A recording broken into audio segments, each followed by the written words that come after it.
rise, please. Please be seated.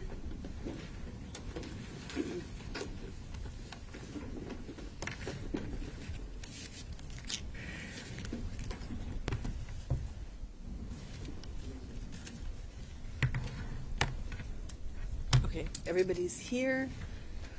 Waiting.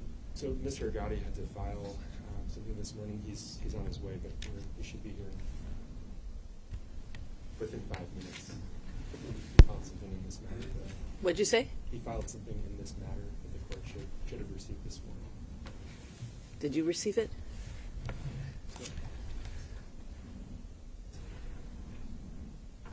Okay. Okay. You want to approach so you can tell me what it is?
Yes. Please be seated. Oh, I guess, yes. Good morning, Your Honor. Good morning. Apologies. Okay. I was told you were going to file something, but I don't see any, but I just checked with the clerk's office. Yes, Your Honor, if you could approach. Yes.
Who's the first witness?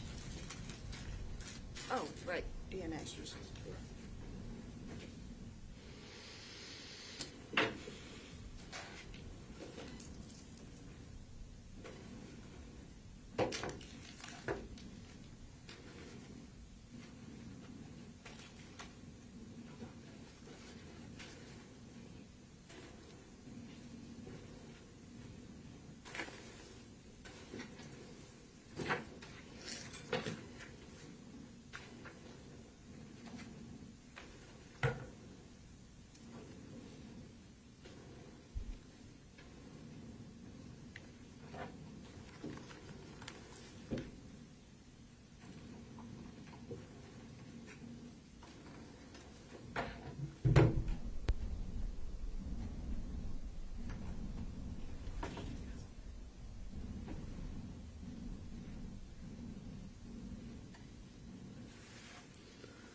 Why don't we put your, oh, it's a different witness, never mind.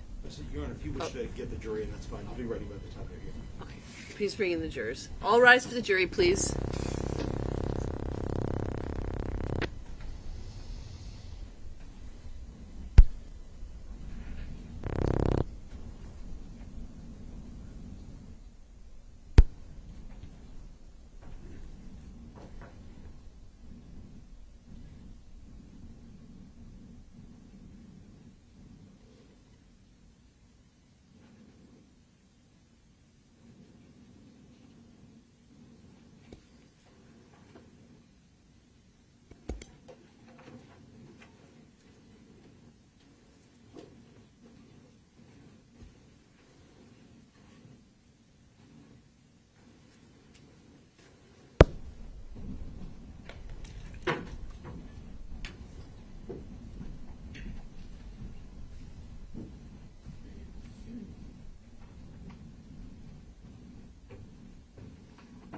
Morning, ladies and gentlemen.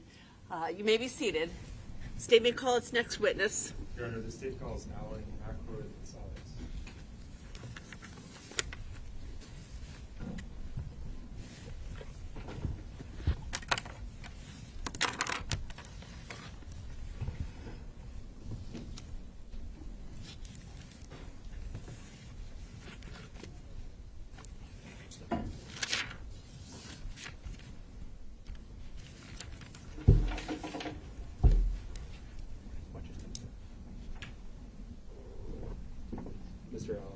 Mr. Ackroyd, you can remain standing and just raise your right hand. Do you swear that the testimony that you're about to provide this jury will be the truth and the whole truth under the pains and penalties of perjury?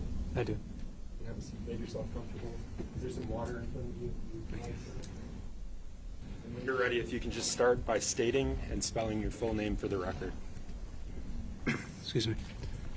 Alan Ackroyd Salas, ALANACKROYD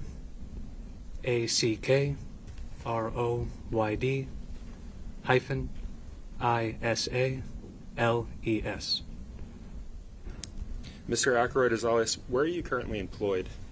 I'm currently employed by DNA Labs International. And how long have you been employed there? I've worked at DNA Labs International for roughly the last 2.5 years. What is your current assignment with that organization? I'm currently a senior DNA analyst. And what is a senior DNA analyst? What do you do? DNA analyst examines evidence connected to crime scenes for the presence of biological material and seeks to obtain DNA profiles from whatever biological material they find. And what's your current role and responsibility in that as a senior DNA analyst? Well, as I said, I conduct analyses on evidence, write up reports as to my conclusions, testify as necessary. In addition to that, I also participate in continuing education, proficiency testing, training newer analysts in the protocols and procedures of the laboratory, and any other duties I can perform to help the lab function smoothly. Before you were employed by DNA Labs International, where were you employed? Prior to DNA Labs International, I worked for the Defense Forensic Science Center, which is the forensic laboratory for the armed forces. And let me back up for just a moment. DNA Labs International, where's that organization based out of? That's based out of Deerfield Beach, Florida. You mentioned your prior role with, I think you mentioned the defense. Can you just repeat? Defense Forensic Science Center. Defense Forensic Science Center. How long were you employed by then? I worked there for roughly 10 years. And when did you start with them? What year? I started with them in 2011. Can you tell these jurors about your background, your education? Well, I got a bachelor's in science and biology from Haverford College, and then a master's in forensic science from Virginia Commonwealth University. And what year did you graduate from? Did you say Haverford College? Haverford College, yes. I graduated in 2008. And what specialized training and experience do you have for your current position? Well, every laboratory will have its own training plan for DNA analysts. So my first job with the Defense Forensic Science Center, I passed their specific qualifications. And after that, when I was employed at DNA Labs International, I then passed their specific training plan. And in addition to that, I participate in proficiency testing, continuing education, keeping abreast of developments in my field. Have you testified previously? I know you said that that's a function of your current role, but have you testified in a superior court? Yes, I have. Can you tell the jurors what your experience includes with that? How many times have you testified? To date, not including depositions, I've testified in 2 hearings and 2 trials. Not in this jurisdiction, however. DNA Labs International, is that an accredited organization? Yes, it is. And what is its accreditation? Well, it's recognized as a laboratory that can be trusted to follow proper protocols and procedures, keep to guidelines set by the FBI. And accreditation was given by the American National Standards Institute National Accreditation Board. You mentioned proficiency testing. Can you tell the jurors what that is? Essentially, a proficiency test is a mock case submitted by an organization outside my laboratory, in which they know what results I should get from DNA analysis on the evidence they send us, and I have to properly follow my lab's protocols and procedures to get those correct results. That demonstrates I can properly do the job. So that's proficiency testing in general. Have you completed proficiency testing? Yes, I have. What were the results? I passed every proficiency test. Approximately how many samples have you performed DNA analysis on in your career? This is a very rough estimate, but I would say that I've worked on approximately 30,000 samples in my career at this point. 30,000? Yes. Have you ever been recognized as an expert in the field of forensic analysis, DNA analysis? Yes, because I've qualified as an expert witness in other jurisdictions. Your Honor, the state moves to qualify Mr. Ackroyd-Azales as an expert in the field of DNA analysis. I have no objection to him giving his opinion. The court finds him so qualified. And you mentioned testifying in depositions. Did you testify in a deposition in this specific matter? Yes, I did. And during that deposition, did you reference reports that you had written in this specific matter? Yes, I did. Can you tell the jurors how many reports you've authored in this case? I wrote 6 reports for this case.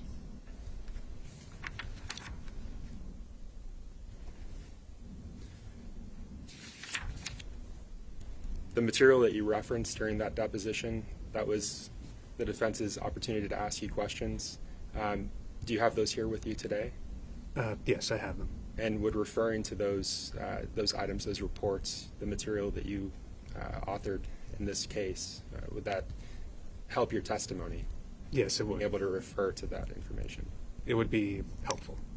Your Honor, I'd ask that this witness be allowed to reference his case material as necessary. Upon request as necessary. Thank you.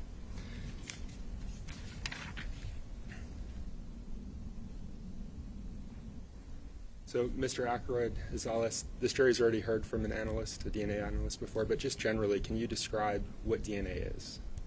DNA stands for deoxyribonucleic acid. It's the basic building block of life. It's present in all living things.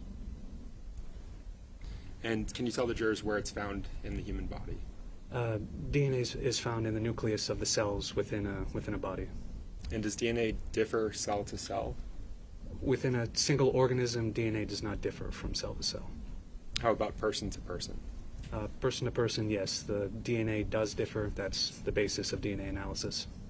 And can you just explain for the jurors, can you just walk them through the steps of DNA analysis? So there's a couple key steps that have to be performed once a sample is collected from evidence.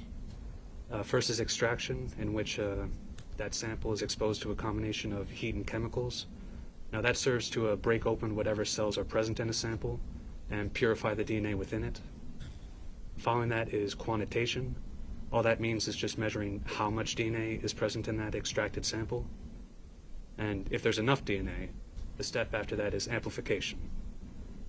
Now, the human genome, that's a lot of information. I don't need to look at every bit of that.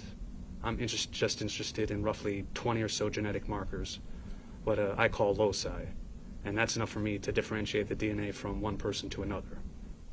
So the way amplification works is that it makes millions upon millions of copies of just those genetic markers in a sample. So once that's been done, the last step is injecting that amplified sample into a genetic analyzer. And essentially this instrument just translates that amplified sample into a DNA profile that I can interpret and analyze. And you mentioned your lab's accreditation. Does your lab follow standardized protocols and procedures? Yes, it does.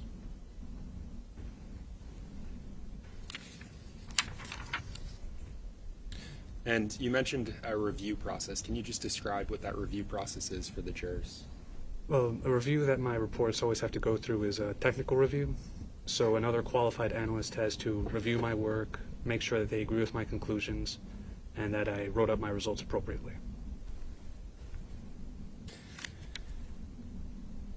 Mr. Acro-Rosales, I want to switch gears and I want to talk about your work on this case. And again, if you need to refer to your notes at any point, just let us know. But did you conduct DNA analysis in this case? Yes, I did.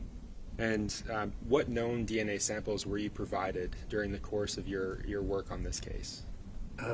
To be clear, DNA sample references that the laboratory worked at or DNA profiles that were provided but from another agency. Let's first talk about DNA profiles that were provided by another agency. If I can refer to the reports.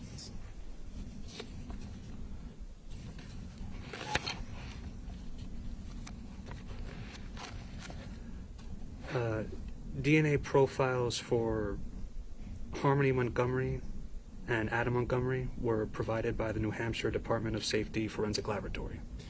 And that DNA profile for Harmony Montgomery, do you know where that came from? Where that profile was developed from?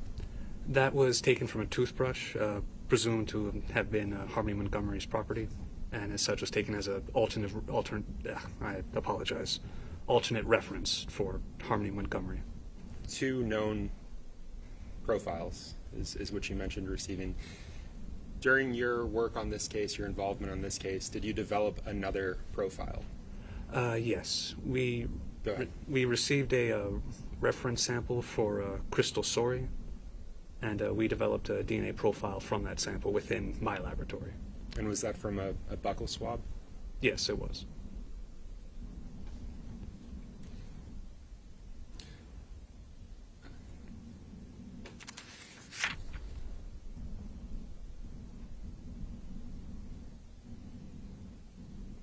So now that we know about these known samples that you received, I want to talk about your work on this case, specific items that you processed and analyzed.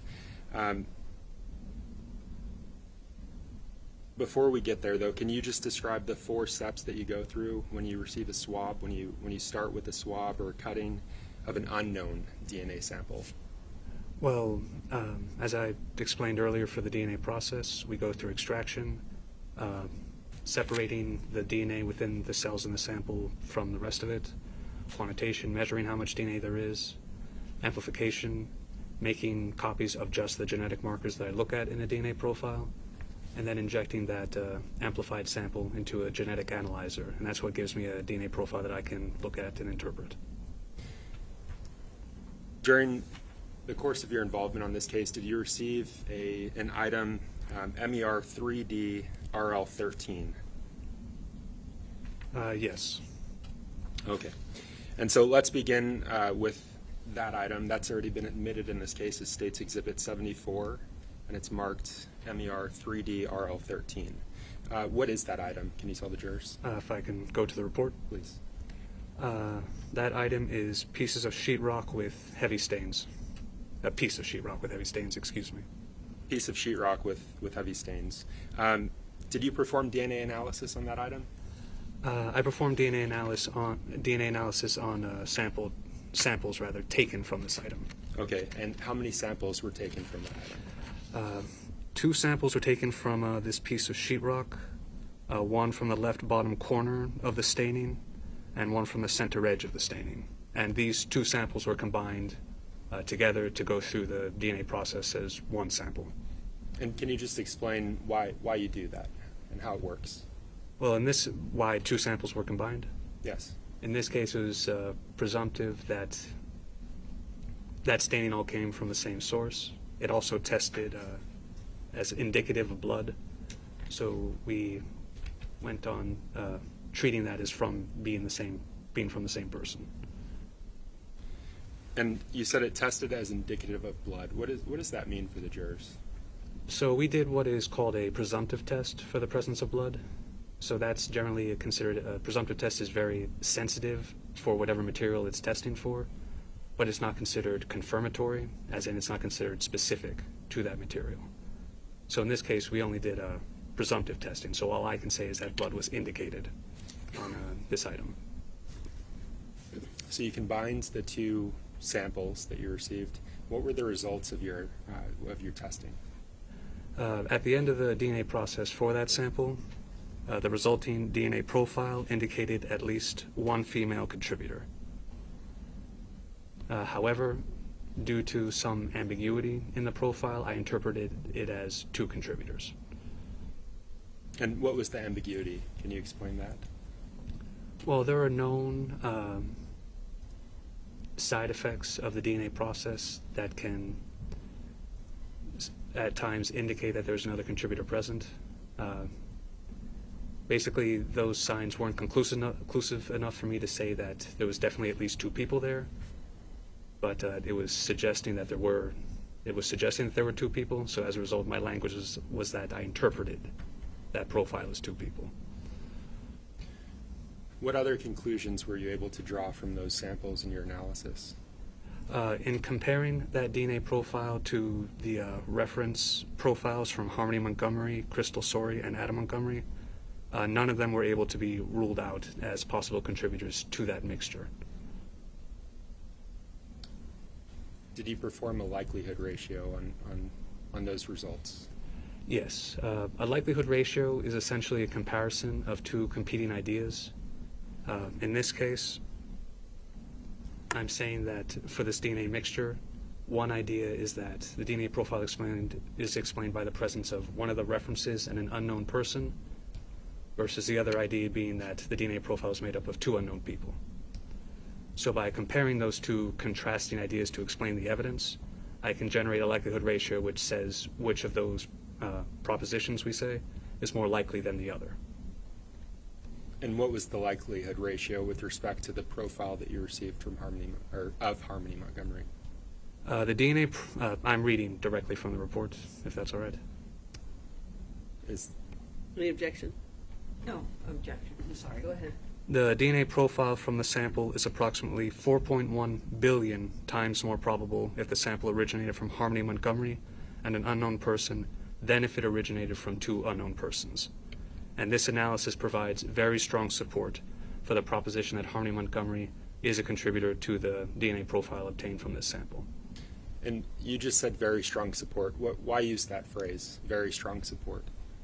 Well, we use a verbal scale to describe the strength of likelihood ratios, and the strongest language that I'm allowed to use is very strong support, and that begins when a likelihood ratio is 1 million or greater. And in this case, as I said, the likelihood ratio is 4.1 billion. And can you explain the significance of that number, 4.1 billion? Well, just to give us a scale, a sense of the numbers, a million is a 1 followed by 6 zeros, if you're ever lucky enough to see it on a check. A billion, on the other hand, is a 1 followed by 9 zeros.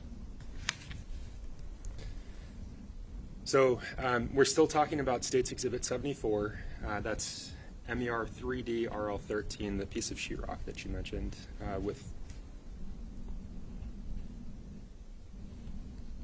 Did you conduct further analysis of that item? Yes, as I said, I also conducted comparisons to Adam Montgomery and Crystal Sorey. In comparing Crystal Sorey to this DNA profile from the piece of sheetrock, the DNA profile obtained from the sample is approximately 12 times more probable if the sample originated from two unknown persons than if it originated from Crystal Sorey and an unknown person. In this case, this analysis provides limited support that for the proposition that crystal sorry is not a contributor to the mixture obtained from this sample. Any other analysis that you performed with respect to those samples? In comparing Adam Montgomery, the DNA profile obtained from the sample is approximately 18 times more probable if the sample originated from two unknown persons than if it originated from Adam Montgomery and an unknown person. So, and this analysis provides limited support for the proposition that Adam Montgomery is not a contributor to this DNA profile. Still with respect to State's Exhibit 74, MER 3D13, RL13, which the jury saw yesterday, just for clarification. Did you test another sample of that item at some point during your involvement in this case? Yes, in a report after this one that I just described the results from, another sample was taken for testing. And why was another sample taken for testing? Well, we received permission to use a amplification kit different from the one that is originally approved for the New Hampshire State Police. Can you walk us through the process of that second sample that you took, or third sample, rather, that you took? Well, I should say that we requested this permission because the DNA was very degraded, we could see, on the sheetrock. And the kit that we wanted to use was an upgraded version of the one we had used before. So it tested for more genetic markers, and we would be able to perform more conclusive analysis, I should say. Now, you just mentioned the DNA that you observed on that item is 74 being degraded. Can you explain to the jurors what that means? Well, DNA is not a very strong molecule, I should say. There's a lot of different environmental factors that can break it down. That includes ultraviolet light, exposure to heat, chemicals, cleaning agents, strong acids and bases, prolonged immersion in water, bacteria. So all that can serve to break down DNA. So there's not many places just out in the world where DNA won't be attacked in some fashion. How about time? Does time have anything to do with Well, degradation of DNA samples? Generally speaking, yes. The longer DNA is exposed to any of those elements, DNA is going to break down even further, with more time, with more exposure. The third piece that you tested, can you walk us through your analysis, the process that you used? Yes, just flipping to that report. So this is still that item, the piece of sheetrock with the heavy staining. An additional sample was collected from approximately 3 inches of the bottom of the stained area. And again, blood was indicated on that sample. And the DNA profile obtained from this sample definitively indicated a mixture of at least 2 individuals.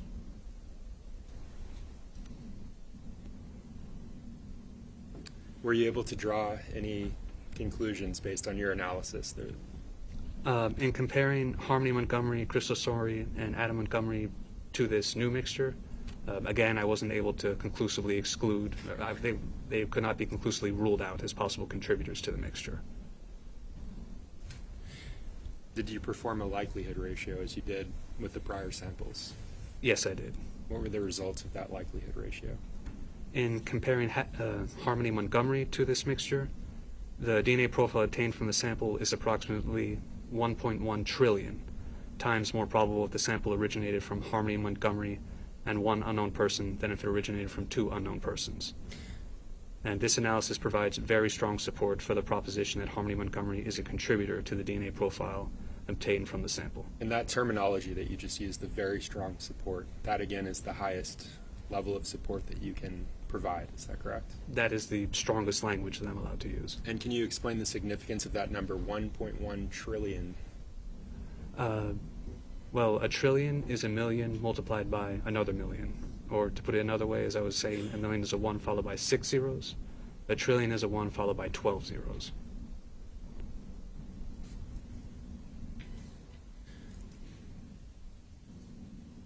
You mentioned 2 contributors, 2 potential contributors. Was there a second profile that you were able to obtain from that item? Sorry, do you mean was I able to perform a likelihood ratio for that second contributor in the mixture? Correct, yes. I wasn't able to conclusively, I was able to perform a likelihood ratio for Adam Montgomery and Crystal Sorry to that mixture.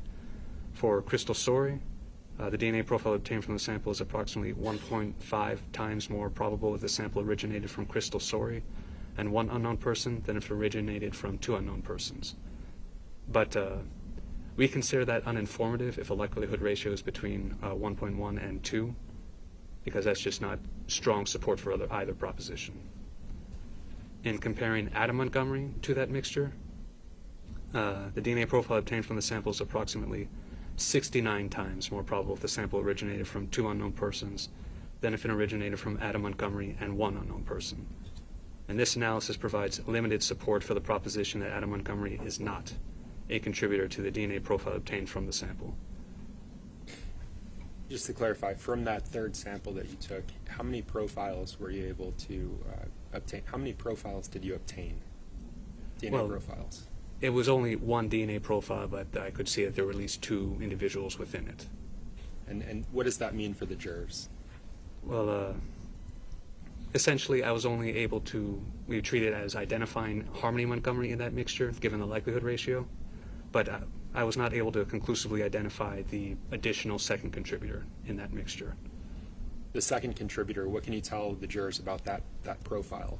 Well, it was a very partial person. There was not a lot of genetic information for that person in the DNA profile, so I would not honestly expect to be able to identify that person even if we had obtained the reference that matched that person in the evidence. And what does that mean scientifically, a partial person? Well, essentially that there just wasn't a lot of genetic data. There wasn't a lot of DNA from that second contributor present in the DNA profile. So I want to turn your attention now to another item. Did you have occasion to test samples from MER 3D RL14 and 12? That's DLI number 22-07495.01. I'm sorry, can you say it again? The DLI number or The DLI number. Yep, it's 22-07495.01. And just to clarify, DLI applies its own numbers to items that it receives. Is that right? Yes, I did have occasion to perform DNA analysis on that item. Okay. And sorry, you were looking at your notes when I asked, but DLI, when you process items, you apply your own item numbers to the evidence. Is that correct? That's correct, yes. And so this item has previously been admitted as State's Exhibit 81. What is that item? Can you tell the jurors? That item, 22-07495.01, that is two rails screwed together. And I think you answered this already, but did you perform analysis on that item? Yes, I did. How did you perform analysis of that item? Well, there was staining visible on this item, so blood was indicated on the rails that were screwed together. And following that, the sample was collected from that staining for DNA analysis. And already went through the DNA process, and the resulting DNA profile of that indicated at least one contributor. One contributor, no. Yeah, a single contributor. What results and conclusions were you able to draw from that? Well, Harmony Montgomery could not be ruled out as a possible contributor to that DNA profile. And just as with the prior samples, were you able to perform a likelihood ratio?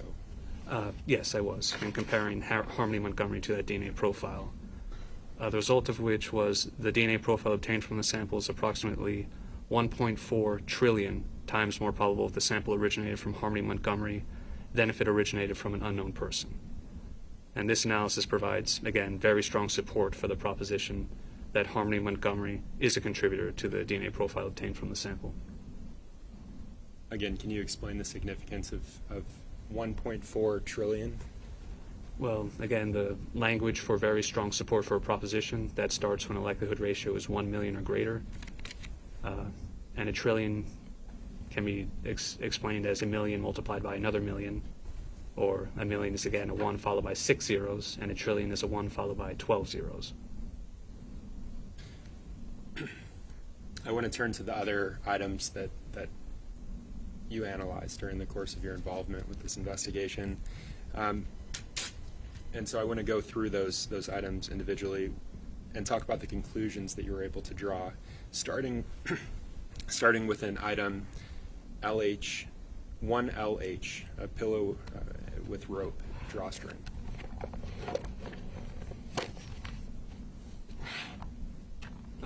Yes, I have that in front of me. What conclusions, if any, were you able to draw from your analysis of that item? Well, staining was visible on the pillow with the drawstring, but no blood was indicated on this item. And following that, 2 samples were collected from the item for DNA analysis, one from the rope and one from the exterior of the pillow. However, no DNA was detected on either sample, so we didn't do any further analysis past that point. How about item BE017, BE017? BE017 was a clear, thin zip tie. Again, there was visible staining, but no blood was indicated on the zip tie, and an insufficient amount of DNA was detected from a sample collected from it. So, again, no further analysis was performed. I want to turn your attention to item number JP88. Did you test that item? Yes. And what conclusions, if any, were you able to draw from your results? This item was a pink child sock. Apparent hairs were visible on the sock. We did not conduct any analysis on that. We did take a DNA sample from the interior of the sock, and the DNA profile obtained indicated a mixture of at least 3 individuals with at least 1 male contributor. And furthermore, crystal sorry could not be ruled out as a possible contributor to that mixed DNA profile. And did you further analyze that in another report? Yes, I did. What were the results of that additional analysis? If I can flip to it. And further reports, I was also able to compare the DNA profile for Harmony Montgomery and Adam Montgomery to the DNA profile obtained from the sock. What conclusions were you able to draw from that comparison? Well, first, in comparing crystal sorry, probabilistic genotyping results supported their exclusion as a contributor to the DNA profile obtained from the interior of the sock, when a proposition of 3 overall contributors was considered. In comparing Harmony Montgomery, again, the probabilistic genotyping results for Harmony Montgomery supported their exclusion, again, as a contributor to the DNA profile obtained from the interior of the sock. In comparing Adam Montgomery,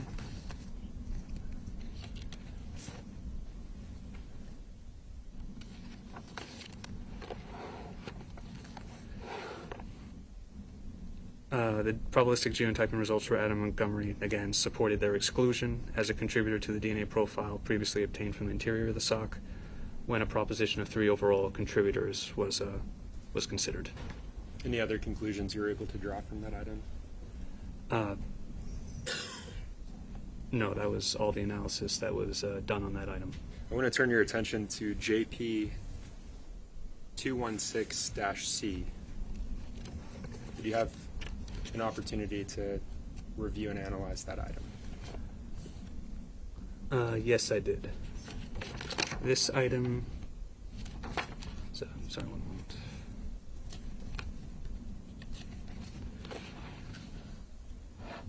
This item was a cutting from a sweater. I'm sorry? This item was a cutting from a sweater, JP 216-C. Okay. What, if any, conclusions were you able to draw from your analysis of that item?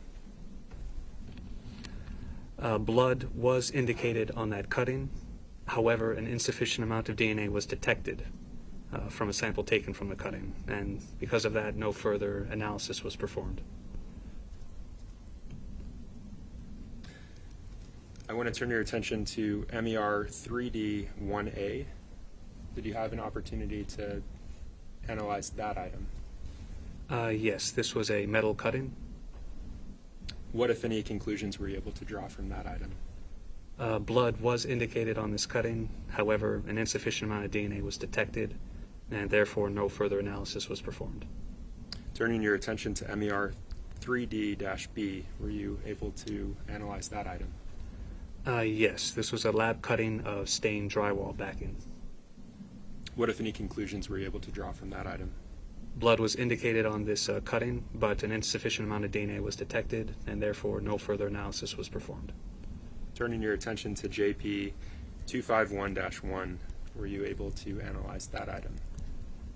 Yes, this was a section of string. And Blood what was, I apologize.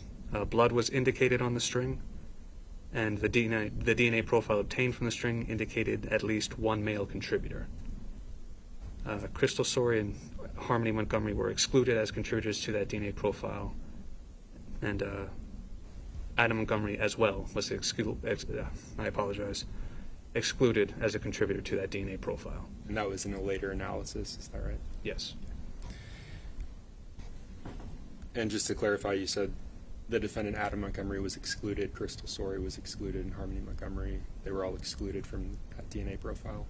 That's correct. Understood. Turning your attention to MER 3D-A2, did you have an opportunity to analyze that item? Yes, this was another lab cutting of stained drywall backing.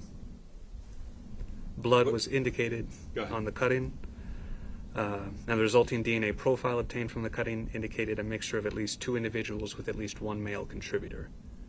However, due to the complex nature of this mixed DNA profile, it was inconclusive for comparison purposes. Turning your attention to JP 216, were you able to analyze that item? If I can, I'd have to go to the report that it was analyzed in.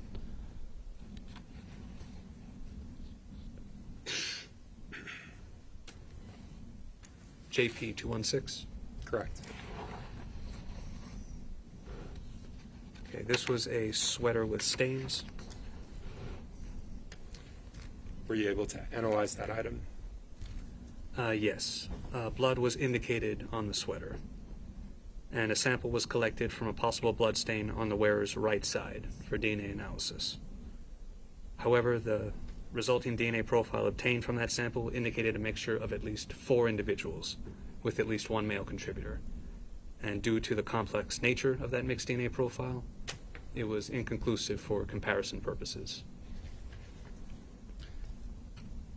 Turning your attention to MER 3D-RL3, did you have an opportunity to analyze that item?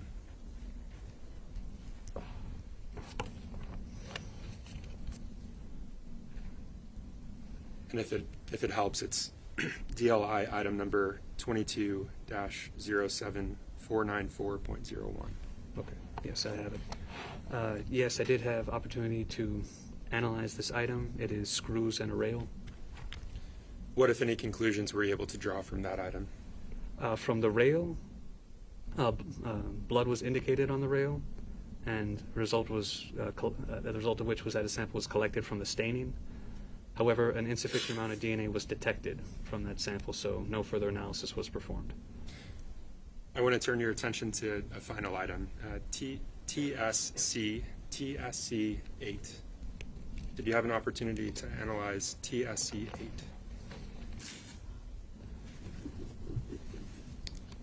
8? I'm sorry, can you give me the DLI item number? If I can have just a moment.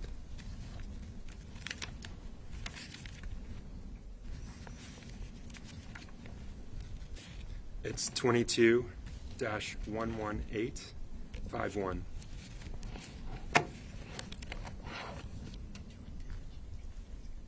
Yes, I did perform analysis on this item. And what was that item, or what is that item? It is the carpeted floorboard from an Audi. You said from an Audi? Yes. What, if any, conclusions were you able to draw from that sample?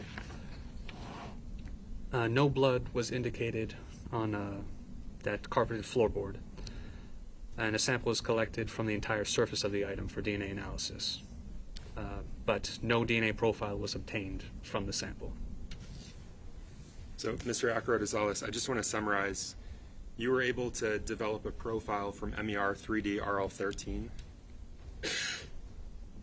Sorry, I need to flip back and see what item that is.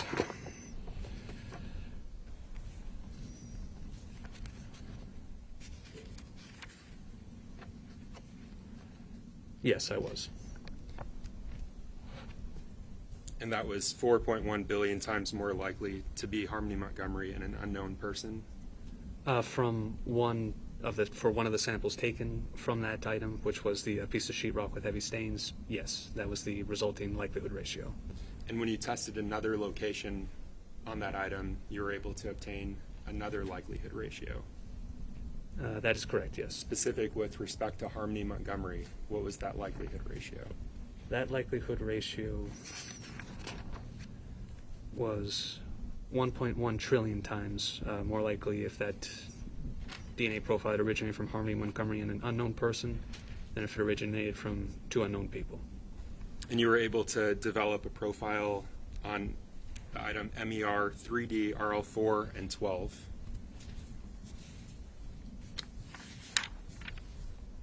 Yes. And can you remind the jurors what that, what the likelihood ratio was for that item with respect to Harmony Montgomery? That item was two rails screwed together, and the resulting likelihood ratio in comparing Harmony Montgomery was that it was 1.4 trillion times more probable if the sample originated from Harmony Montgomery than if it originated from an unknown person. 1.4 trillion? Yes. Thank you, Mr. Ackroyd Azalis. I have no additional questions for you, Your Honor. I pass the witness. Thank you. Good morning. Good morning.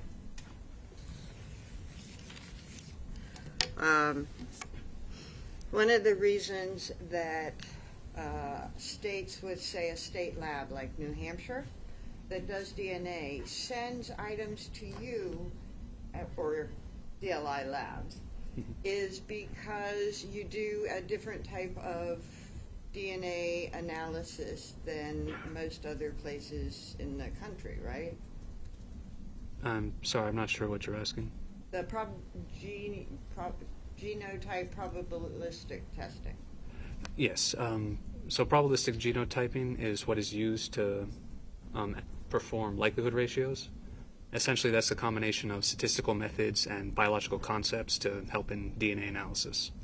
And what that does is, like, complex means more than one can mean more than one DNA sample, right? Well, in saying that a DNA profile is complex, that can potentially mean that that sample is from more than one person. That's possible. It could mean that the DNA sample was somewhat degraded. That's possible. And it could mean that there's less of a sample. That's possible, yes. Okay. And there's other reasons that people, well, for the most part, I'm going to call it PGT, probabilistic genotyping. Is that what? We usually just do PG, but I will understand what you mean if you say that's what PGT means. Okay, because I will stumble over the words if I have to do it each time. PG is essentially a way to get better information from less DNA or more complex DNA. Compared to traditional analysis methods, yes. Okay.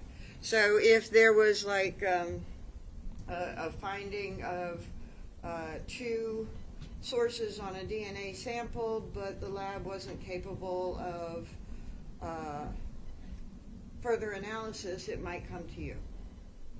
That's possible. Okay. And probabilistic genotyping is actually a computer algorithm, right? Computer software is used, yes. Okay. And it combines all possibilities and runs whether or not the likelihood of this possibility being achieved. Why don't you explain? Well, essentially, you're asking how a likelihood ratio is performed? What it means. Yes, how it's performed. Essentially, the software makes at the start random guesses as to what genetic, well, what alleles, so what specific genetic markers apply to each contributor in a mixture, and in what proportion for each of the genetic markers that we look at. And by comparing that, and then for each successive guess that it does blind, it compares to the actual DNA profile. And it can see how closely or how badly it fits the actual data. So as a result of that, it makes successive guesses as it goes through what's called Markov chain Monte Carlo. So essentially, as it's making these random guesses, it does assess whether the next guess is better than the previous guess. And as a result, it kind of narrows in on what the actual genetic alleles, what DNA profile applies to each contributor in a mixture. And a person who compares DNA profiles can do the same thing, but it would take an astronomical amount of time, right? A computer can do it in a fraction of the time that I could do it by hand, yes. Okay. And when you hit numbers like trillion, billion, things like that, that the DNA probabilistic result is 1.4 billion.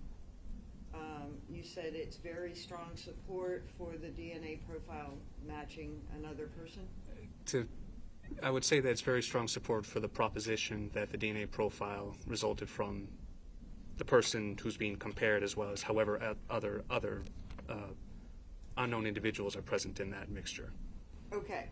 So one of the things is this can't make a match, I can't conclusively say it's someone's DNA or not. No. but the likelihood is so high that you might be able to accept it as a match. I can't say that. The likelihood that it is that person when we're in the billions and stuff is pretty high. It is high, yes. Okay. And you can have likelihood ratios right down to 2 that mean something, right? Yes, Because under 2, it's uninformative, I think you said. that's correct. Okay. So if we can sort of say it's probably somebody by a probabilistic ratio of 10 versus a billion, the more likelihood that it is that person at a billion is really, really high, right? Well, a billion is a lot larger than 10, if that's what you mean, yes. Okay. And, okay. Somebody might walk away from that pretty comfortable that it is the person that the matching says it probably is. The DNA is from that source that the probabilistic ratio says it is. I can only speak to the statistical weight. I can't Okay. tell anyone to come to a conclusion. So you can't conclusively say that Harmony Montgomery is the source of the DNA on the sheetrock or the rails, but the probability is very, very high. That's fair to say. Okay. Now, on the sheetrock, you found a possibility of 2 sources. Sorry, we're talking about... MER3D13? RL13? Yes. Okay. And you weren't quite sure, but that probability was there, right? I wasn't quite sure about what, I'm sorry. Whether it was 1 source or 2 sources, but there was enough to raise that possibility. For the first 2 samples that were taken, yes, it was at least 1 person, and there were some suggestions of it being 2 people, and as a result of that, I interpreted it as 2 people. Okay. And then when you did the testing on the rails and the analysis there, that was pretty conclusively 1 source? There was no indication of any other contributor being present in that DNA profile. Okay, so if the sheetrock and the metal rails came together and the DNA that was on both of them was from the same source, can we conclude that there was only 1 source on the sheetrock? Well, no, because I can't speak for how people in the past might have touched these various items, or who made what kind of contact, or how DNA came to be on an item. I simply can't speak to the activity that led to DNA ending up on an item of evidence. Okay, so the possibility that the sheetrock had 2 sources and the metal rails had 1 source. The possibility that the sheetrock had 2 sources still exists even though the rail had 1 source. Yes, the DNA results support that. Okay. And did you receive any profiles from Kayla Montgomery to compare? Kayla Montgomery? No, we never received a reference for that person. Okay. So I want to talk about some of the other testing that you did in this case. You reviewed it, some of them with the state, and let's talk about JP88, which was the pink sock.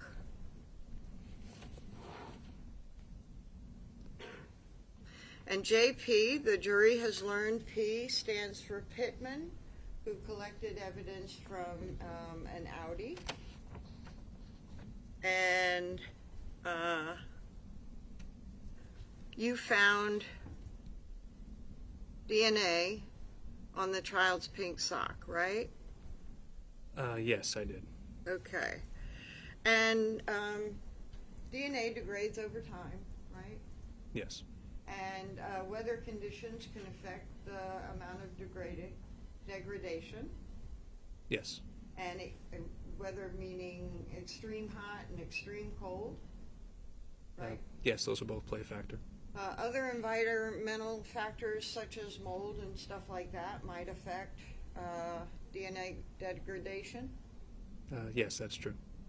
And the jury has heard the condition that the Audi was in at the time that it was searched. You were able to obtain DNA from the Audi, right? Are we still speaking of the pink child sock? JP88, sorry. I was able to obtain a DNA profile from the sock, yes. And you were able to exclude Harmony and Adam from that DNA? In comparing their DNA results by probabilistic genotyping, the statistics supported them being excluded. Was it in this? It was a very high number, right?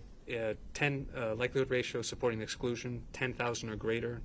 We consider that this is the phrasing we use, that they support their exclusion. And this was well above 10,000. If you want the exact number, I need to go into the case file. I don't need to, but it was a lot over 10,000, right? It was at least 10,000. I don't remember the number exactly from memory. Okay, but it is within your realm that strongly supports exclusion. That's correct. And you talked about 1 billion strongly supports exclusion earlier on other items. I believe we were speaking of inclusion when I was... Okay. So anyway, it strongly supports exclusion on the pink sock, right? In comparing Harmony Montgomery, Crystal Soria, and Adam Montgomery, yes, the resulting statistics all supported their exclusion from the pink sock. Okay. So DNA survived the conditions that the jury has heard that the Audi was in, sufficient to make a comparison of DNA and make a determination that supports exclusion. In this case, yes. Okay. Now the JP216 was a sweater with stains? Yes. And it was an adult sweater with stains? I actually don't have that information in the reports, Okay. what size or to Okay. what person that sweater is intended for. And I think the conclusion was at least 4 individuals on that? For the sample taken from a possible blood stain on the wearer's right side, the resulting DNA profile was a mixture of at least 4 individuals with at least 1 male contributor, but it was due to its complex nature. Yes, it couldn't be used for comparison purposes. Okay, so you're comfortable with the conclusion that it is at least 4 people contributed to the staining? I'm comfortable with the conclusion that I got DNA from at least 4 individuals from the sample taken from that stain. Okay, and that at least one of those individuals was male? That's correct. And did you determine if that staining was blood? blood was indicated on the sweater. Yeah, but I wasn't able to conclusively identify it as blood. Okay. And again, blood can survive extreme conditions of very, very hot and very, very cold? It's possible, and I don't know the exact weather conditions and what other factors might have come into play with where the sweater was found. Okay. And if a conclusion of different testing was that it was blood on the sweater, you can't say one way or the other if that conclusion was correct or not? I'm sorry, can you say that again? If other testing revealed blood on that sweater, you can't determine whether that other testing was correct or not. Well, if my laboratory or I didn't perform that testing, I can't speak for whoever did it. Okay. And I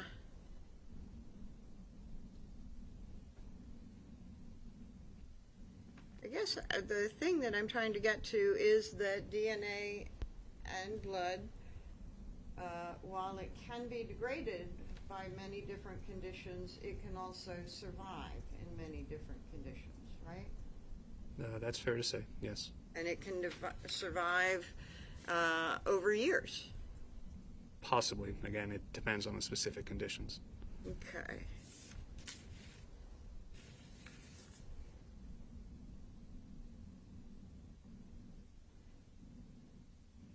If I may have a moment.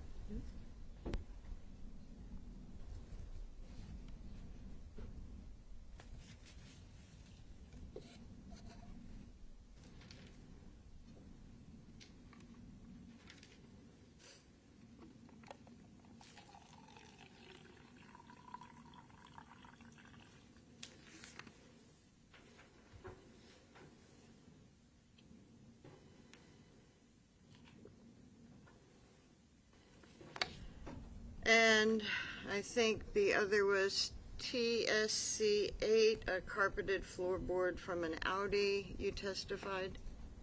Or a piece of a carpet? Carpeted floorboard. Okay. From an, did you say, does it From say? an Audi, yes. Okay. And TSC8, do you know what those initials stand for? TSC8, I don't. That was assigned by the New Hampshire authorities. Okay. And in any event, on there was no blood nor DNA, right? No blood was indicated from the staining, and sorry, can I just double check Sure. the case file quickly?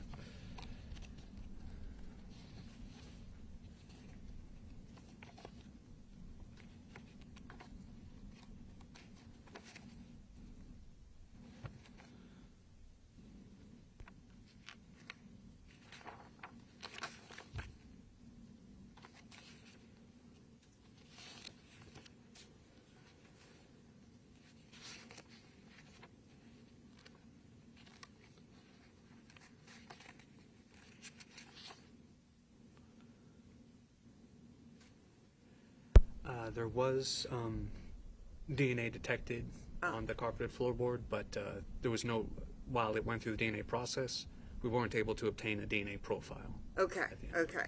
No blood, but DNA. Yes. Okay. Thank you.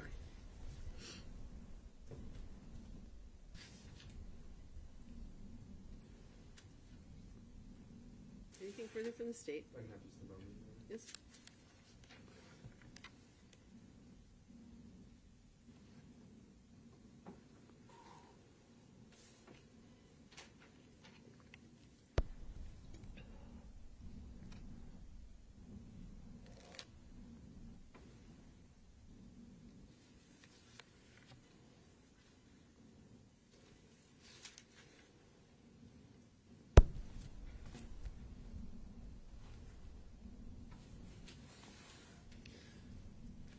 Mr. Acro-Rosales, you were asked about the type of testing that DNA Labs International conducts. Do you remember that line of questioning from the defense? I believe so, yes. The defense attorney asked you specifically about your lab conducting a different type of DNA analysis than other places in the country. Do you remember that line of questioning?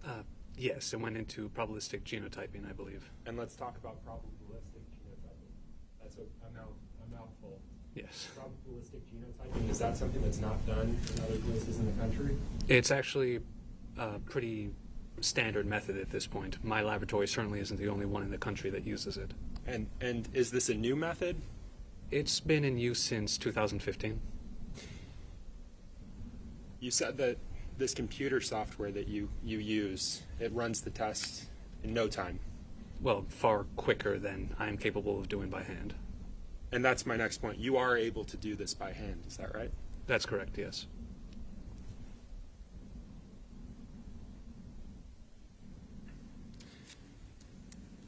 I want to talk about the likelihood ratios that you were asked about. What threshold is required for very strong support? So, again, going to the verbal scale used to describe likelihood ratios. When I'm able to describe a proposition as having very strong support, that results when a likelihood ratio is 1,000,000 or greater. You were asked about a second contributor to the source from MER 3D RL 13. Yes. I think on direct you said that that second profile was really uninformative. Can you just explain that to the jurors? So, while I could see that there was a second contributor in this mixture, as I think I said earlier, there just wasn't a lot of data of that person. So there was enough for me to see that there was someone there, but not enough for me to feel that I could conclusively identify who that second contributor is. During your involvement with those pieces of sheetrock, the metal framing, did you receive a known profile for someone, for Detective Scott Riley? I did not know. Thank you. No further questions, Your Honor?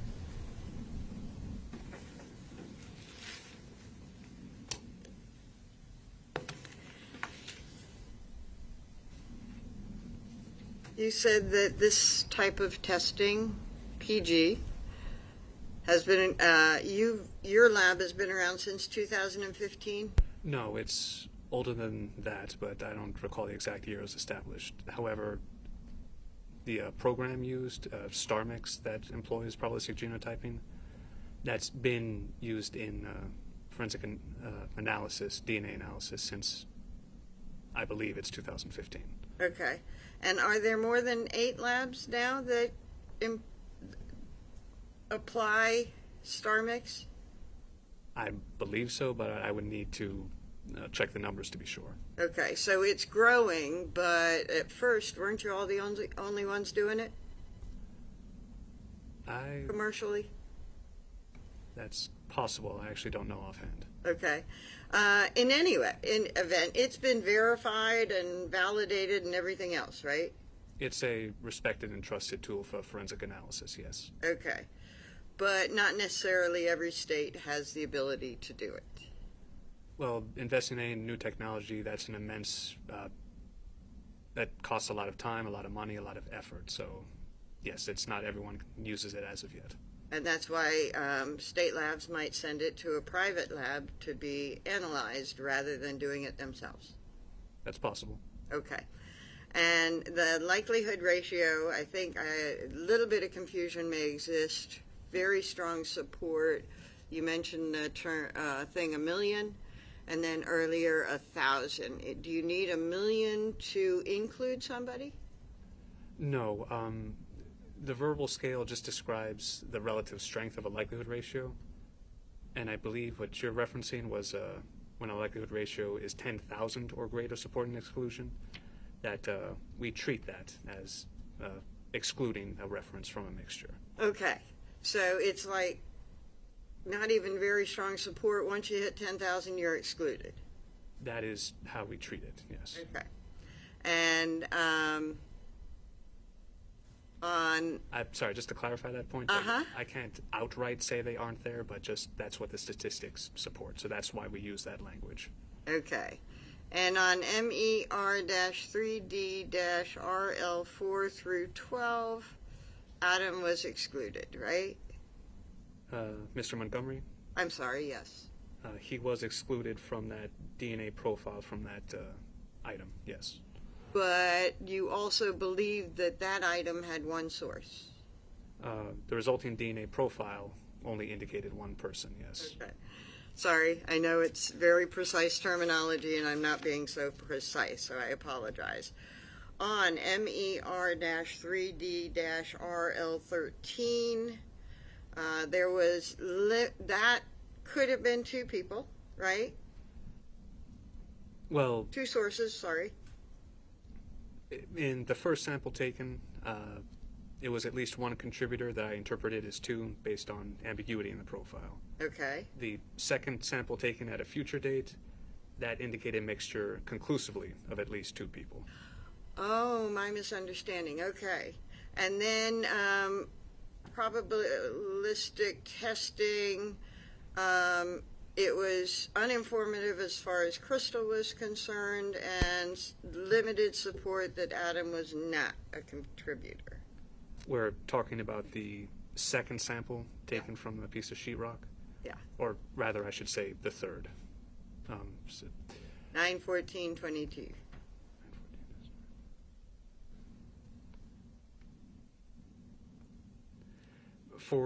Just to be clear, for the sample that was taken at a later date using a kit that an amplification kit that we received approval for, yes, Crystal Sorry, the likelihood ratio for her to the mixture from there was uninformative, and there was limited support for the proposition that Adam Montgomery was excluded from that mixture. Okay. And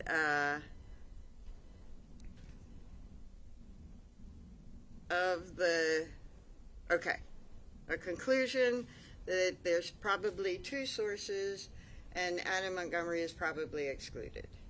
Well, there's limited support. Okay. And there's no support on the other side that says he's included, right? That's correct. Okay. And like I said, that side can go down to two and mean something, right? Well, at that range, again, we use limited support to make it clear that it's a small number. Right. Thank you. Anything further? No, Your Honor, the witness will be excused. All right. You may step down, sir. He may be excused. Yes. And you are excused. Thank you. May we approach? Yes?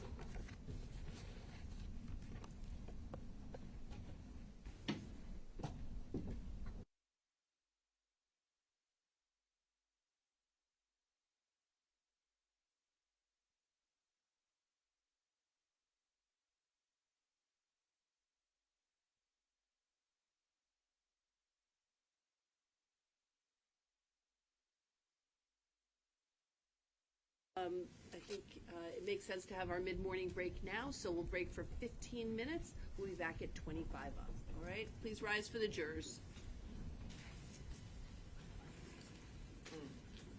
Thank you.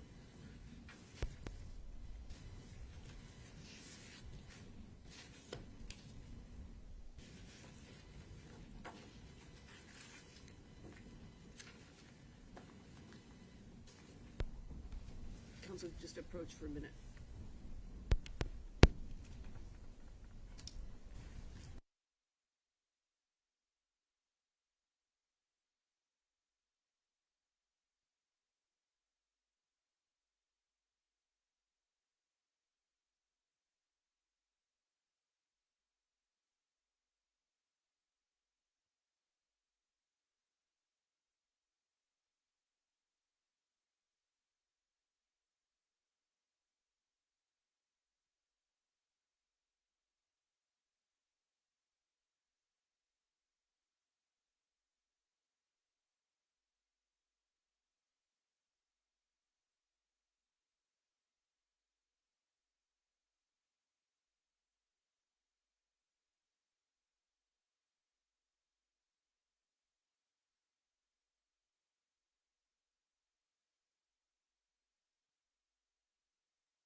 Everybody ready for the jury?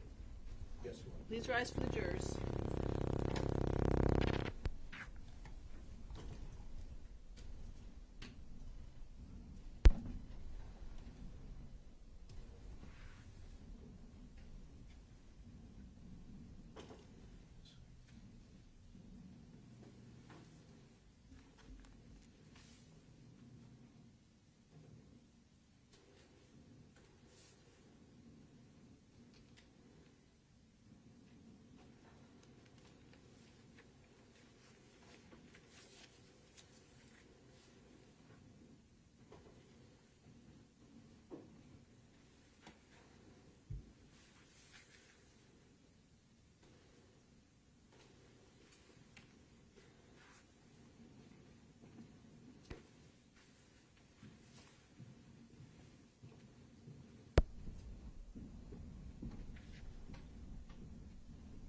Please be seated. State may call its next witness. Thank you, Your Honor. The state calls Miss Emily Watson, Miss Emily Thompson to the stand. I apologize.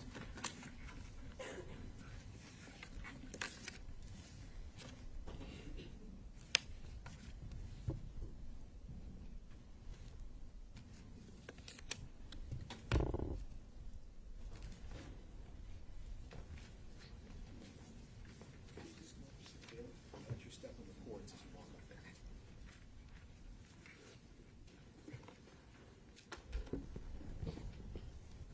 Ms. Thompson, if you would please remain standing just for a brief moment. Would you please raise your right hand? Do you solemnly swear that the testimony you will give this jury will be the truth, the whole truth, and nothing but the truth, so help you God? I swear it. Thank you. Please feel free to have a seat. Ms. Thompson, as we're being recorded here today, would you please state your full name and then spell both your first and your last name for the record? Emily Thompson, EMILYTHOMPSON. Okay.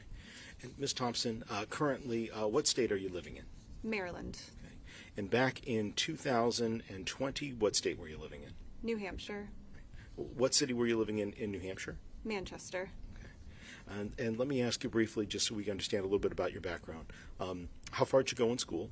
I graduated in 2020. Okay. From high school? College. From college. Yes. And what did you graduate with? What degree? Bachelor's of Fine Arts degree in creative writing. And let me ask you, back in the winter of 2020, so I'm talking about January, February, March of 2020, where were you employed? Portland Pie Company here in Manchester. How long were you working for Portland Pie Company? I worked for them on and off for about 5 years. I started in 2015 up through the time the branch closed in 2020. Okay. And that was, right after COVID started, is that right? We shut down just before COVID, Just shut before. everything else down. Okay.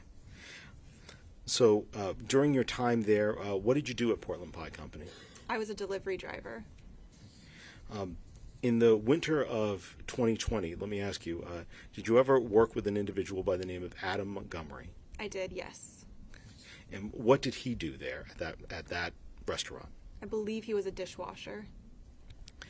Did you ever see Adam Montgomery there with a bag in the walk-in cooler? I think I did, but I couldn't say with any absolute certainty. Okay. And what do you think you remember of that? I believe I recall him either coming into the walk-in or leaving the walk-in with a bag. Where was this cooler?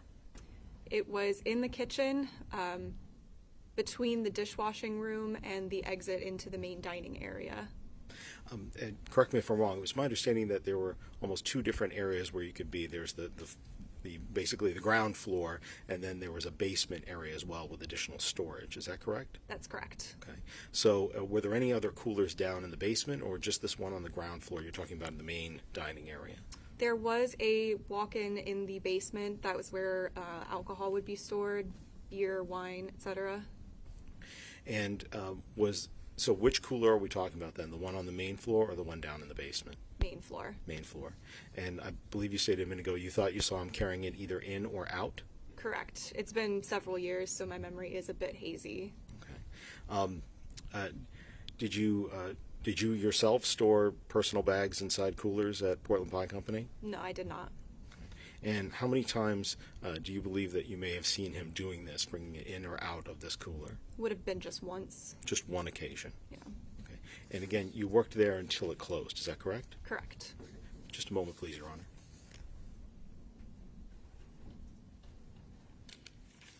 Thank you very much for your time. I don't have any further questions for you, but I believe defense counsel may have a few. Okay. We do not. Okay, any questions? You may step down. Thank you. You could ask the witness to be excused, please, Your Honor. Any objection? No, Your Honor. The witness is excused. Your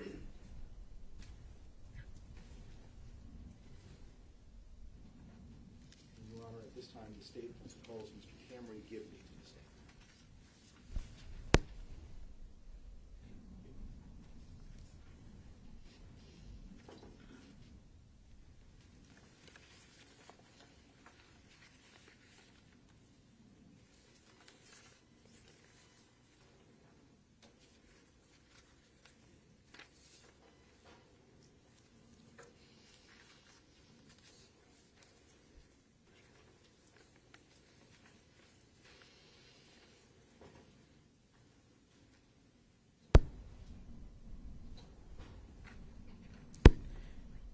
Good morning, Mr. Gibney. If you would kindly remain standing just for a brief moment, would you please raise your right hand, sir? Do you solemnly swear that the testimony you give this jury will be the truth, the whole truth, and nothing but the truth, so help you God? I do. Thank you. Please feel free to have a seat. Mr. Gibney, as we're being recorded here today, would you please state your full name and spell both your first and your last name for the record? Yes. Cameron Gibney, CameronGibney. And Mr. Gibney, would you tell us what town do you currently reside in? Hooksett, New Hampshire. Hooksett, New Hampshire. Okay. And might need you to just scoot the seat in just a little bit more close to the mic. Is that better? Yep, that's Okay. perfect. Thank you. And how long have you been living in Hooksett? For about 3 years now, originally from Manchester, but You said originally from Manchester. How long did you live in Manchester before you moved to Hooksett? for about 15 plus years. Okay. Let me ask you, are you currently employed? I am. Okay. Where do you work? I work over at Manchester Music Mill, And what do you do for them? pro audio and installation. Prior to that, do you have any sort of work experience in the restaurant business? I do. What is that? So prior to that, I worked at Portland Pie in Manchester. Were you working there in the winter of 2020? And by winter, I mean January, February, and March of 2020. I did, yes. Okay. What did you do at the Portland Pie Company? What were your job duties? So I was originally a server, and then I became front of house manager about maybe six or so months after that. As front house manager, let's say server, I imagine you're serving people food and waiting on them, correct? Mm-hmm. Front house manager, what does that job entail? So that job entailed taking care of the front of basically the servers and the bartenders and anything that happened in the front as far as management wise.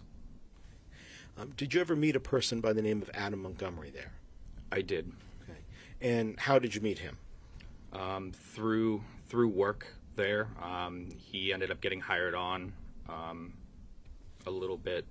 I would say a little bit probably before I became manager in the front. I did see him, and that's how I know him from. Do you know what his job duties were, what you saw him doing for the business? Yes, he was originally in the back in the kitchen area. I believe he did prep and cooked as far as pizza and food.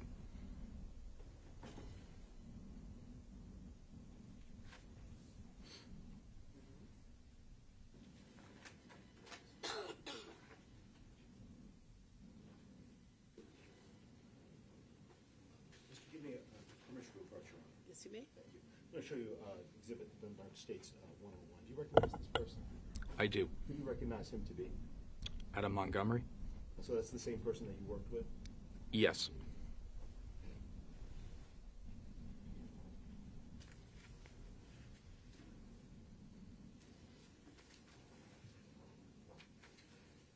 And in the winter of 2020, first of all, when did that restaurant close? It closed, I believe, I am not 100% sure. I don't remember when it closed. I was there prior to that, a week before it closed, but I'm not too certain when it actually closed off the top of my head. Let me ask, was it just kind of before the beginning of the COVID lockdowns or afterwards? It was before. Before, okay. And in the winter of 2020, did you ever see the defendant at Portland Pie Company with a bag? I did. Okay. And where did you see him with this bag? Inside the actual restaurant and around the restaurant itself. Also, I've seen him inside of our walk-in cooler that we used to have. That was inside where the kitchen area was. A walk-in cooler where the kitchen area was? Yes. Okay. And which floor was that kitchen area cooler on? The main floor or the basement? Main floor. Main floor. What did you see the defendant, Mr. Montgomery, doing with this bag?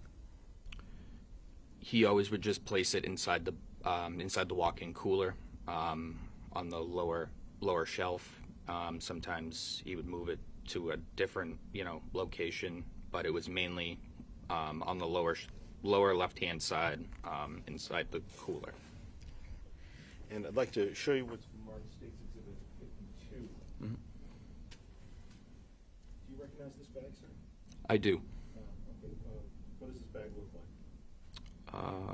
It looks like the bag that was inside the cooler. Is this the bag that you saw Adam Montgomery moving inside the cooler? Correct. How many times did you see him moving this bag?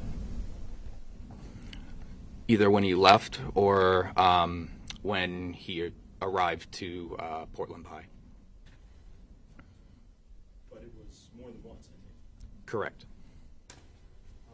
Where in the cooler did you see him with the bag? It was through the actual walk-in itself, door, to the left lower shelf is where it was always located.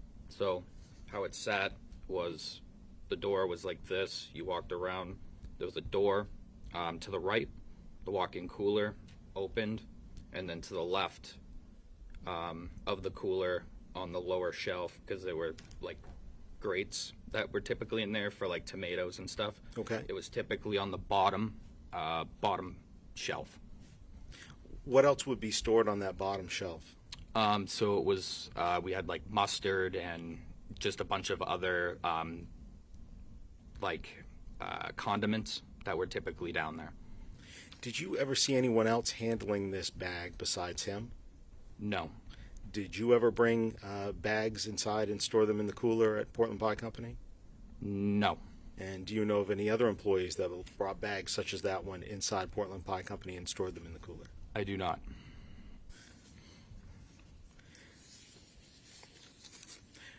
Thank you, Mr. Gibney. I have no further questions for you. I believe defense counsel may have a few. We do not, Your Honor. All right, sir, you may step down.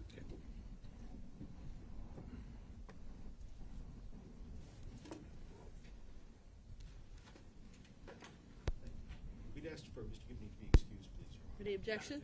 All right, sir, you are excused. Your Honor, with regards to the state's next witness, it may be appropriate to take up the defendant's motion filed this morning. Okay. Counsel approach.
the court is gonna, what I'm gonna do is I'm not gonna send you to lunch yet. The parties have raised a legal issue that the court needs to review with the lawyers.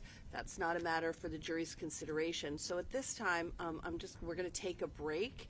Depending on where we land, we'll determine whether or not we come back, we hear testimony, or whether or not the timing is such that I let you go to an early lunch. So at this point, we're just gonna call it a break. So have a drink of water, use the restroom. I'm not exactly sure how long this will take us, so just be patient, please. Thank you so much. All rise for the jurors.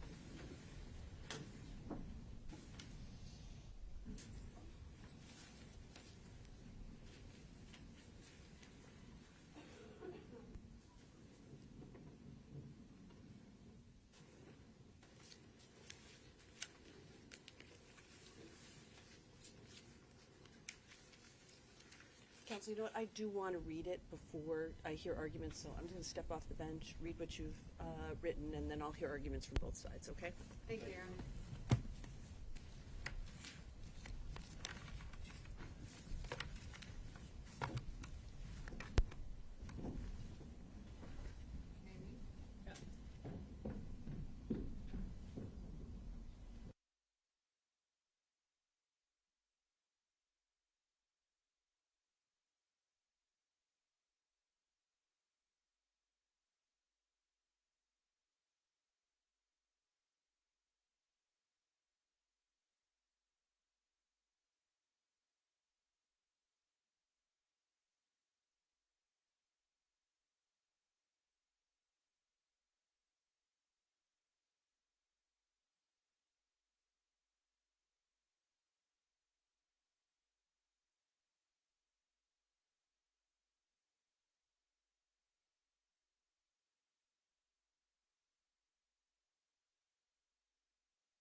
right, I've had an opportunity to review your filing, Attorney Smith. I also reviewed my original order on this motion, so I'll hear from you hitting the high points, but you don't have to repeat everything that you've got in there.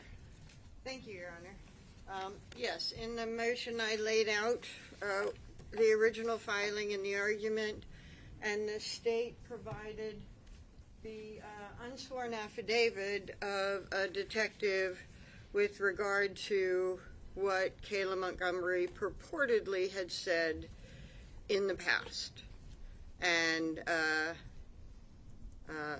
it's not like there were quotes or anything like that. The reality of it is, at where we are right now, you can focus on Correct. on what testimony we have, and they can provide officer proof for what testimony they think is coming. I think it's not especially relevant if there are things within Ray Hill's affidavit that are not identical. So, right, which is why I say I'm renewing, because the testimony did not come out as purportedly she would testify at trial.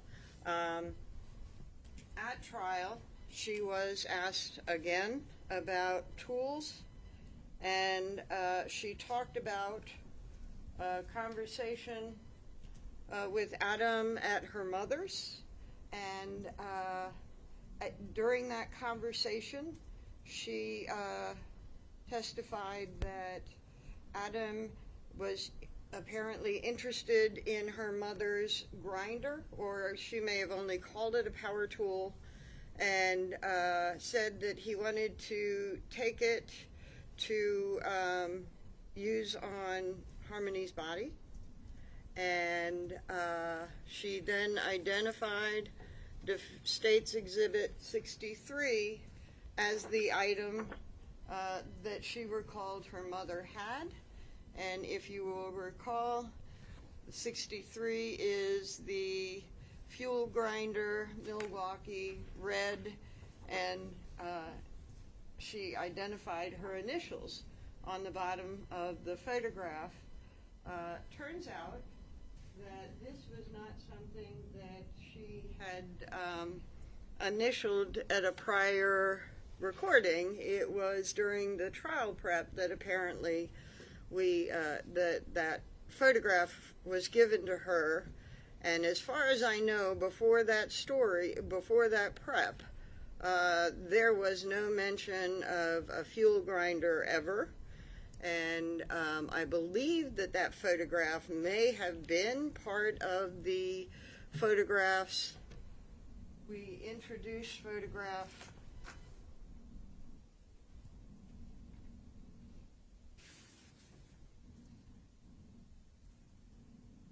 Defendant's eye, that was a circular saw that she identified as the image closest to the image of the power tool that she had seen in the house. It was an old power tool, and it was corded and looked most like the circular saw. I'm sorry, she saw in which house? Sorry, Union Street apartment. Then she identified, was shown a miter saw, which is Defendant's Exhibit H, and said no, that was not the saw that she saw. I do not know if State's Exhibit 63 was included in the photographs that she was shown back then. I assume that it was, because I think they had already collected this Home Depot information. But nevertheless, they go to a prep session with a saw, a photograph of a saw that she has never seen. She tells them this story, and on the stand she tells them that she talked Adam out of stealing her mother's fuel grinder. So in regard to that, Christine Lubin testified she does not have a grinder. She's never had a grinder. She knew what the picture was of, and no, she had never had one. So the credibility with regard to that testimony has several layers, but essentially none. Then she also testified about tools, and she did not see tools other than the scissors. She testified with regard. She testified that she saw tools in the apartment, right? The one that looked most like the chainsaw was in a box under the cupboard. Okay, so it's not that she didn't see tools. I'm sorry. Okay. What she identified as the corded circular saw was in a box under the kitchen. She did not see any tools other than the scissors in the bathroom, and it was a small bathroom. The only thing that she saw there, other than using the scissors, was a bag of lime. She testified that the photograph of the lime was the most similar to what she saw. She did not say that she could identify the lime, but the lime in the picture, and I forgot to pull it out, was the one most like what she saw.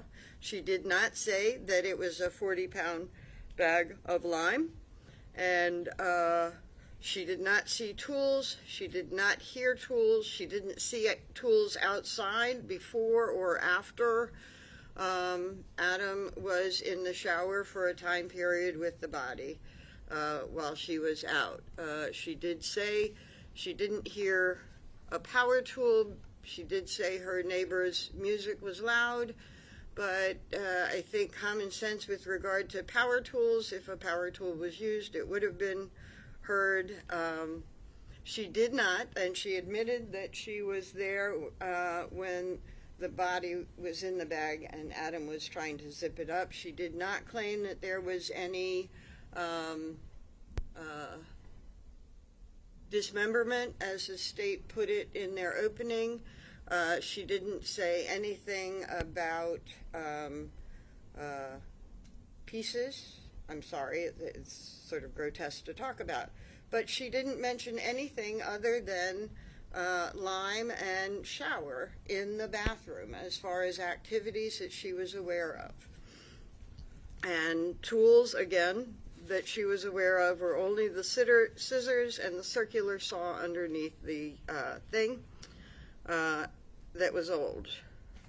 She also, although she claimed that she limited her time in the bathroom, she also testified that she saw Adam put the body in a trash bag on the floor in lime. She later retracted and said, no, he said that. She didn't see it. But in any event, she testified to both. So if that tool was there, she would have seen it. She did not.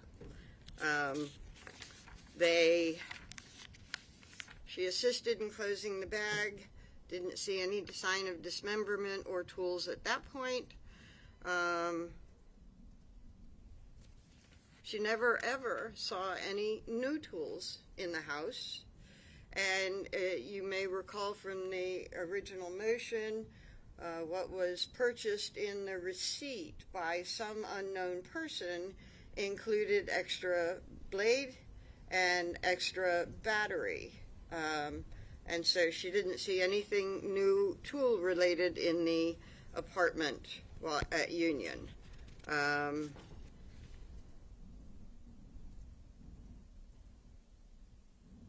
She testified about, I think she testified about a call for service for taking care of the bathroom. In any event, the state will have, I believe, a witness to talk about a call for service. Well, they did introduce the document regarding the call for service, so that's in. Okay, and I think that she mentioned that, no, so I guess they're not going to call the guy for a call for service, but they have a document. I think she described a call for service, and if she did, she didn't do anything about that call for service vis-a-vis the events in the shower. So we don't know if the events in the shower happened, and she moved into the apartment at the end of February, and I think she said the 21st or the 22nd, and so there were a number of days prior to that call for service, and she did not say that it was the next day or anything, or the same day or whatever the complaint was, so we don't know if a day or 2 or 3 or 4 went in between. I think the other thing you mentioned that you raised was the bank records. Do you want to discuss that? Okay, and the bank records, they have bank records that show a withdrawal from Citizen Bank. The state put in its motion that Citizen Bank is about 0.4 miles from the Home Depot. I believe one of the officers will probably be able to testify that Union Street is over a mile from Home Depot. There's no evidence whatsoever of anybody giving a ride to the Montgomerys. There is testimony that when they got rides somewhere, it was sometimes through a service.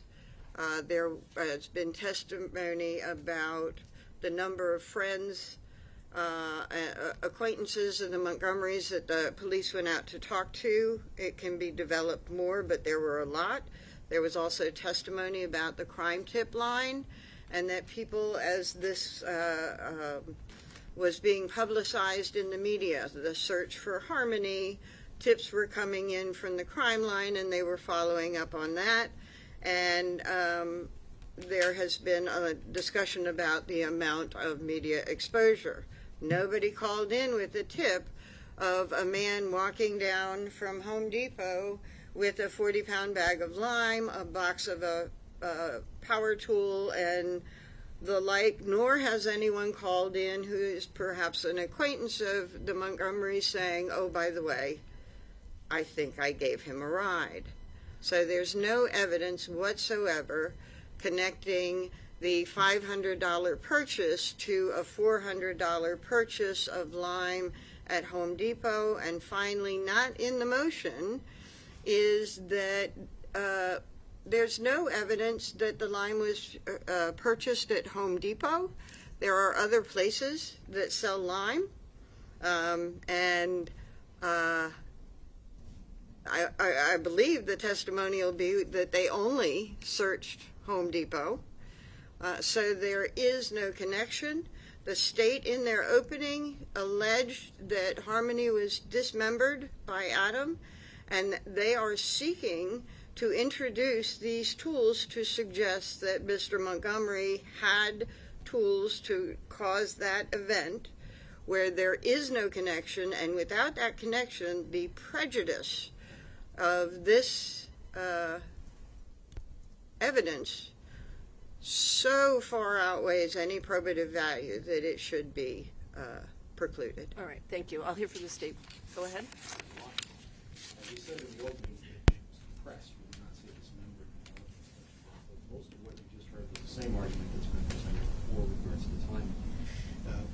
Attorney Smith just mentioned with regards, and I'll just try to go backwards in order so I can address the different things coming on. Yes, that the Citizens Bank is across the street from the Home Depot on South Willow Street. There are many different ways to get back and forth in the city that don't involve calling a ride or necessarily a ride for it. The fact that there's no testimony or a tip of a person carrying a bag of lime and a power tool in a bag that came in does not make it any less relevant or less admissible for this Home Depot purchase to occur. Let's go back to the timing of it. The Citizens Bank withdrawal is on the 26th. A matter of minutes, less than an hour, minutes later, at the Home Depot, across the street, there is this purchase of lime. This purchase of lime with power tools by cash. Other purchases of lime that were made for the entire month of February, with the exception of one other one, were accounted for. And the other one was outside of this time frame.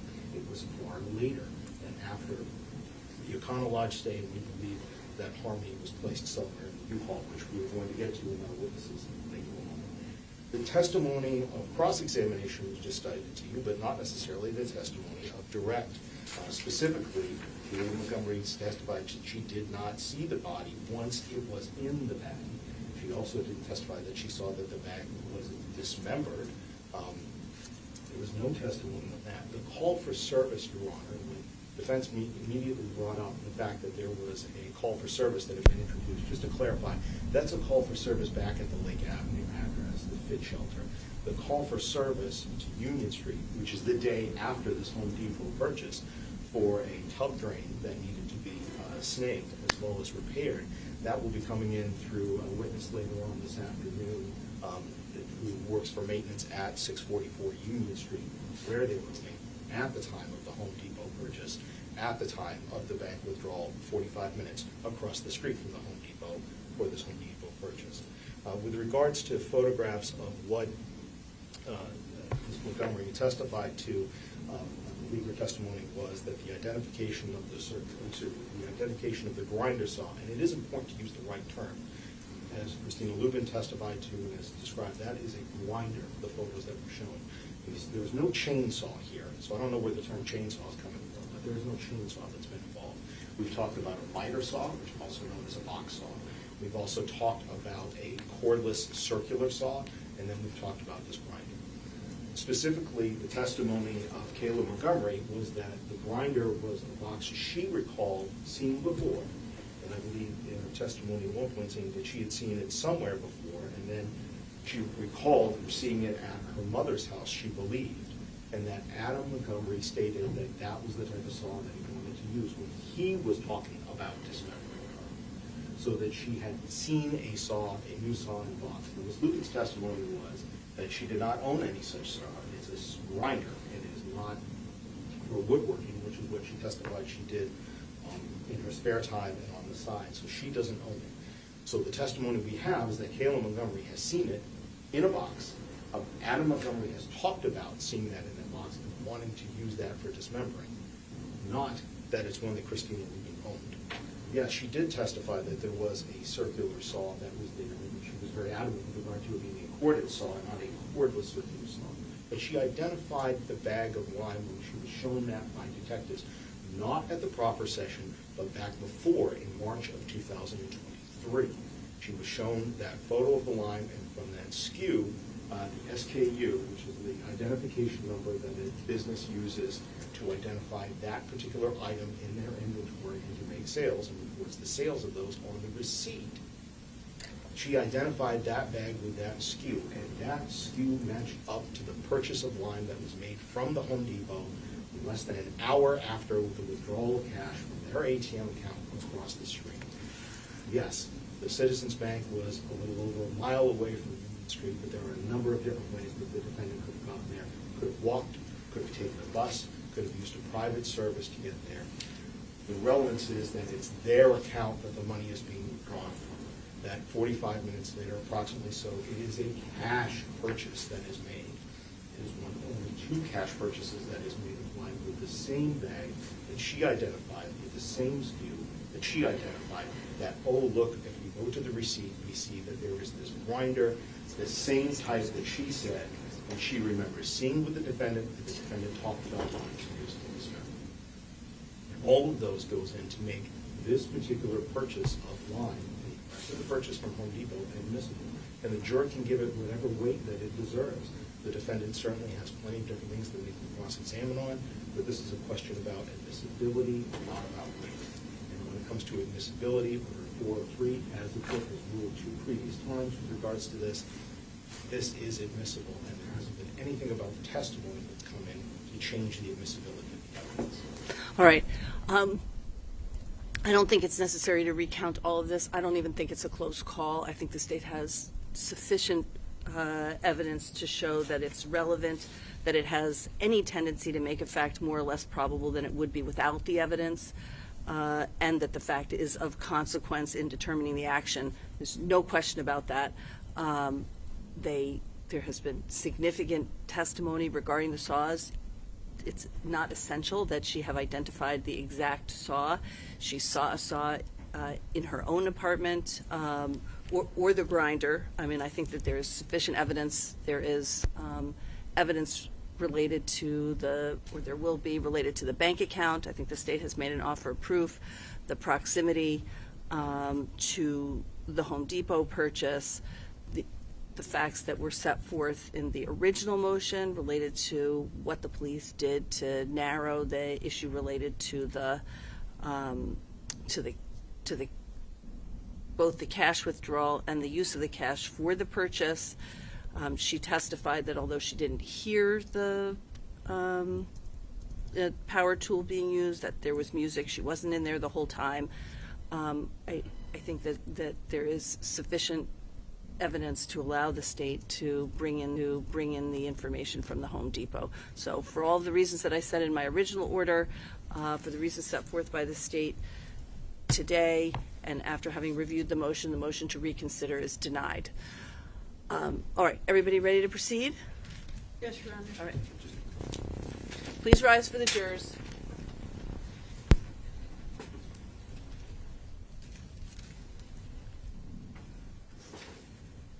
I guess for the record, I should also say that I think it's admissible under 403.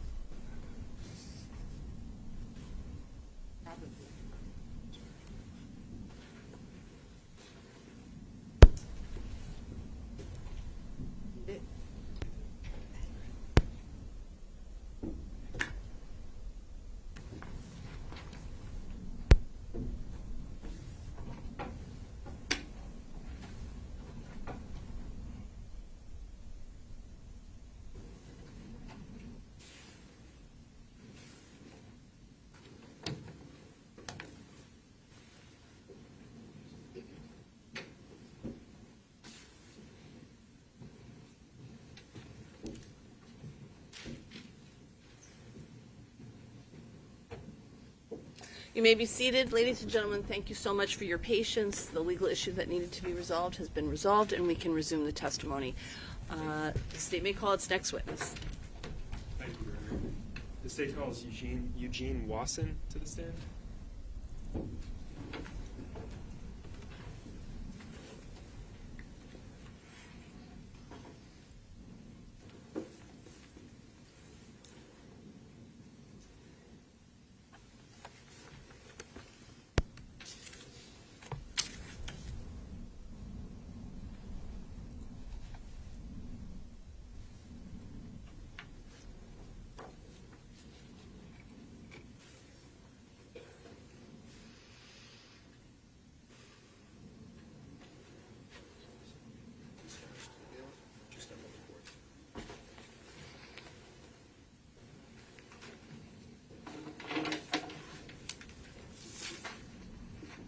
Mr. Wasson, you can remain standing. If you can raise your right hand.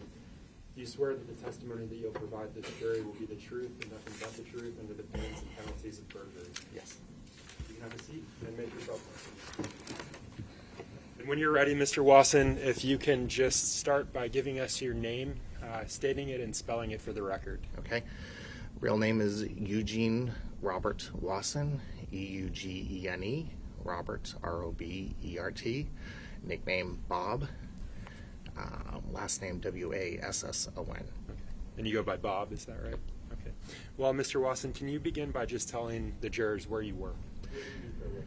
I work at Home Depot, Manchester, Londonderry, so I was a Met supervisor. So. Do you travel between those two locations for work? I now transferred to the Londonderry location, so I'm in that location now. At some point, were you working in the Manchester? Yes.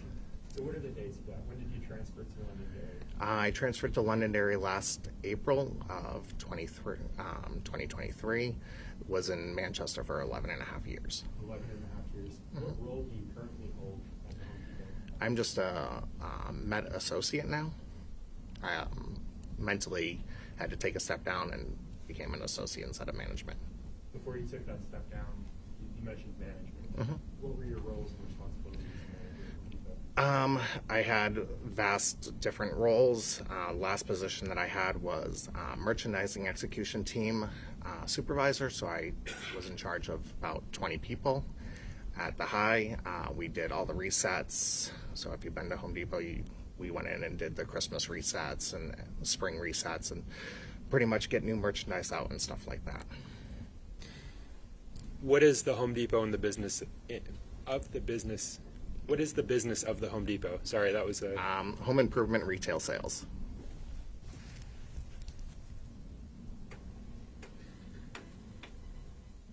And so if you could just remind us of your current duties. My current duties Yes. are basically doing resets, getting sales and promotions ready and stuff like that. I'm showing the defense what's been marked for identification as State's Exhibit 92.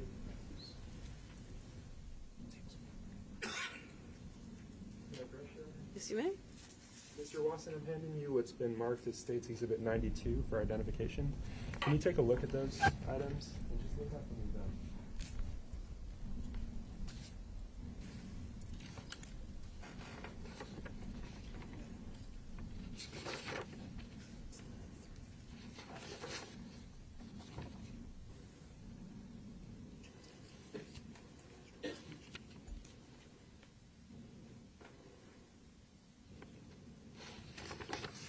So you can remove that paperclip, and if Okay. you like, you can remove the actual pages from the plastic. You want me to remove these? Yep. So you can remove it.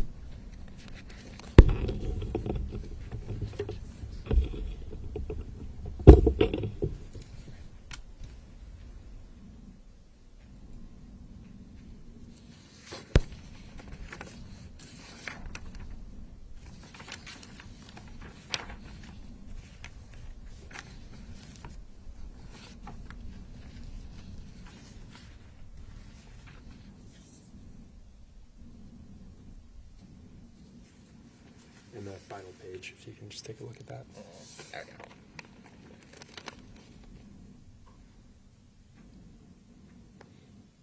Okay. All right. Are you familiar with these documents, Mr. Wasson? Yes. The spreadsheet kind of is something that you pull for a report if you're looking for something for receipts and transactions. And the last one is a receipt. So let me ask you this, Mr. Wasson. Are these records typically held in the ordinary course of business? It's something that if you had to look up receipts and transactions, then you would. Most people wouldn't get them. Okay. Most people wouldn't, but employees of the Home Depot would. You're able to access those. If you worked in a certain department, which I did, I ran the service desk, so I had to do audits on this stuff every so often. And that last document, what did you describe that as? Receipt from a transaction from the Manchester location on 2/26/2020 around 11:42 a.m. Were you working at that location Yes. on February? I'm just going to remind you both, this is a very big room, so it's really important that all the jurors are able to hear Okay. both of you. So if you could keep your voices up, please. Sure. Were you working at the Home Depot on February 26th of 2020, Mr. Lawson? I was employed with them then. How were you so employed at that time? I was merchandising execution team supervisor at that point. You said you had an opportunity to review these records previously. Let me ask you this. Are those fair and accurate to the best of your knowledge with the records that you reviewed prior to taking the witness stand? Yes. Your Honor, at this point, the state moves to strike what's been marked for identification. Strike the ID of Exhibit 92 and mark as full. Counsel? We rest on our prior objection. All right. The ID is stricken. It's entered as a full exhibit. Okay. So, Mr. Wasson, I'm going to ask you to just take a look at these items, and I want you to start with, it looks like they're in order still. What's the first date you're able to see? And I want you to go to the last date. From the first date to the last date, what is the first date you're able to make out on those documents? February 5th, 2020 to March 4th, 2020. And I'm just going to ask you to talk to the back of the room so the jurors can hear Oh. you. What is the first date you're able to see? February 5th, 2020 to March 4th, 2020. And if you can do me, so if you can count how many transactions you're able to observe on those documents.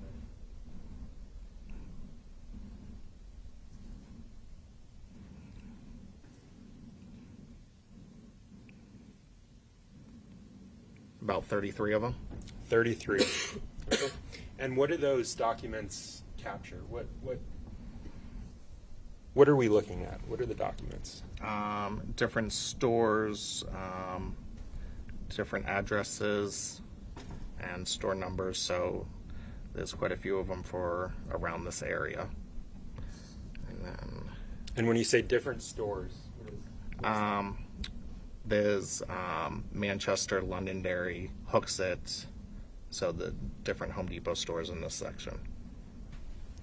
and are these transactions that we're looking at or something else? They are transactions for the different times, and it looks like for a specific class that they were looking for. Okay, and what is that specific class? Looks like lime and gypsum, so anything under that category. Are you familiar with what lime and gypsum is? Yep, it could be anywhere from drywall to powdered or stuff for gardening. Stuff for gardening. Okay. Is there a specific SKU number associated with those purchases? And when I say SKU number, let me back up. Are you familiar with that term, SKU? Yes, we use it every day. Can you tell the jurors what it means? Let me ask you this. Is the Home Depot able to track specific purchases? Oh yes, we can look up different line items. Okay. When you say line items, how do you look up those different line items? Typing in the SKU number or description into our computer system, and you'll be able to validate what somebody has purchased. Those specific SKU numbers, are they related to specific items that you sell at the Home Depot? Yes, Does each item have its own unique SKU number? it does. And are you able to make out the SKU number specific to those purchases? Let me strike that question. You mentioned a receipt. Mm-hmm. Can The you tell receipt. the jurors again what the date is of that receipt? The receipt for the piece of paper is February 26, 2020. And do you see one of the SKU numbers that you mentioned? Limestone 221-104, which is unique for that one, for limestone. What else do you see present on that receipt, Mr. Wasson?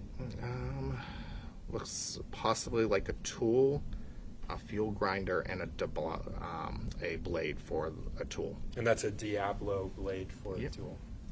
What else do you see on that receipt? Total cash, change given, the price of everything, each line item, and the total. Okay. When you say the total cash, I want, if you can set the receipt down and turn back to the larger document. How many cash transactions do you see present on that list of 33 sales? 3. Okay, and what are the dates of those cash transactions?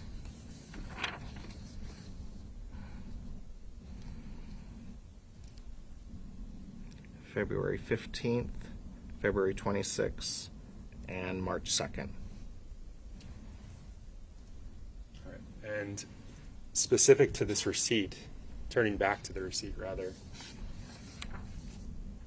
Which would have been the February 26th, Manchester location. Where is that? Sorry, my eyes got lost. take your time.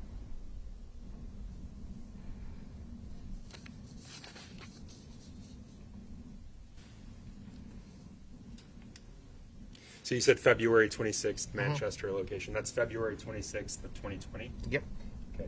And you mentioned earlier when you were reviewing the receipt that there was a cash total. Yep. What was the cash total for those items? $400.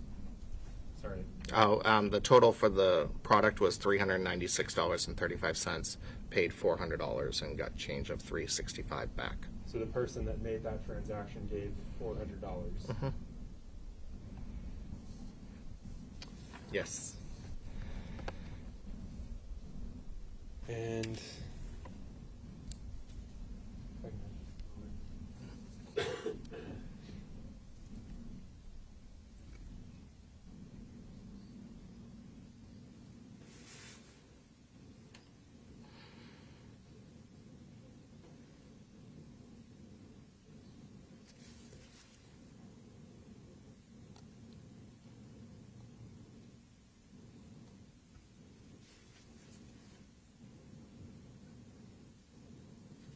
thank you, Mr. Wasson. No additional questions.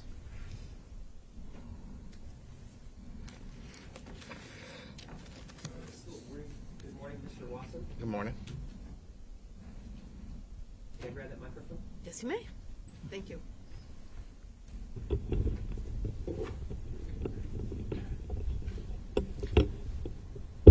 So let me introduce myself, Mr. Watson. I'm Jamie Brooks, and I represent Adam Montgomery. I'm also going to ask you a few questions.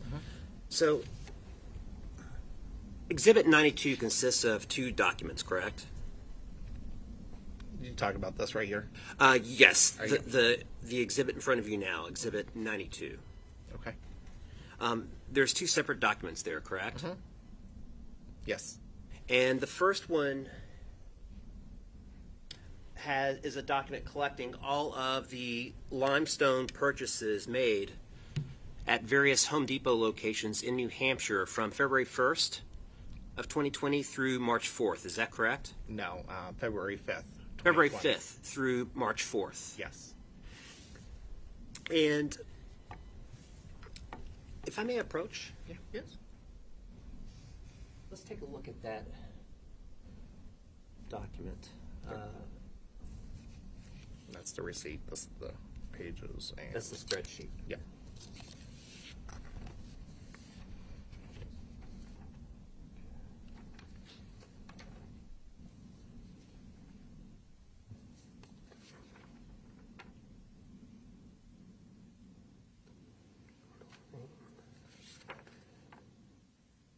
Where are the SKU numbers? Which page? You have a spreadsheet out in front of you, correct? And this spreadsheet represents 33 separate purchases of some kind of limestone. So the SKU number is right here, the 22104. This is all the 221104. Right So here. these are all different SKU numbers then. This is mostly the SKU number for, looks like for the limestone. What are these other That's lime the- gypsums? So that's the subcategory. So it goes subcategory and then sub-description. So there's like a big, how Home Depot does it is they have like a class of like hand tools. And then it goes into either a manufacturer, and then it goes into what kind of hand tool, and then it goes into the SKU specific. So it gets categorized in different things. So this is your start of your top class, and then it goes down to more specific of the SKU number. So it's like parent, kid, grandkid. Okay. But all 33 of these are various limestone products? It's all the same SKU number. Looks like there might be another, yes, so it's all the same SKU number here except for 2 of them, which is a green and grow limestone, which is a totally different product, but it's still a limestone category. Okay. 33 purchases from, was it 5 locations? Manchester, Hooksett, Londonderry, South Merrimack, and Concord? It looks like it, yep. It's fair to say, though, that Home Depot is not the only store that offers limestone products. There is other retailers that do sell limestone. The next document, it is a receipt for a February 26th purchase, Yes. cash purchase. Yes, It does not, that receipt does not indicate the identity of the purchaser. it does not. And based on your managerial experience, Home Depot retains camera footage for how long? I'm not sure on that. I never, as the position I was in, we never really had to go to the cameras unless we were asked to validate something. But we have no access to it except for loss prevention and corporate. And those cameras and the footage obtained therefrom, to your knowledge, is it kept forever? I'm not aware of, I'm not sure. It's possible that it gets lost over time? With the company as Home Depot, probably stays for a long time.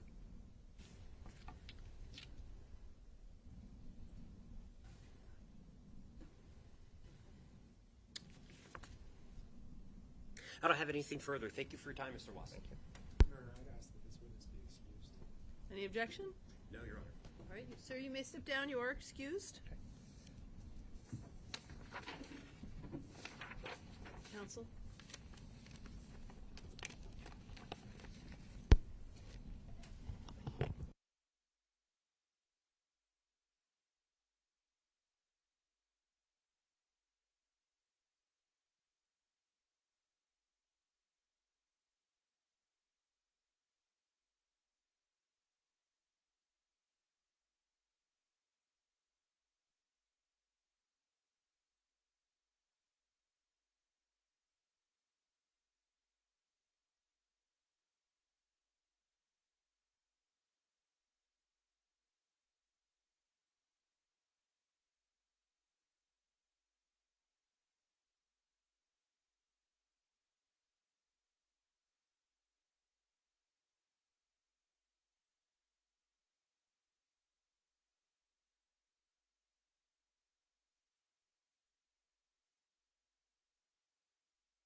Call its next witness.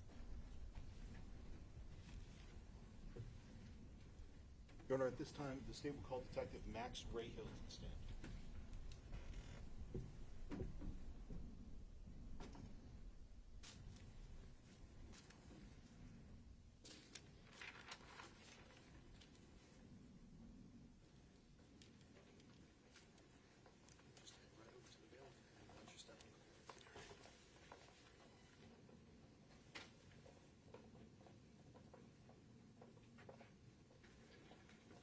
Detective Rayhill, if you can just stand and raise your right hand.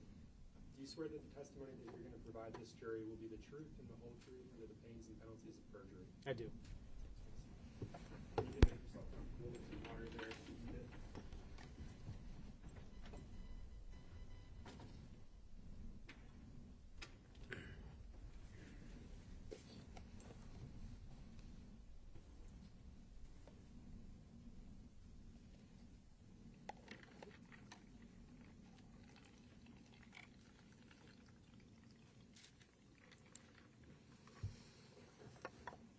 Detective Rayhill, if you can just start by stating and spelling your full name for the record.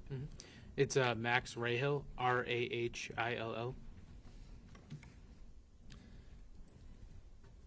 And Detective Rayhill, I've called you a detective, but how are you presently employed? I'm a detective with the Manchester Police Department. And how long have you been a detective with the Manchester Police Department? I've been a detective for about 3.5 years, but I've been employed with the Manchester Police Department for 9.5 years.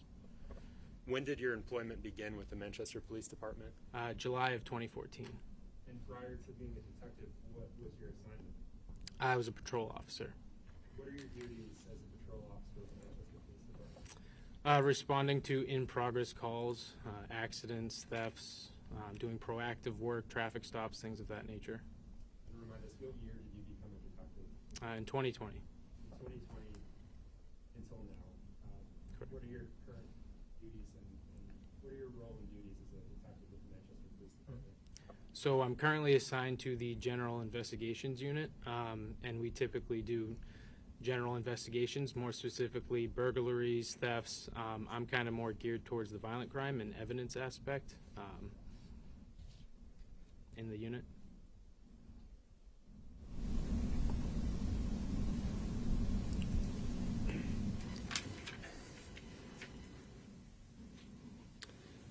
Any prior law enforcement experience prior to the Manchester Police Department? I was actually a court officer at this courthouse and Manchester District Court. And how long did you have that role for? A little less than a year. Detective Rayhill, did you graduate from the New Hampshire Police Academy? I did. And what year was that? 2014. Do you recall what class you were? 165. And do you participate in regular trainings through the Manchester Police Department? I do. Okay. How often would you say you participate in trainings? I try to do a couple to a half dozen a year. More so, I mean, since I've been employed there, I've done a wide array of different trainings. But since I've been a detective and before I became a detective, I started to do more trainings and towards the investigative aspect of law enforcement. So is it fair to say the trainings that you participate in currently are more geared towards your duties investigating? Correct. I want to switch gears, Detective Rayhill. Were you assigned duties in your official capacity as a law enforcement officer with the Manchester Police Department regarding the investigation into the disappearance of Harmony Montgomery? I know that was a mouthful, but Yes. okay. And just briefly, if you could describe for this jury what your role and participation in the case was, just a bird's eye view. Okay. So I originally started working on the case early January of 2022, where we would help with searches, follow-ups, things of that nature, but I didn't actually get assigned the case with Detective Dunleavy until February of 2022. You mentioned a Detective Dunleavy. Is that Jack Dunleavy? Yes. And what is your understanding of his role in this case? The lead investigator. And so what was that interaction like between yourself and Jack Dunleavy? We had a good rapport, just going back and forth on different things that needed to get done. I guess my question, did you split duties? Oh, yes, yeah, correct. Sorry. And I think you said this, but your involvement in this matter began in January of 2020? Correct. 2022. Yes. I want to discuss specific processing of an item, sealing. Yes. Can you describe your role and involvement in the processing of a sealing for the jurors? Yes. So we arrived to process the scene June 4th of 2022. Let me stop you sorry. there. When you say you arrived to process Oh, it, sorry. 177 Lake Ave, which is the Families in Transition building, also known as FIT. So we arrived there that morning to get consent from the CEO and the president of FIT, along with the occupants of room 1 in the FIT building. and when you say we arrived, were you with other detectives? Yes, I originally arrived there with Detective Dunleavy. And when you arrived, what did you do? We vacated the residence and to get it prepped for processing it. Did you process the sealing specifically? Yes. And how did you go about doing that? So when we walked in, there was 3 areas of interest, and the ceiling that we're talking about, MER 3D, that was further back in the residence of room 1. And so the processing of that, it was a huge piece of evidence, so we needed kind of all hands on deck when we actually took the ceiling down. And You just mentioned the evidence number, MER 3D. What's Yes. the significance of the MER? so those are my initials. And so did you log that evidence in under your own name? I did. And why did you do that? I was tasked with documentation and collection that day when we arrived at FIT.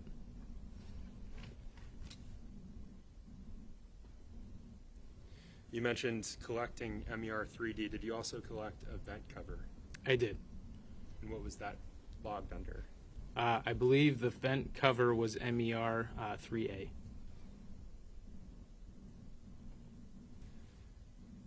At some point during your time, is it fair to say that during your time at the FIT shelter, you did more than just document the ceiling? Correct. What else did you do that day? So after we processed the ceiling and packaged up and got it out of the residence, we ended up cleaning it to make sure that there was no dust on the ground. And we went and processed the scene with, processed the room and the bathroom with Blue Star. And walk us through that process. What was your specific role in the processing of that room and the bathroom? So my specific role was documentation of what we were doing, and I was with Detective Bombard and Detective Bergeron Rosa. Just a moment. Mm-hmm.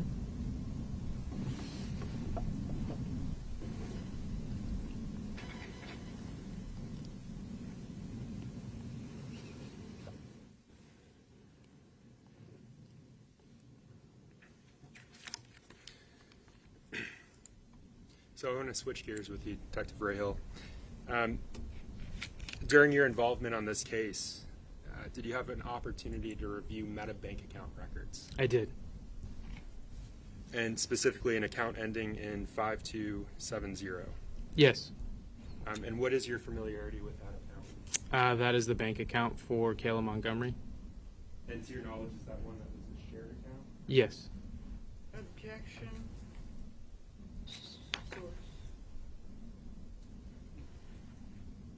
Counsel?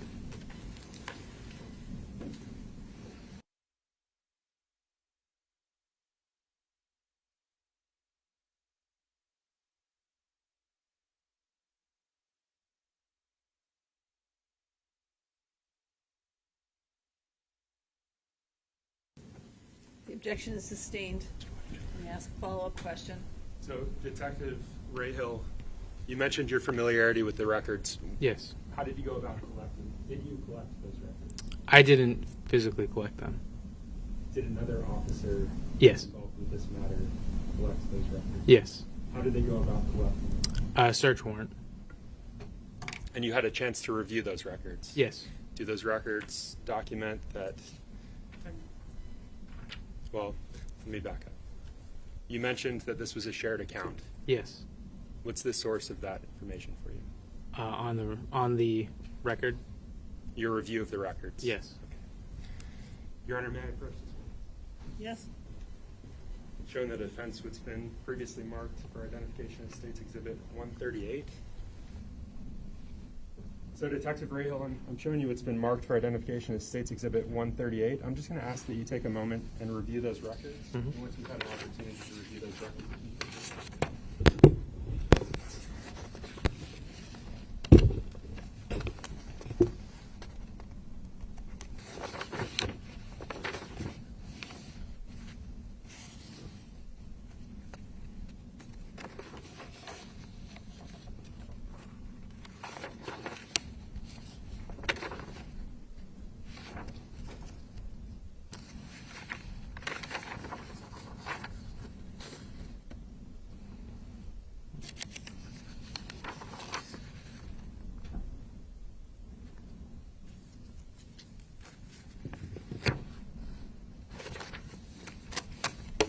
thank you. So the records that I just handed you, State's Exhibit 138, are you familiar with this? Yes. Okay. What is it? It was the bank records for that card number ending in 5270. Familiar with these records? Yes. Fair to say? Okay. Your Honor, I move to strike the ID of State's Exhibit 138 and mark as full. Any objection? Yes.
Is that 138?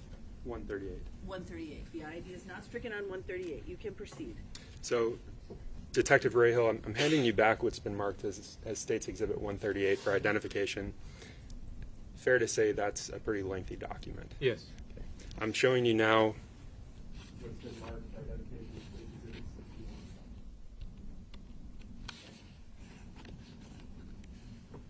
So, if you can take a moment and review State's Exhibit 61. Just look up when you're ready.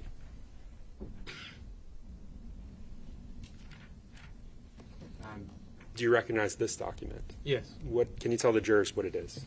So this is a withdrawal from Citizens Bank at 688 South Willow Street.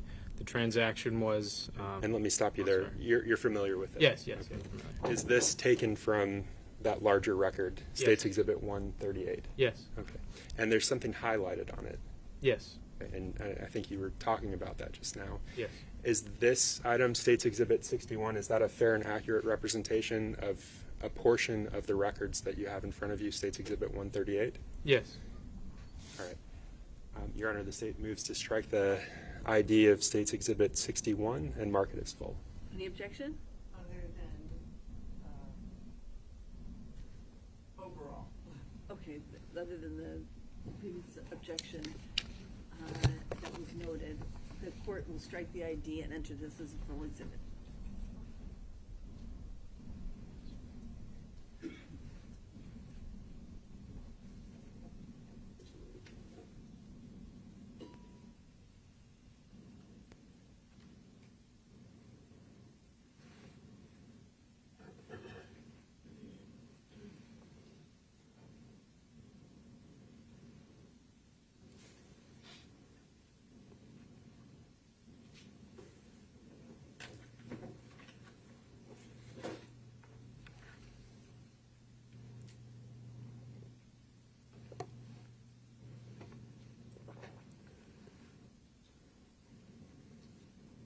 I'm going to take those exhibits back from you, Detective Rahal.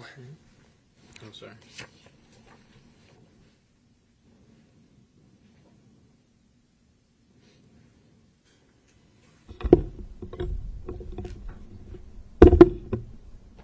With regard to States Exhibit 61, I'm going to put it up on the screen behind you. Is that the same document that you were looking at? Yes. And that yellowed in portion, what does that show us? That shows a 500 withdrawal from 688 South Willow Street, which is the Citizens Bank.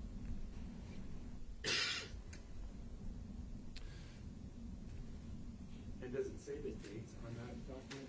The date and time of the withdrawal? It does. And you mentioned that it was 688 South Willow Street. Yes. Can you tell the jurors what the date and time is? It is February 26, 2020, and the time is approximately 11:20 in 13 seconds. 11:20 and 13 seconds. Yes. And what was the amount that was withdrawn? It was $503.50. Your Honor, if I may approach this. Join the defense, what's been admitted as States Exhibit 92. I'm showing you what's been admitted as States Exhibit 92. I'm just going to ask that you look at the back page, the last page of that document. In the plastic. Okay. Are you familiar with that document? Yes. What is it? It's a receipt from Home Depot on March Ave. The date. You want me to go into detail what it is? Nope. Okay. You're familiar with it, though? Yes. Fair to say. Okay. So let's talk about 688 South Willow Street. Yes. What's your familiarity with that location? So it's a close proximity to the Home Depot at 129 March Ave. When you say it's in close proximity, what does that mean? It's within half a mile. So South Willow Street and March Ave are connected, so they're very close to each other. Well, they touch each other. Are you aware of how long it would take to get from the ATM to that Home Depot? It depends if you walked or drove, but it would take about 10 minutes, maybe a little less, 9 minutes. Have you personally made that commute from the ATM? Driving wise, yes, but not walking wise.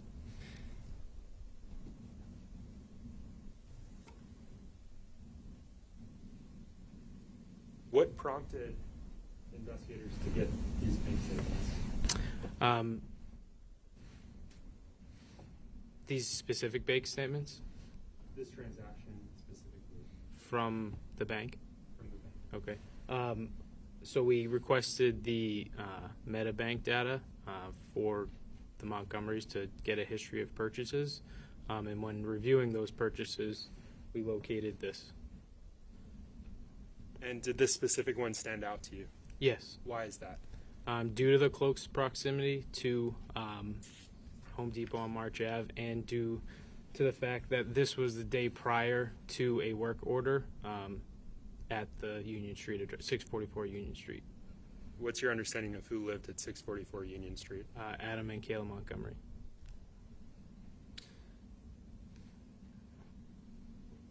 With respect to that Citizens Bank, did officers request surveillance footage from the Citizens Bank? Yes. Did you receive any? No. And if I may approach again, Your Honor.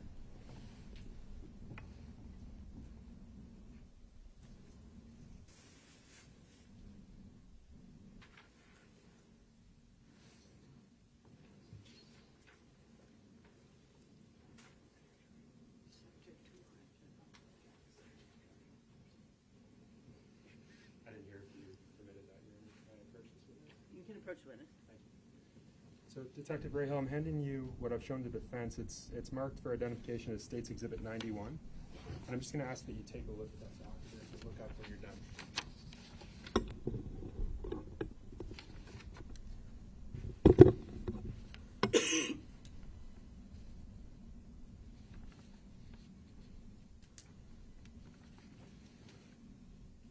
Okay. Are you familiar with that document? Yes. Can you tell me what it is?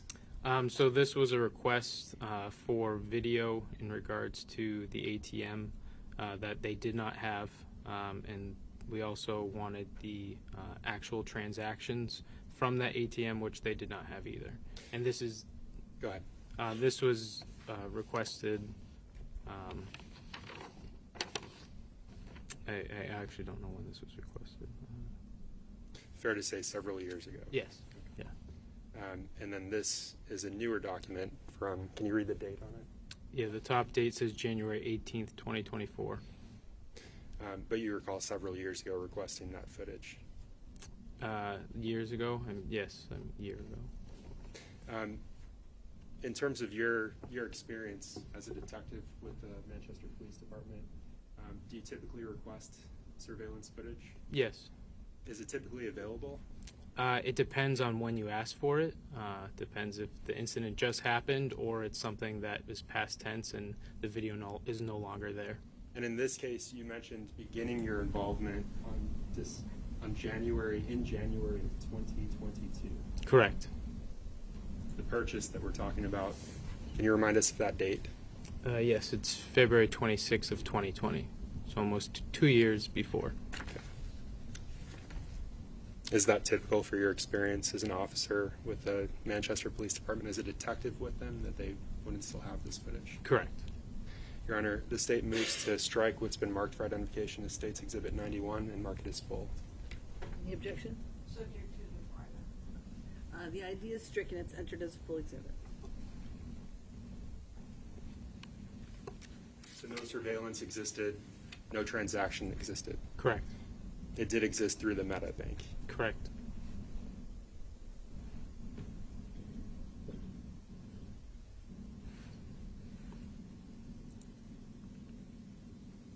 What was the next step in the course of the investigation into this specific purchase?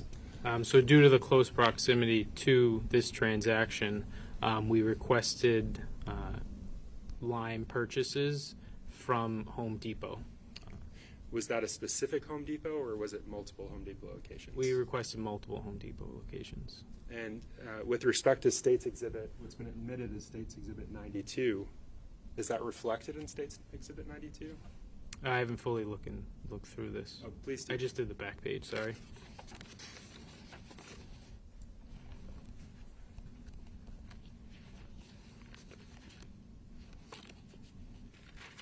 Is there papers in here? There are. Oh, okay, so there's more in there. Yes. There's multiple locations on here. Okay. Which locations do you see? Merrimack, Manchester, Hooksett, Londonderry, and Concord. During the course of your... Did you have an opportunity to review those documents once they were received? Yes. And that was during the course of your involvement in this investigation. And do you recall when those items were received from Home Depot? We requested them in August of 2022, and we received them about a month later.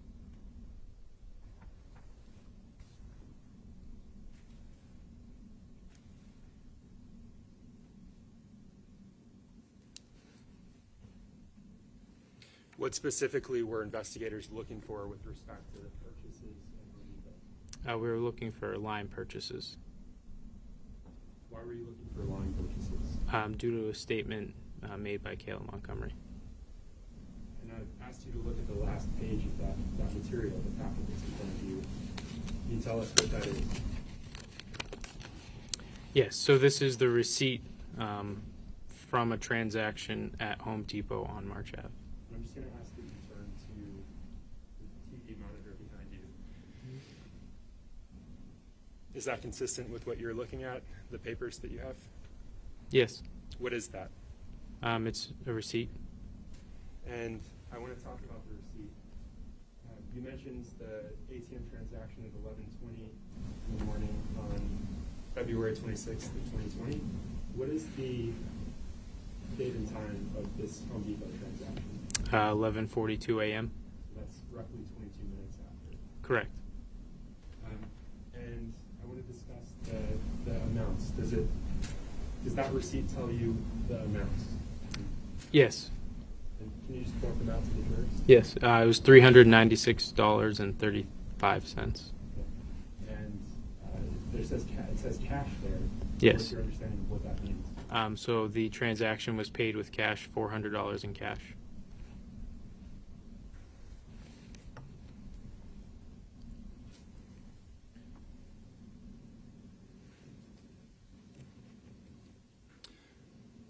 What's your understanding of the size of the line bag that was purchased? It was a 40-pound line bag. 40 pounds? Yes.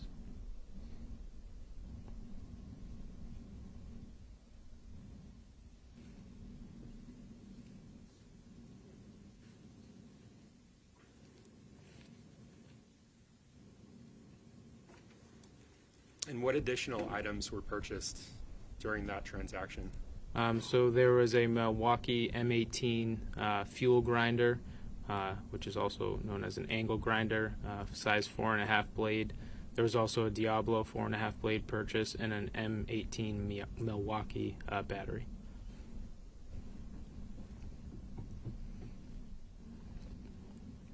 So Detective Rahill, I'm handing you what's been published as State's Exhibit 63. Do you recognize this item? Yes. And is this consistent with what is represented on that receipt? Yes.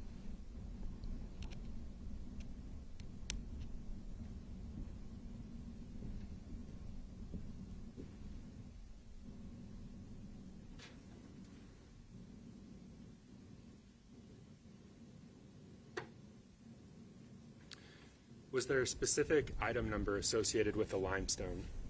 Yes. And what is it, if you can read it from the receipt there? So it's 4 zeros, and then it's 221104. And again, the jury's heard that's an item number specific to that item. Yes.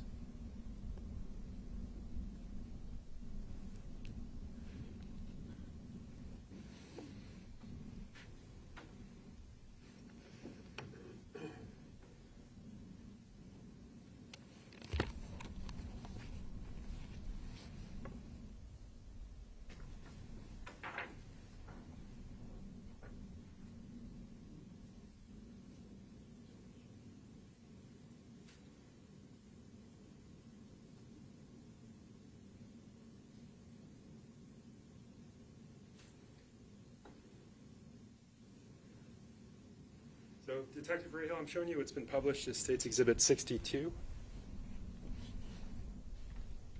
you recognize this? Yes. Can you tell the jurors what it is? So this is a screenshot of line bags that are sold at Home Depot that was presented to Kayla Montgomery during our third proffer with her in March of 2023.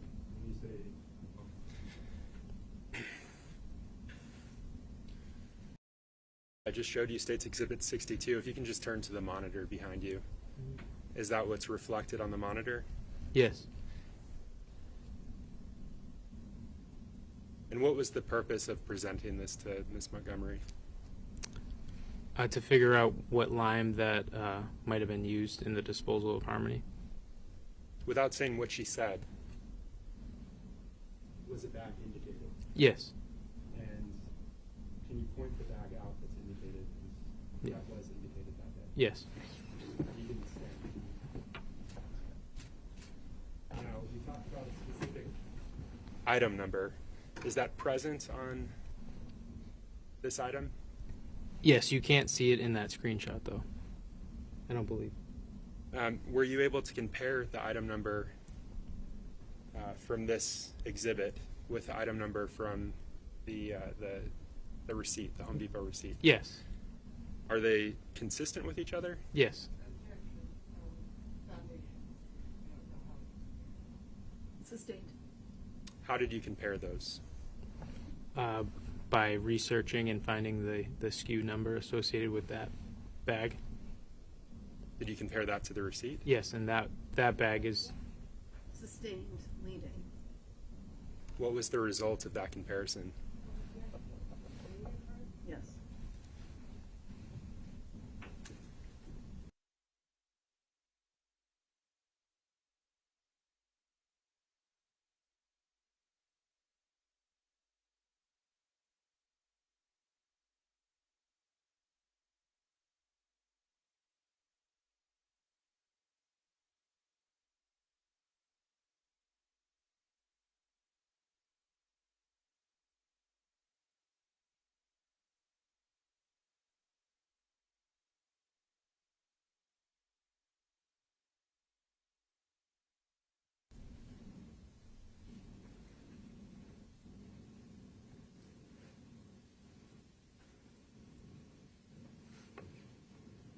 Detective Rahill, you mentioned you find the SKU number of that particular bag.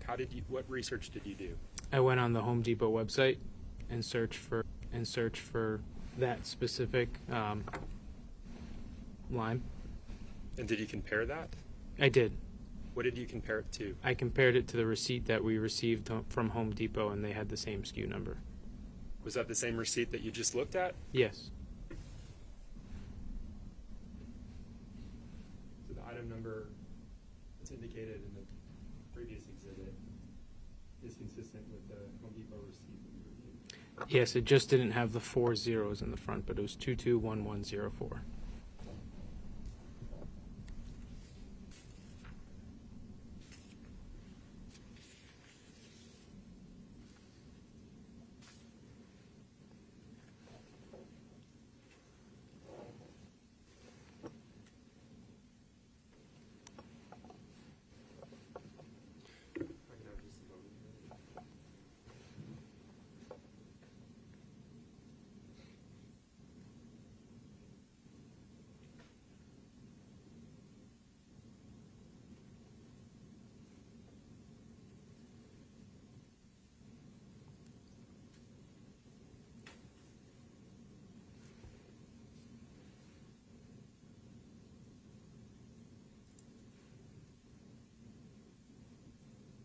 Your Honor, may we approach the bench? Yes.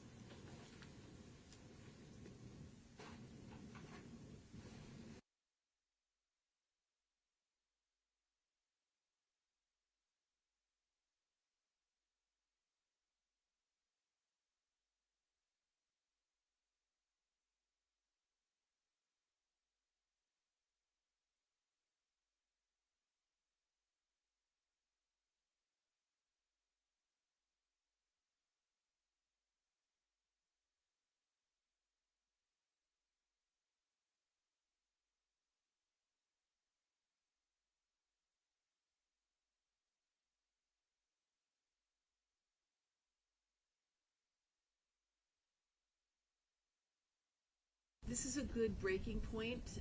So we're going to break for lunch now. Please come back at 1:30. I remind you, do not discuss the case with each other or with anybody else. Avoid any media, social media. or other coverage regarding this case, don't do any independent research, and we will see you after lunch. Thank you so much for your time and attention this morning. All rise for the jurors, please.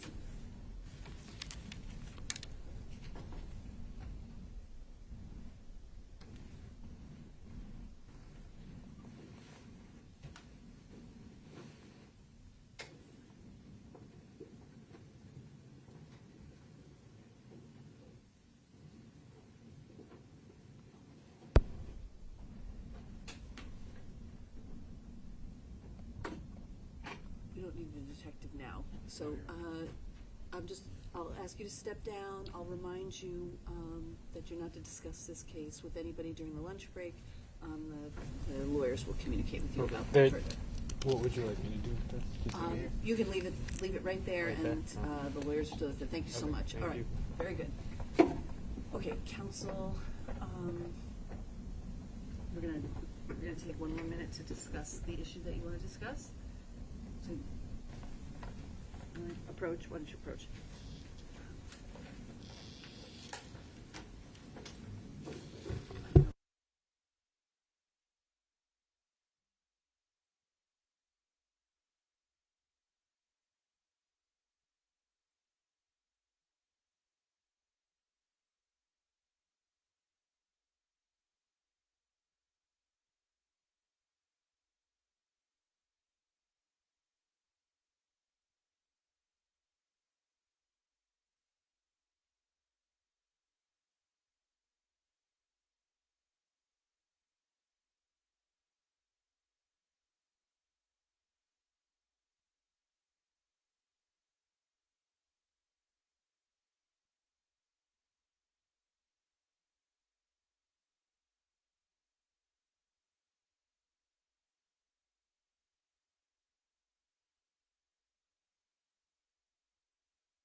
Please be seated. And Attorney Agati, if you want to get Detective Rahill back, we can start with him on the stand. Yes, Your Honor. Sure. Back is up and running, and then I will go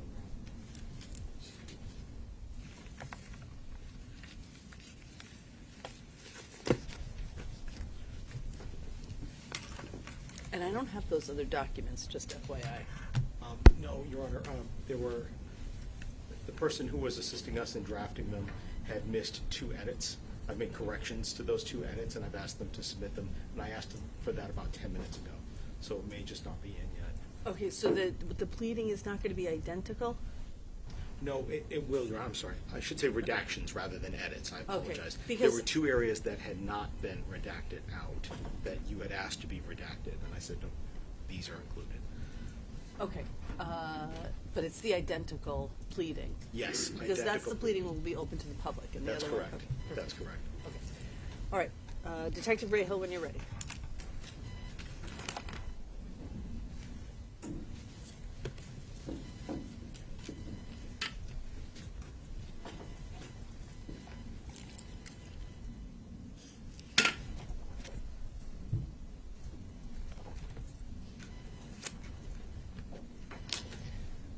All right, Detective Rahill, if you would just come back up and take the stand, please. And while you're doing that, you can have them come in.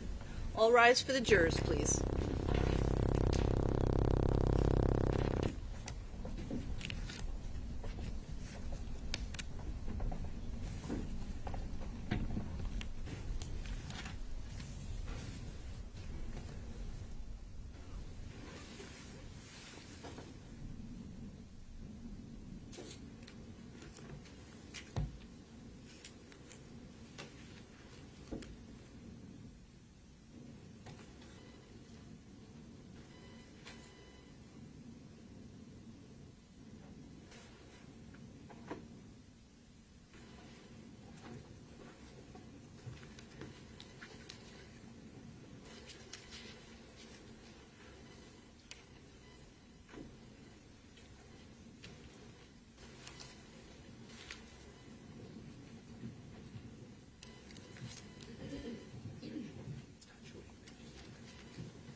Please be seated.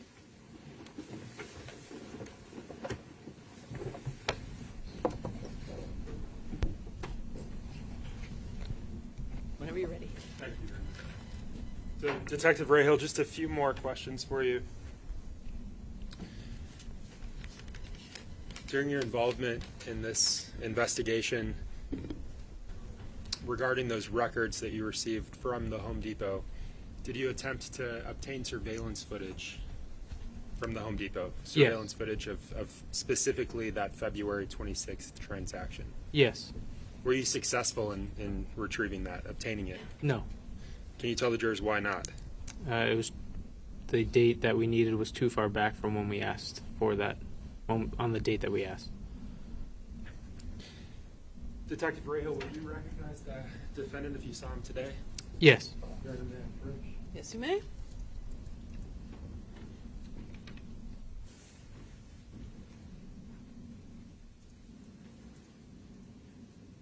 Detective Rahill, I'm showing you what's been marked. I'm showing you State's Exhibit 101. Do you recognize the individual depicted in that image? Yes, that's Adam Montgomery. During the course of your involvement in this investigation, the homicide of Harvey Montgomery, did you make an arrest? Yes. Who did you arrest? Adam Montgomery. The same Adam Montgomery I just showed you an image of? Yes. And when did you make that arrest? It was October. I don't know the exact date, but it was back in October of 20. It was back in October of 2022 at the Valley Street Jail, which is 405 Willow Street, the Hillsborough County Jail. If I can have just a moment.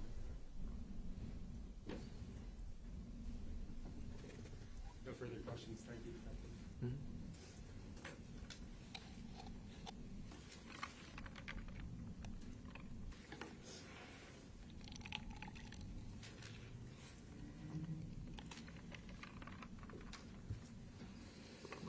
afternoon. Good afternoon. I have a couple of questions for you. Okay. When Kayla was on the stand,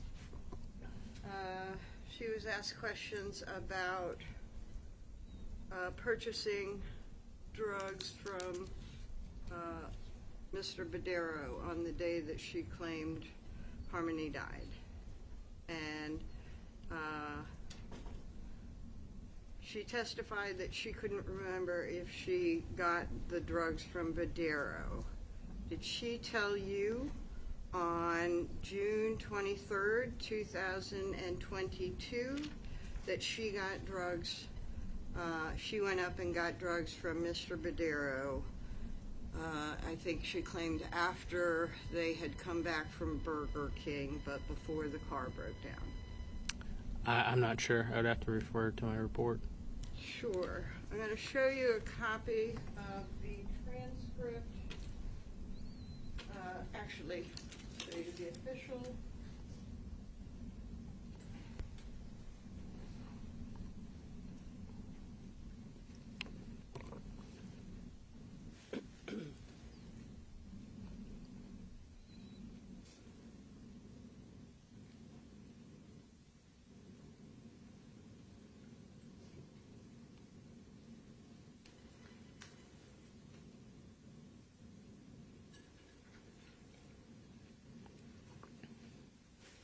And do you recall being present at her June 23rd, 2022 interview? Yes. Okay. If I showed you a copy of her transcript, would that assist you? Yes.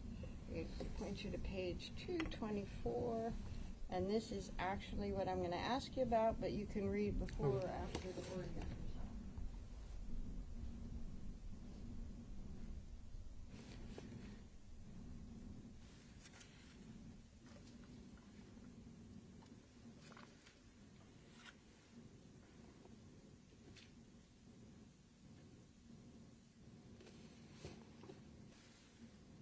Okay.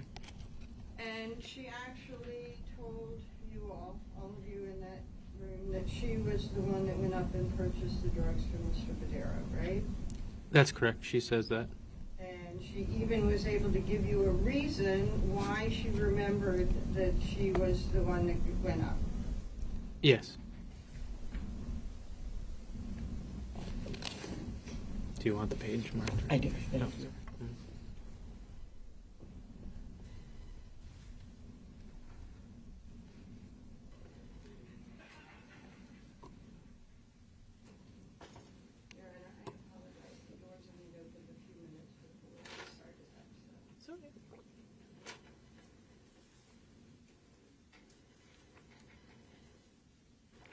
Do you recall the photograph of that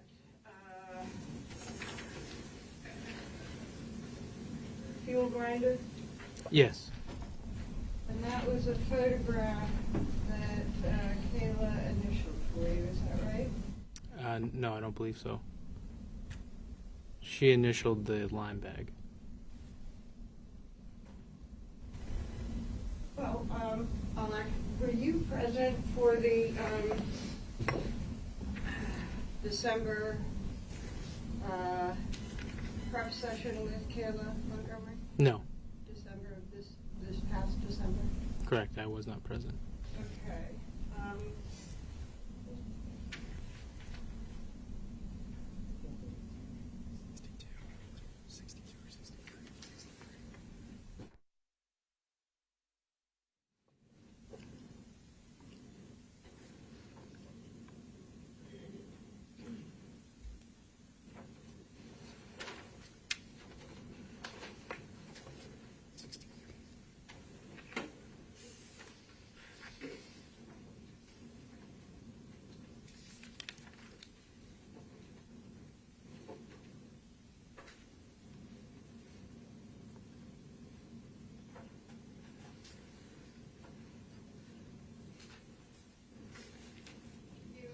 Present for Kayla's March 16th. 16? Yes, I was. 2023 interview. Is that correct? That's correct. That was also called a proffer, Yes. right? And during that proffer, you came with some photographs, right? Yes. And is State's Exhibit 62 one of the photographs you came with? Yes. And that was the pictures of several four types of line, right? That's correct. Okay, I'm going to ask you about that in a second. Also, I'm going to show you a copy of State's Exhibit 63. Did you go with a copy of this photograph? I don't recall. I'm not sure. Okay. Is it possible? It's possible, yeah. Okay. I'm going to show you a copy of what's been marked Defendant's Exhibit I. Did you go in with this photograph? Yes. Okay. And I'm going to show you a copy of what's been marked Defendant's Exhibit H. Did you go in with this photograph? Yes.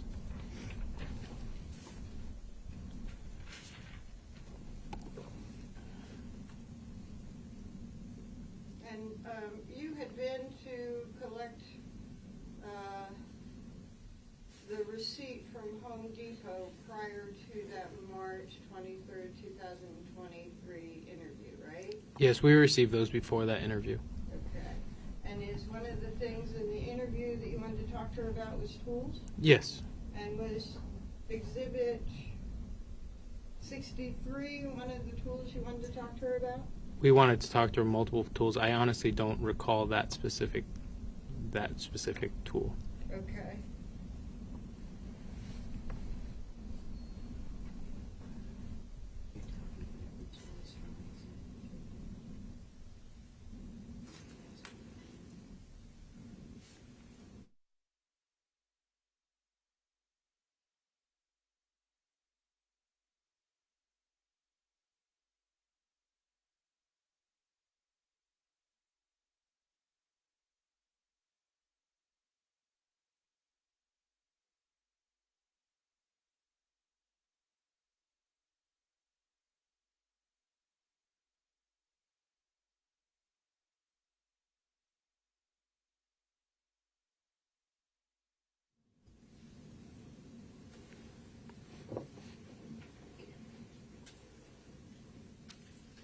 Well, I will start with the photograph of the lime. You had already gone to collect information from Home Depot, right? Yes. And you had collected receipts for something that was purchased that day. Yes. And one of the things that set you to looking at purchases that day was mentioned by Kayla in June of 2021. 22. That lime was in the Union Street apartment used in the shower. Correct. And so you were in part looking for purchases of lime. Correct. Right? And when you came across this receipt at Home Depot, it talked about a cash purchase of lime, right? Correct. And the purchase of the lime was $5.38, right? That sounds about right, yes. Okay, and that was for a 40-pound bag?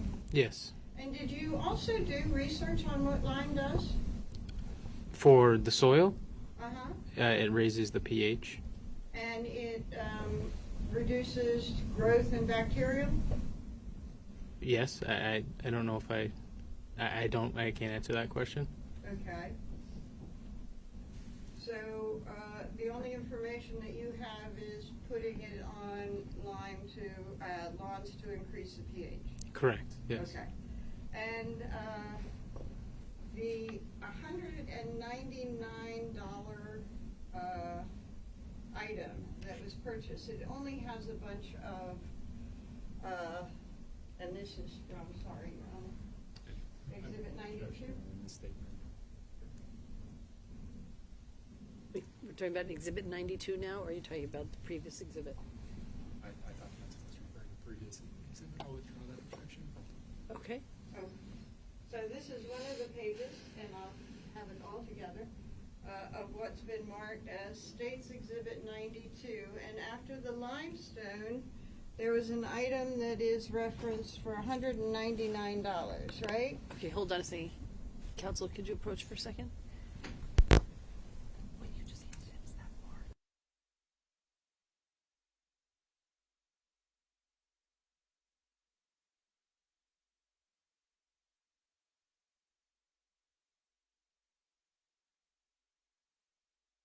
$199, right?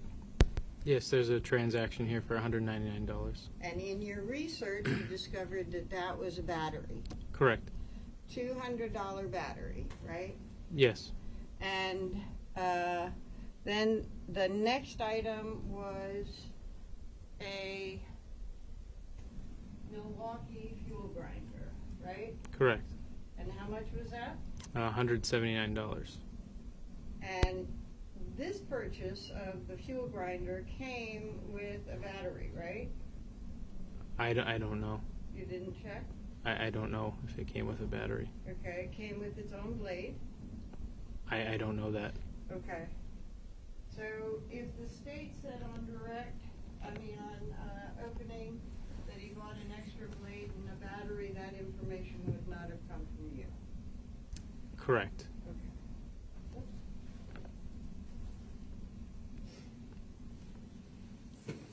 So that is almost $400 for a cordless tool, right? And a battery and a blade. Correct. And lime. And the lime was only less than $10. Yes.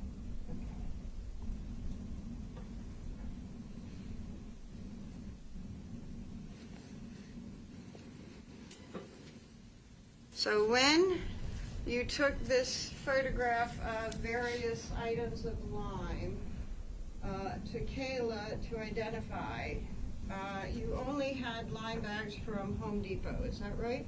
That's correct. And when you asked her to point to the lime bag to see if she recognized it, she said she circled this. Foundation. Overruled. If we can approach, Your Honor. Okay.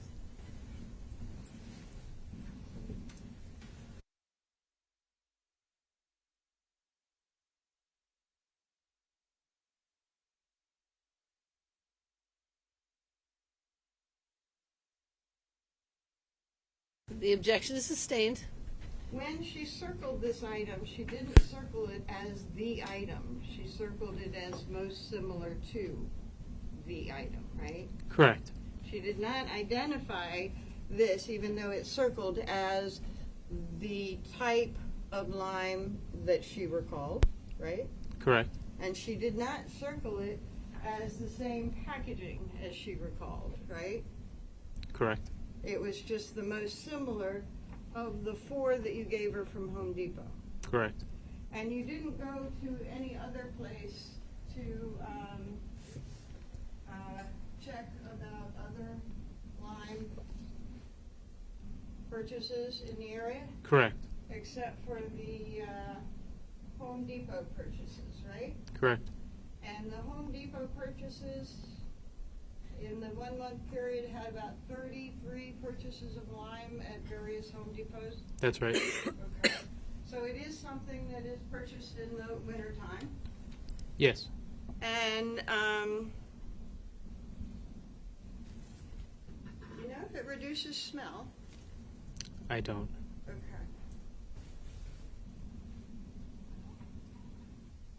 So then I'm going to go on to, did you subpoena Tabitha Scott for grand jury testimony? Did I don't believe so. Okay. All right.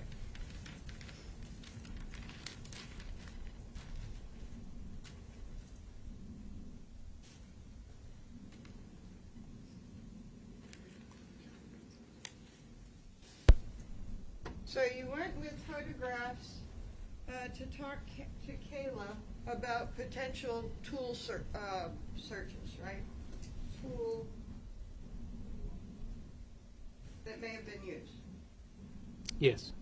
Not that you had information that tools were used, you just wanted to talk to her about tools. That's correct.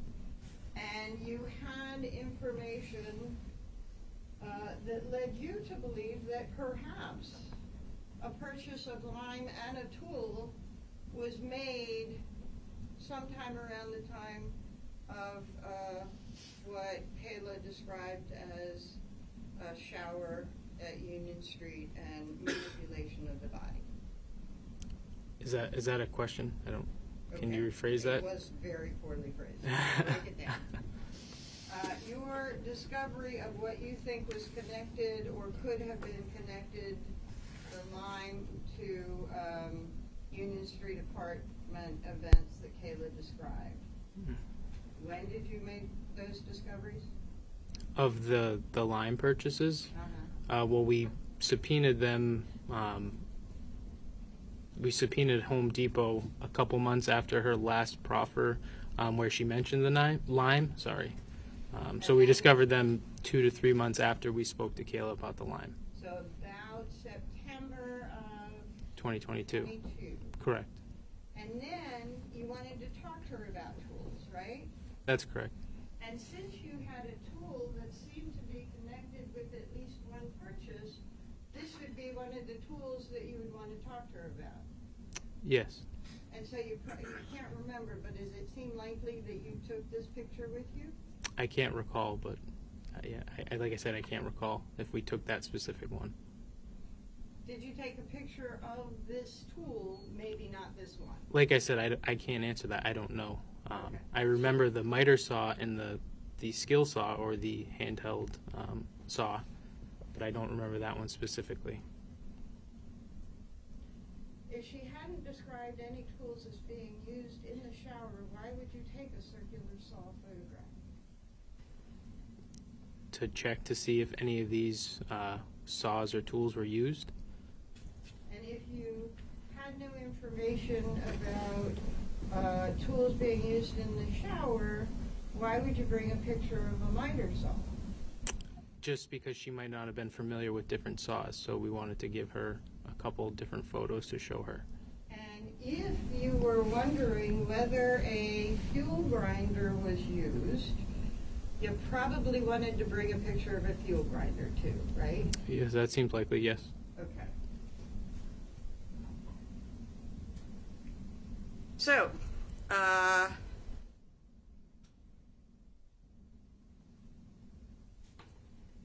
you had Kayla describe the tool that she had said was in the apartment, right?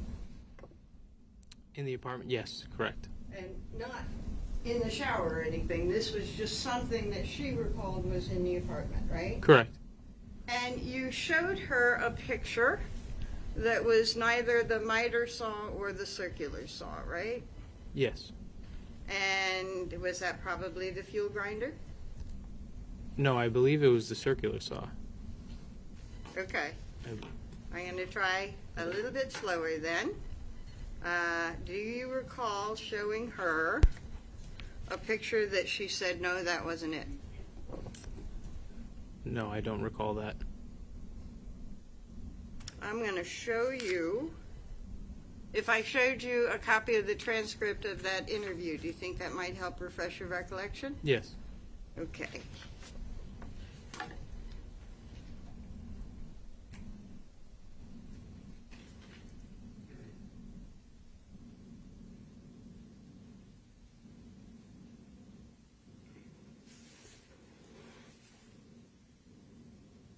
I'm going to show you again a copy of, and this is the transcript of the March 16, 2023 interview, right? Yes. And you were present. Yep.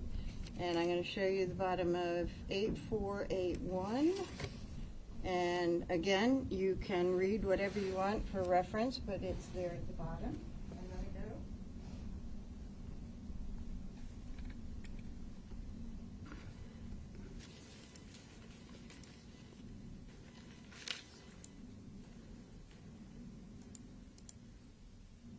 Can I go to the next page? It Yeah, I cuts off. say, review anything Okay. that you want to orient yourself. There are other pages, I will say, if you're looking for it, where we talk about the circular and miter saw. Yes. So in these questions, it doesn't appear we describe what we're showing her. Right, right. So Right. we'll have to get there. Right. I understand that. Yes. Okay. So you're, if I may? Yep. Okay.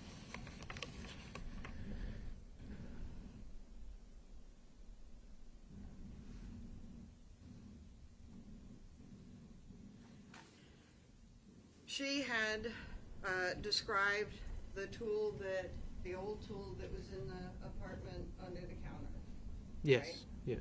And you showed her a photograph and said, I'm going to show you a picture of a tool. Can you just tell me if you've seen it in the apartment or not? And she said no, right? Yes. And you don't know if it was a picture of the fuel grinder, but you probably had one there, right? Probably. Objection, Your Honor. Asked and answered. Overruled. Right? Yes, it could have been there. Like I said, I don't recall. Okay. And you don't know if that was the picture of the circular saw, right? I believe. She's referring to. Correct. Objection, Your Honor. Asked and answered. Overruled.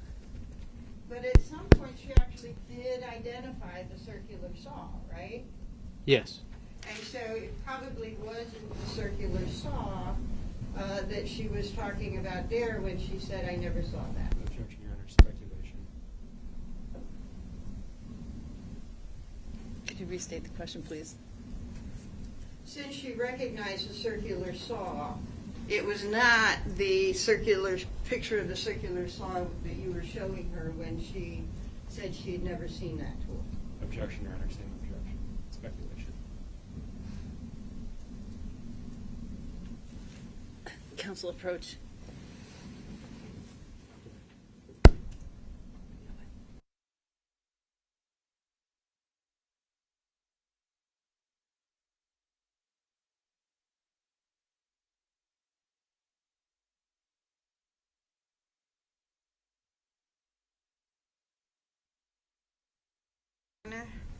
So I want to have you, so you do recall that she identified when you showed her the picture of the circular saw, she identified that, right? Yes. And that was actually at a different part that you showed her that, right? Yes. And she was talking about the tool that was in the apartment when you showed her that, right? Yes. And you showed her a picture, and I'm at 84, a picture of a circular saw, and she said it was most like that, right? Yes. I recall that.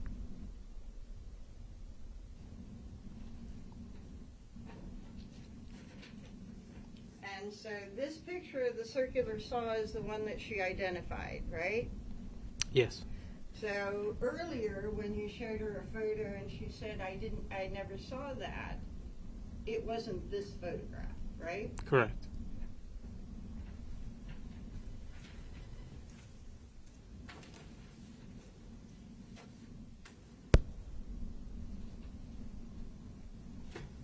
And then after that, you showed her a picture of a miter saw, and I'm showing Exhibit H, right? Yes. And you put that on the record that after you showed her that, she said, no, that's not the one, right? Correct. You put on the record that you were showing her the miter saw, right? Correct. So we have on the record identification of the circular saw after that first photograph we talked about, right? Mm-hmm. Yes. And we have on the record identification of a miter saw after that first photograph that you talked about, right? Yes. So that first photograph that you talked about, which I've lost again, would have been the fuel grinder, right? Yes, it must have been if those other two were identified. Okay. And do you need to see the transcript to know that the other two were specifically identified? No, I remember those. Okay.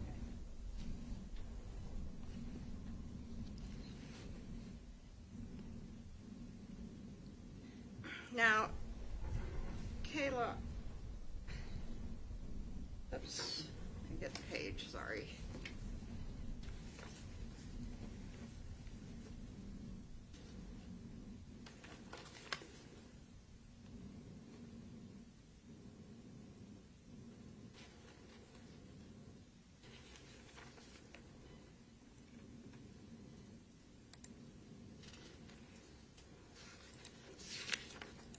I'm sorry, your honor, my numbers are different, so it takes a little.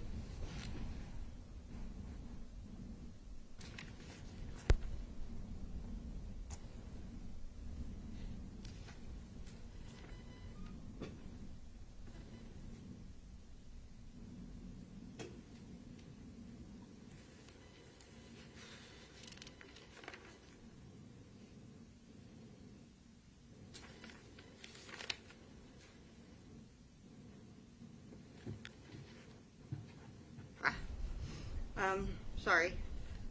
Kayla testified on direct, or on cross, I think, that she had not mentioned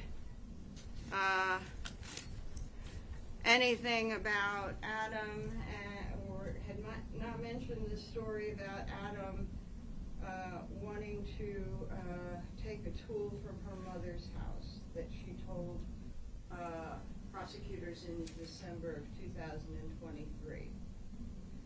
And she said that she didn't say it because it didn't come up. Okay? You actually, one of you that was in the interview, she was actually asked, and I lost it again. She was actually asked if she remembered Adam buying anything or stealing anything or other types of tools like power tools or anything, right? Yes, she was. So she was actually asked about anything involving power tools with Adam, right? That's correct. And she did not, in this March of 2023 interview, mention Adam saying that he wanted to take her mother's fuel grinder, right? Correct. She did not mention in March of 2023 that Adam wanted to use a power tool on Harmony. Correct. Objection, Your Honor. May we approach? Yes?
Detective Ray Hill, you also talked on direct about the removal of the sheetrock at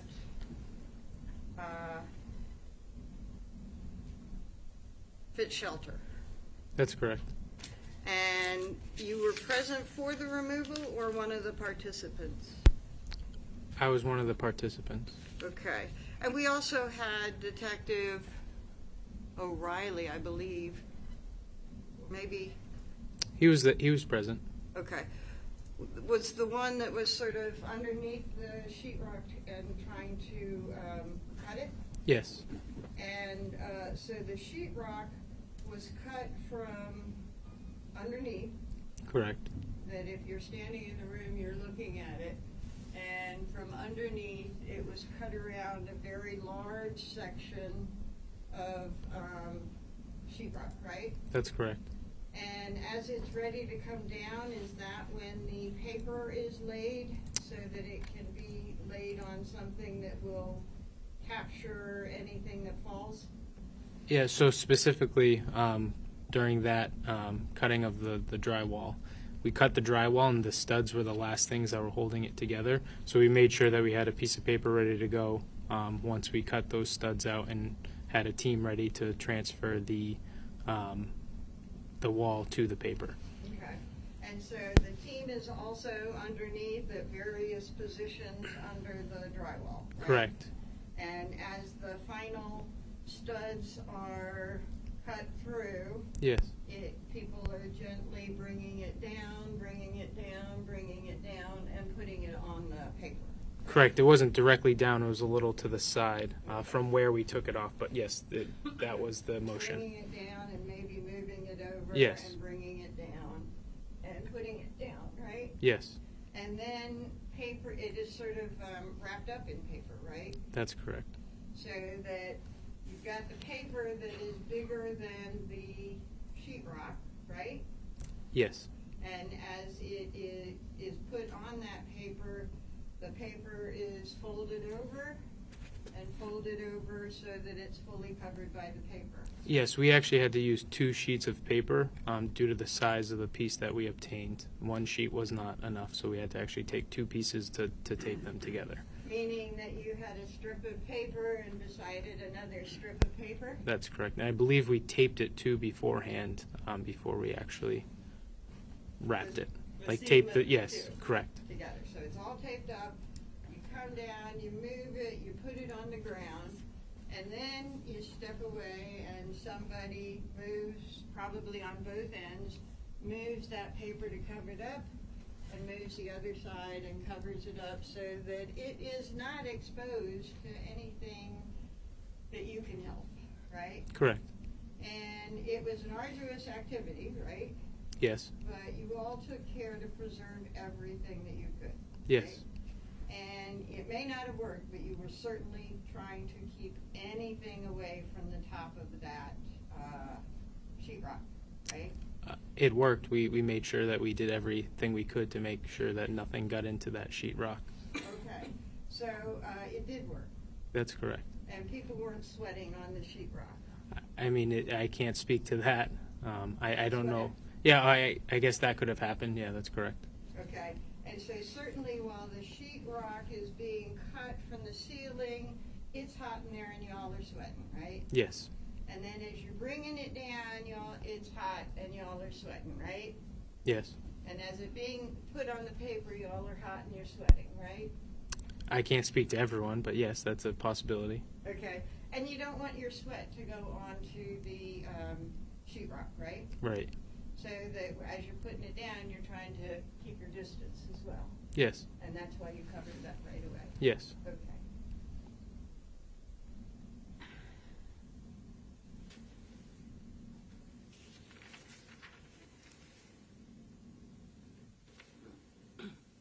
I may have a moment, Your Honor. Yes, you may.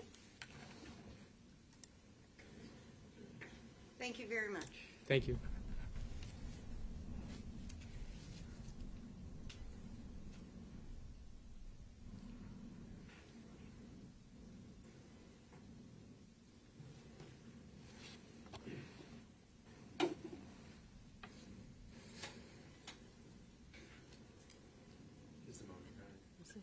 Just make sure you're standing in front of a microphone, please.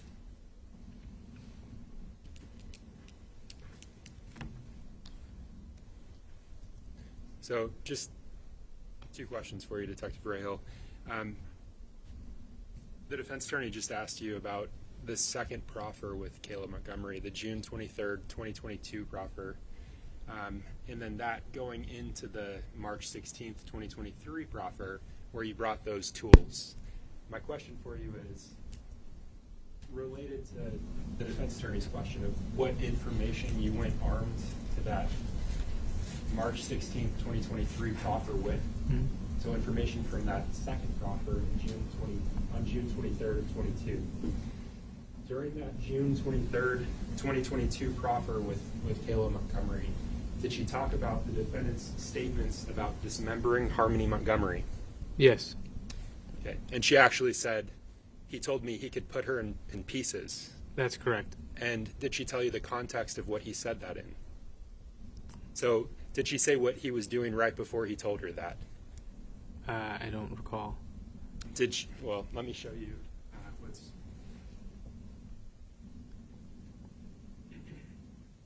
Do you think that seeing that proffer, the transcript from that proffer, would refresh your recollection? Yes.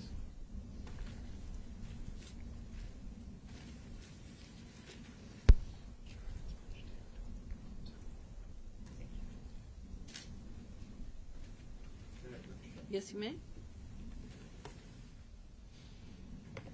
And you can scroll up or down. Just look up in your.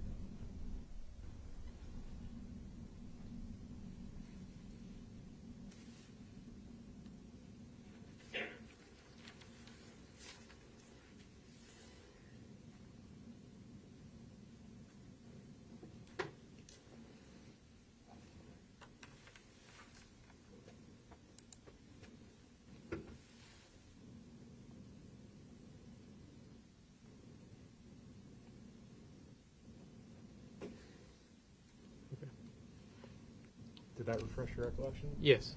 So, do you recall what she said that statement, what he said that statement in context? Yes. What was he doing? He was putting her in the bed. And she described steam coming out of the bathroom? Yes. Did she say he was working in the bathroom? Yes. On Harmony's body? Yes. Let me ask you this, Detective. Typically, well, in your experience as a detective with the Manchester Police Department, how would one go about dismembering a human corpse? Objection. Sustained. No further questions.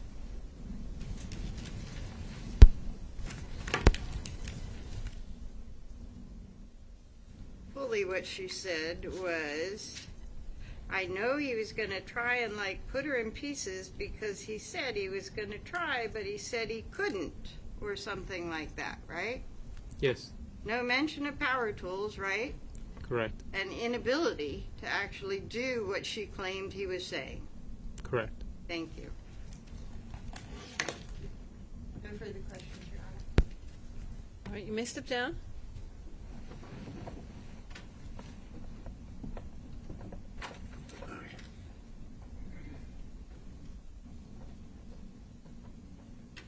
Your name is City Councilperson Bedard.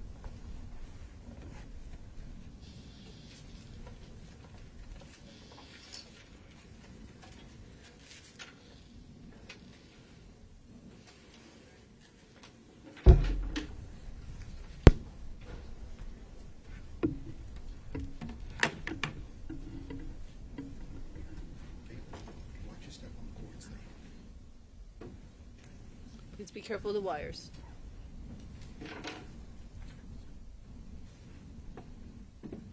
So, Ms. Bedard, you can remain standing. Just raise your right hand. Do you swear that the testimony that you'll provide this jury will be the truth and the whole truth and the pains and penalties of perjury? I do. Thank you, ma'am. You can have a seat. And if you'd like some water, you can. Thank you. Make yourself comfortable, Ms. Bedard. Can you start by telling this jury your name and spelling your last name for the record? Yep, my name's Brittany, Britney. My last name's Bedard, Bedard. And, Ms. Bedard, what city and state do you live in? I currently live in Daytona Beach, Florida. Daytona Beach? Yes. Prior to that, where did you reside? I lived in Auburn, New Hampshire. And how long did you live in Auburn, New Hampshire? I grew up there. I've spent the last 10 years, minus 3 years, in Florida, and yeah. Ms. Bedard, what do you do for a living? I currently I'm opening a business. I work for UPS as part-time, but I work from home.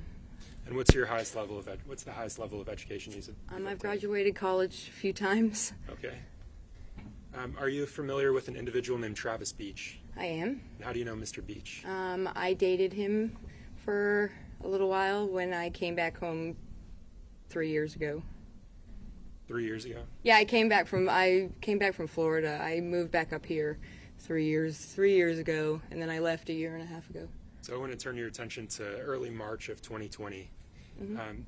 Back in early March of 2020, were you dating an individual named Travis Beach? I was. And back then, during early March of 2020, did you have an occasion to stay at the Econo Lodge here in town? I did. And do you remember the specific dates that you stayed at the Econo Lodge? I don't know. I don't remember the exact dates. Your Honor, may I approach the witness? Yes, you may.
And I've just showed the defense what's been marked for identification as State's Exhibit 64.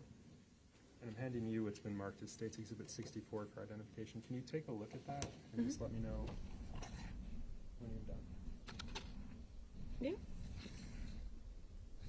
So having taken a look at that, do you recall with any specificity the date that you stayed at the Econo Lodge? It says on the March 3rd to the 4th. And does that refresh your recollection as to when you stayed there? I remember staying there, but it doesn't. It says it, so I guess I was there. Okay. When you say it says it, do you recognize any of the names on that list? Yeah, my name is there. I remember getting the room. I stayed there quite a few times, so I. Did you in fact get 2 rooms during that period? I don't remember getting 2 rooms. I remember them having another room, but I don't remember getting both rooms. I'm going to take this back from you, Ms. Bedard. When you say you remember them having another room, when you say them, who are you referring to? I remember Adam and Kayla. It was shortly after I met them that they were staying there too. I don't recall that because it was so long ago. The whole situation on why their room was in my name, but yeah. Do you remember putting their room in your name? Vaguely. Okay. I don't remember the situation surrounding it, but vaguely. Okay. Ms. Bedard, let me ask you this. You mentioned someone named Adam. Who is that you're referring to? It was Travis's friend. You know Adam's last name? Montgomery. And you mentioned someone named Kayla. You know her last name? Montgomery. Back in early March of 2020, did you have an occasion to visit them at their home? I did.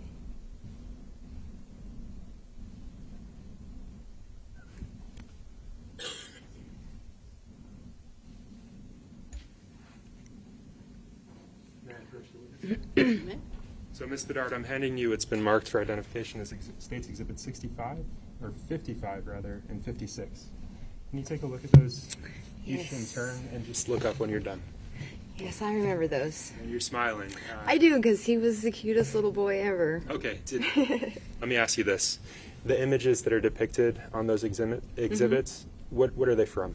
They are from their apartment on Union Street. Okay, and when you say their apartment? Adam and Kayla's apartment. Okay. And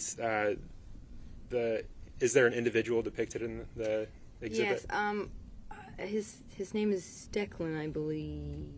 Declan. I don't remember. We were there for, me and Travis were there for a short period of time, and I love little kids because it reminds me of my children, so I sat and played with them the whole time. So. And do you see a phone in that photograph? I do. Do you recognize it? It looks like one of my old phones. Okay. The child that's depicted, did you take that photograph? I did. Okay. And was that a fair and accurate representation of that photo on your phone? Yes. And how about the second photo? It is. And that's referring to States Exhibit 56 for the record. Also fair and accurate representation? Yes. Your Honor, the state moves to strike the ID. States Exhibits 55 and 56 in Marcus Bowl. Any objection? No objection. The ID is stricken. They are entered as full exhibits. They may be published to the jury.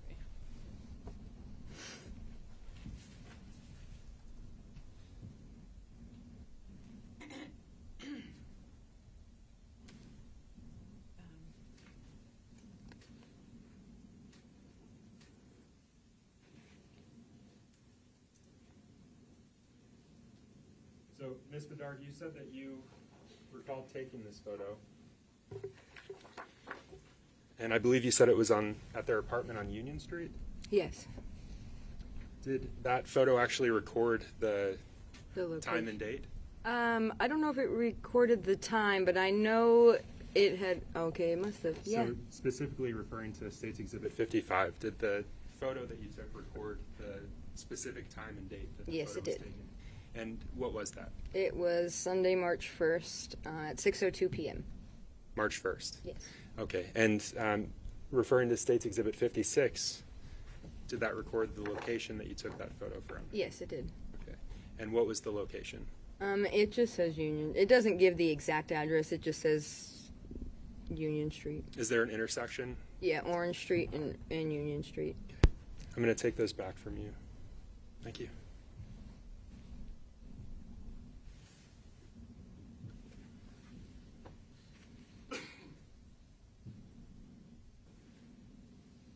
So you mentioned you recalled being at their apartment briefly. Is that correct? So I want to go back to this stay of yours at the Econo Lodge. You said that you may have recalled putting a room in your name for them? Vaguely. So do you recall putting whose name the room in aside? Do you recall the defendant, Adam Montgomery, also being at the Econo Lodge? Yes. During your stay? And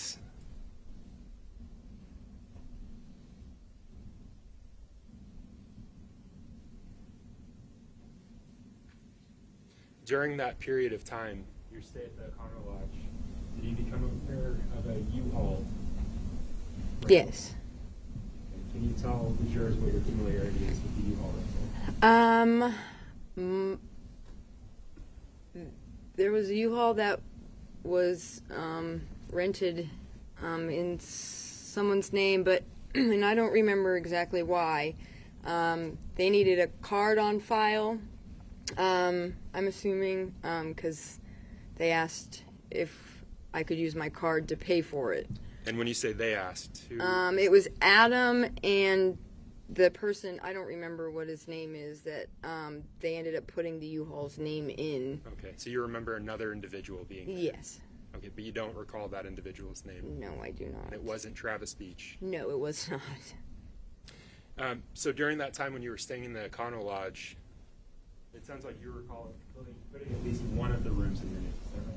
Yes. Travis and I had gotten a room. And during that period, did you lose your ID? Yes, which happens quite a bit, apparently. That was when I first moved back, and I had just gotten it, and it got stolen from me at the DMV. So, was that recovered? Your No, it was not.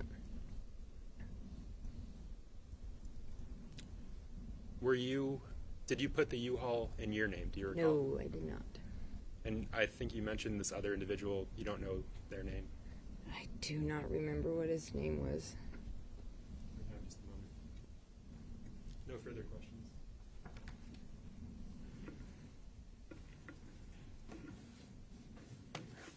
Good afternoon, Ms. Bedard. Good afternoon. My name is Jamie Brooks, and I represent Mr. Montgomery. I'm also just going to ask you a couple of questions. On direct, you were asked about the O'Connell Lodge, and you were staying there with Travis. Yep. And Adam and Kate were staying in a separate room. Yes. They were on the floor below us, I believe. Before you checked into the O'Connell Lodge, you were at the Comfort Inn. No, I've never stayed at the Comfort Inn. They have too high of a security deposit. Okay, but you were at the Comfort Inn in an effort to try to check in there, right? Yes, and that's when I didn't have the money for the deposit, and so we were leaving to go to another hotel. While at the Comfort Inn, you saw Kayla in the parking lot? Kayla and Adam, yes. And with Kayla, you saw her with a CMC bag, correct? I seen this stroller, and I remember, I don't know if it was exactly a CMC bag. I remember there being a tannish, whitish bag in between the seat of the two boys. And Kayla was in possession of the stroller where the two boys were? Yes.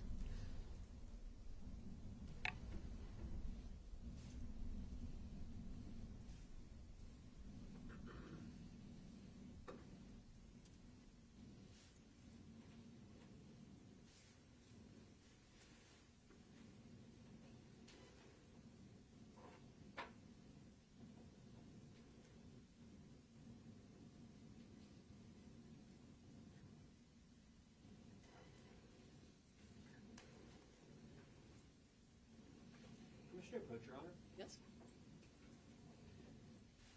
Ms. Bedard, I'm handing you what has been marked States 52. Does this look at all familiar to you? It does. I mean, from the top, it looked like it had something in it. So, I mean, the bag was set down in between the stroller, so you could only see, like, the top part of it, but yes. And again, this was a bag that you saw in Kayla's possession. Yes. Not Well, not, it was in the stroller, and she was pushing the stroller. in the stroller that Kayla was pushing. Yes. You did not see the bag in Adam's possession. No. Thank you, Ms. Bedard. Just one question. You said you saw that stroller in the parking lot? Yeah, they were out. I want to say they were outside when we walked outside to leave to go to the O'Connell Lodge. They being Kayla and Adam. and the two boys? Yes. Together? Yes. All right, you may step down.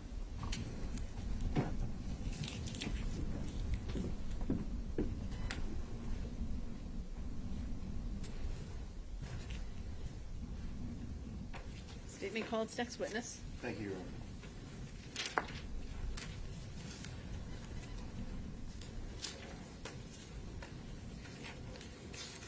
Your Honor, at this time, the State would call Mr. Dennis Cloutier to the stand, please.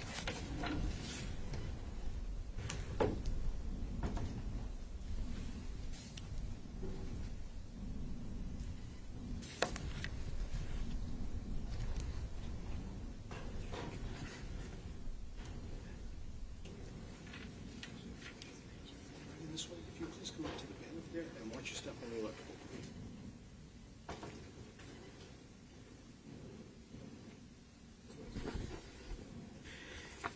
And Mr. Cloutier, sir, if you could please remain standing just for a brief moment. I'm going to have you raise your right hand and swear you in. You solemnly swear to tell, you solemnly swear before this jury that you will tell the truth, the whole truth, and nothing but the truth, so help you God. I do. Thank you, sir. Please feel free to have a seat. All right, sir, is that your phone that just? Yeah, Okay, I I'm was going to ask you to turning it turn it off off, please. Thank you.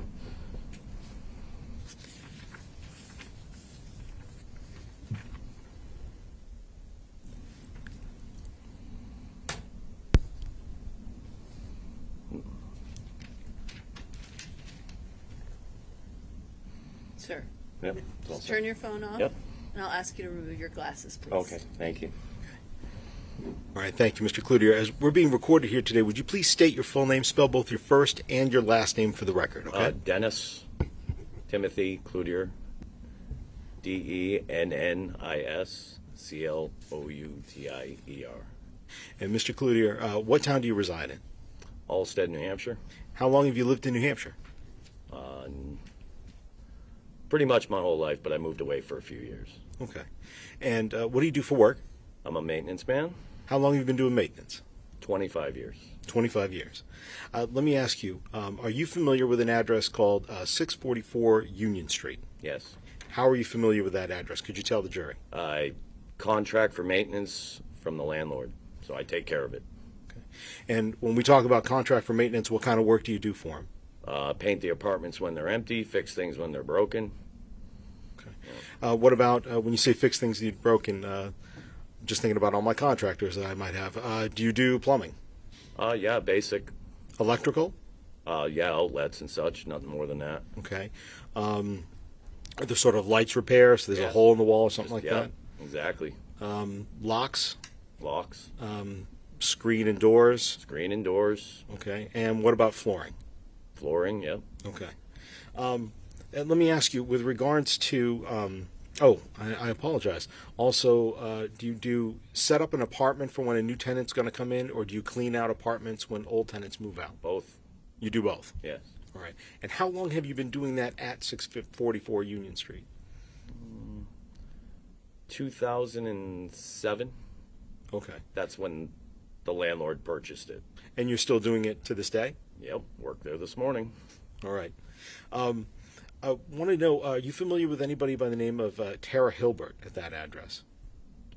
She doesn't live at that address, but she lives around the corner in another building that same landlord owns. Okay. And do you ever interact with her with regards to doing these setups, clean-outs, painting, things like that?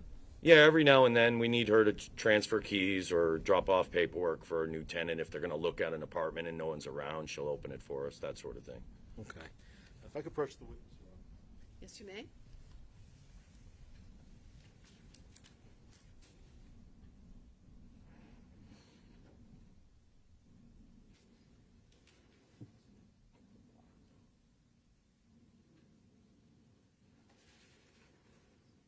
I want to show you what's been marked States Exhibit 136 and 137 for identification purposes only. Let me show you States 136 first.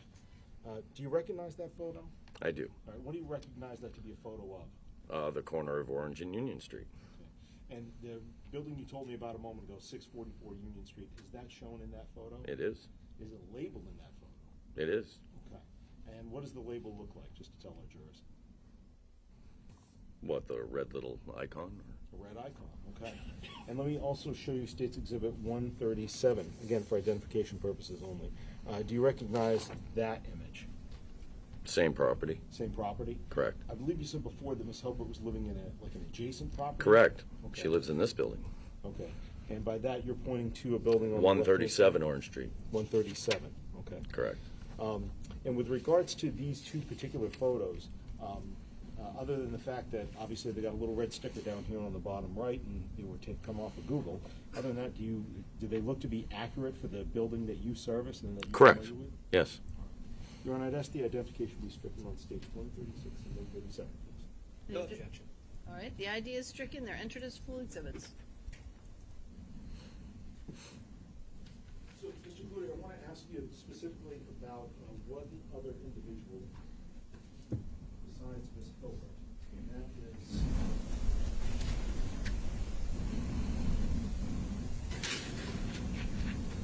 showing you State's Exhibit 101. Do you recognize this person? Adam Montgomery. Have you interacted with Adam Montgomery before? I have. And was he? Did you ever service a unit that he was staying in at 644 Union Street? I did. Well, when you met him, did you meet him in person or over the phone? In person in his apartment. And how many times would you say? More than once? I think I was in there twice. Twice. Okay. Let me ask you, did you ever have a maintenance request for that particular property back on February 27th of 2020? I did. Okay. And when you have a maintenance request, what sort of paperwork gets generated for when you do service on a unit? Well, the way it works is everything is pretty much a verbal agreement. And then when the job is performed, we hand the landlord a bill. And there's a record of that. And so the record of that? It's all invoices. And that was going to be my question, the invoices. Yes. Could you describe to the jury what those invoices look like? They're triple carbon. You know, the white, the pink, and the yellow. So 3 different copies. So Yes. You fill it out one time. That's it. Top, Yep. and then Yep. just makes the copies as we go down. Correct. I'd like to go ahead and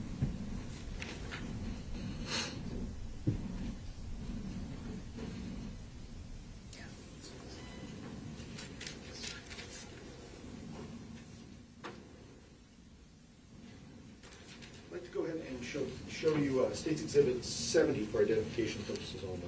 Do you recognize that? I do. All right. What kind of document is that? That's one of my invoices. Okay. When you said before you got the white and then the white, pink, green? Yeah, white, no, pink, white, yellow? white, pink, and yellow. White, pink, yellow. So this is the bottom copy. Correct. Okay. And for that particular invoice, you just told us a moment ago about doing some work on February 27th. Is that the invoice from that day? It is. Okay. And other than the fact that there's a red sticker on it, any changes to that from when you remember turning that copy in? Not at all. Your Honor, I'd ask that the identification be stricken from State's Exhibit 70, please. An objection? No objection. All right, the ID is stricken, it's entered as a full exhibit, it may be published to the jury if you wish. Thank you, Your Honor. Mr. Cludier, I want to ask you just a couple of quick questions about the job that you did on this day. Specifically, when going through, and we'll have an opportunity to look at this more later on, what kind of work did you do for that? And I'm going to leave it there in case you have to refer to it, but what kind of work did you do at that point? Oh, the guy called about his tub not draining. I knocked on his door. I met him in the kitchen, went around to the bathroom, noticed that the overflow plate, where the drain lever is, was missing a screw, turned sideways, and he said the drain did not drain. Right. So I removed the rest of it, went down to the truck, got a snake, snaked out the drain, discovered that he had dislodged the actual plunger that hooks to the lever, so that was stuck down in the drain. So I removed that completely, went back to the truck, grabbed a brand new plate that doesn't have a lever hookup, and he just didn't get a lever. Okay. You see what I mean? And I just put a blank plate on that so it could at least overflow water, and that was that. So I snaked the drain and replaced the plate. Sounds like would you say that that was a fairly easy repair that day? Yeah, I was in and out of there in maybe 35 minutes. Okay. While you were there, did you see anybody else inside the apartment? Yes, I think the woman, Kayla, Okay. and some children were on the couch. Okay. And the children, you said that they were on the couch. Let me ask you, the size of the bathroom in that particular apartment, how big are we talking, or how Really small are we small. talking? Really small. Really small. Okay. Like a galley bathroom. Okay. I see what you mean. So if I come through the door of the bathroom, If someone's standing behind the door of the bathroom, it won't open. okay. It's a small bathroom. Right. The plate that you said was off. It wasn't completely off. It was missing a screw. It was hanging sideways. Hanging It takes two screws. If you remove one, it's going to rotate over sideways. So when it was rotated over sideways, could you see kind of down back into where that overflow drain was? Yeah, that's the point. That's where you enter the snake when you snake out a bathtub. You remove the overflow plate. Okay. So And you're not about to say when excuse me, let me back up a little bit. Having one screw on an overflow plate, that's not a way that you would typically leave an apartment when you go to get it ready for a new tenant. Am I right in saying that? No. All right. With regards to when you're doing this repair, where is Adam Montgomery? Right outside the bathroom door. Okay. And are you guys talking at all during that time? Not really. He's doing more pacing than talking. So. More pacing than talking. Yeah, he was just kind of waiting for us to finish. With regards to that particular apartment, I'm going to grab that invoice back for you, sir. After this time period, were you ever called to go back there to do other sort of maintenance repairs? I think I had to go back one more time to fix some lights on the ceiling. Lights on the ceiling? Yes. Could you tell us a little bit about that trip? They were just popped off the ceiling. They were hanging by the wires. Literally Yeah. off the ceiling? Yeah, the wires weren't disconnected. I mean, a light isn't heavy. The lights we use are real light. They'll hang by the wires and still work, but they were hanging by the wires, so put them back up. Any idea how those lights got pulled down? Excuse me. I'll withdraw the question and I'll rephrase. With regards to those lights, did Adam Montgomery tell you how they got pulled down? He said he took them down because he thought there were cameras in them. With regards to other electrical work, did you do any other kind of electrical work on that unit while he was residing there? I had to replace the thermostat. You had to replace the thermostat? Correct. Okay. Any other electrical repairs that you know? No, that's it. And let me ask, when you later on that particular apartment, when you do clean-outs, could you describe for us what you do in the apartment for a clean-out? Throw everything in bags and bring it to the dump. Rip the carpets out and bring those to the dump. Okay. Do you remember doing a clean-out of this particular apartment after the Montgomerys left? I do. Permission to approach, Ron? Yeah.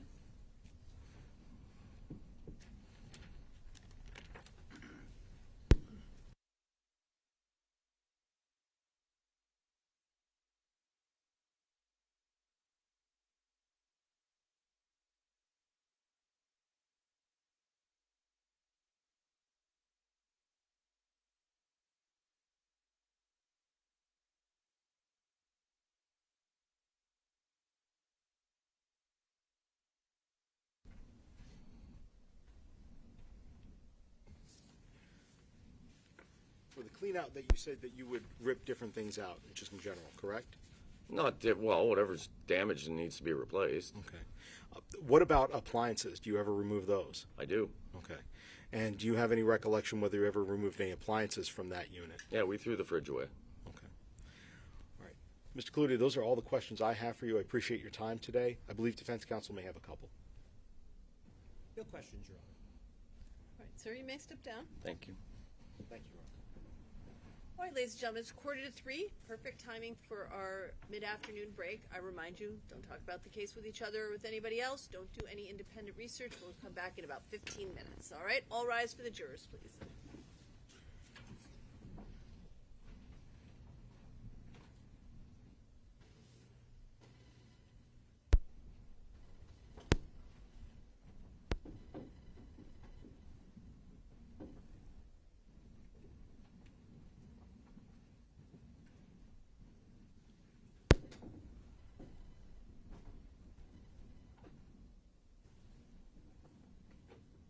Take a short break. You'll remember that when you want Mr. Wilton, we'll just need a little bit of extra time. Your Honor, I think, you know what, why don't we just go ahead and do that now? We're going to take them out of order. We'll have them right now so we can get them done today. I want to make sure he's done on time. So we'll bring him up. They're right there. Okay. And then we'll just, we'll bring him in once the jury is seated. Is that what everybody agrees to do? Either way, Your Honor, that's fine with the state. No preference. Whatever's best for court staff.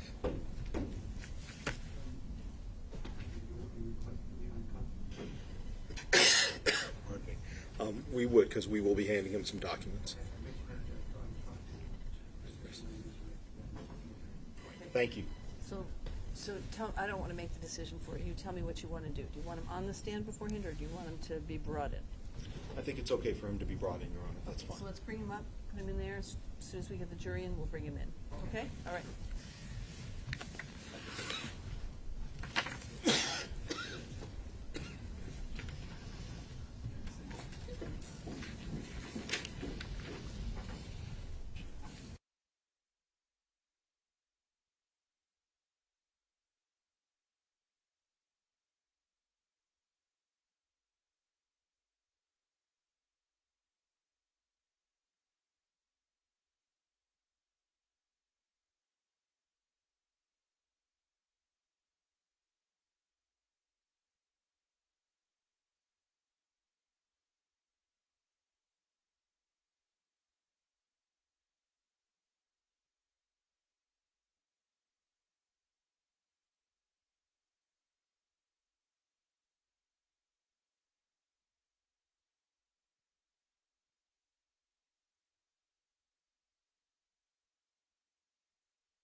Just a minute.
All rise for the jurors.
be seated. State may call its next witness. Thank you. Your Honor, at this time, the state calls Mr. Brendan Middleton to the stand, please.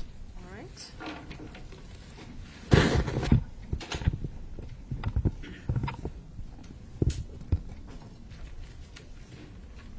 And again, Your Honor, he will need to handle documents. I think we've already discussed this.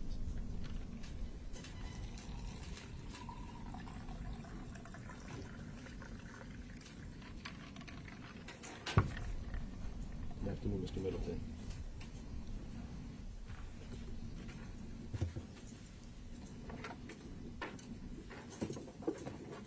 Sir, if you could just remain standing for just a moment. Absolutely. Please raise your right hand, sir. Do you solemnly swear that you will tell this jury the truth, the whole truth, and nothing but the truth, so help you God? I do. Thank you, sir. Please feel free to have a seat. Thank you. There's some fresh water there. Thank you. Appreciate it. And Mr. Middleton, as we're being recorded here today on the record, would you please state your first and last name and then spell both your first and last name for us? Brendan Middleton, first name Brendon, last name Middleton. And Mr. Middleton, how far did you go in school? I got my GED. Okay. And let me ask you, at this time, are you currently residing at the Hillsborough County House of Corrections? Currently, yes. Okay. And when's your release date, sir? I just found out yesterday I'd get out in July. In July, okay. I'd like to ask you, with regards to, that's where you're living now, but where were you living back in March of 2020? The Welcome Home, The Welcome. Manchester, New Hampshire. Manchester, New Hampshire. Is that on Concord Street? Yes, sir. Okay. And let me ask you, when you were, also one other date, so we've talked about March of 2020. I want to jump forward a little bit in time and talk about July 6th of 2022. Where were you living then? I believe I was homeless around that time. Home at that point? Either Welcome Home or homeless. I've lived there on and off a couple times. Okay. I'd like to ask about a name, Brittany Bedard. Do you know who she is? I know the name and kind of remember her face, yes. Okay. And what about Travis Beach? Do you know that name? I do. Okay. And how do you know him? I met Travis through work when I was doing tree work at Accurate Tree Service. And Brittany was eventually his girlfriend. When you met him, Brittany was his girlfriend, or I'm sorry, you just said later in eventually. time. I met Travis and he was single at first. Okay. All right. Back in March specifically March 3rd of 2020, did you agree to rent a U-Haul van for Travis Beach? Yes. Okay. Could you go ahead and explain to us why did you rent a van for him that day? To my knowledge, Travis had contacted me. Him and Brittany were dating. They were looking to move furniture from her father's house. They didn't have a card or the money to do so. I've always been told and raised to help my friends and people I care for, so I agreed to do so. I met them at the South Willow U-Haul, or the gas station next to U-Haul. I went to U-Haul, rented the van for them, drove it over to the gas station, met them, and had left it in their hands. All right. Let me ask you a couple of quick questions about that. The U-Haul, I believe you just said it's the one down on South Willow Street? Correct. Okay. And the gas station where you met them and gave them the U-Haul, where was that in relation to, like, the South Willow Street U-Haul? I believe it's right next door to it. Okay. I could be wrong. Maybe there's a store in between, but to my knowledge and what I remember, it's right next to it. And how did you end up paying for that U-Haul? With my debit card. Okay. When you rented it, did you have to fill out paperwork or check off some boxes? I believe so, yes. Okay. And did you have to go through that before they would give you the keys to the Yes. van? All right. Did you have to sign for it at one point? Yes. Obviously, this was back in March of 2020, so I take it you don't have a copy of that paperwork with you. No, sir, I do not. If I could approach, please, Your Honor. Yes, you may.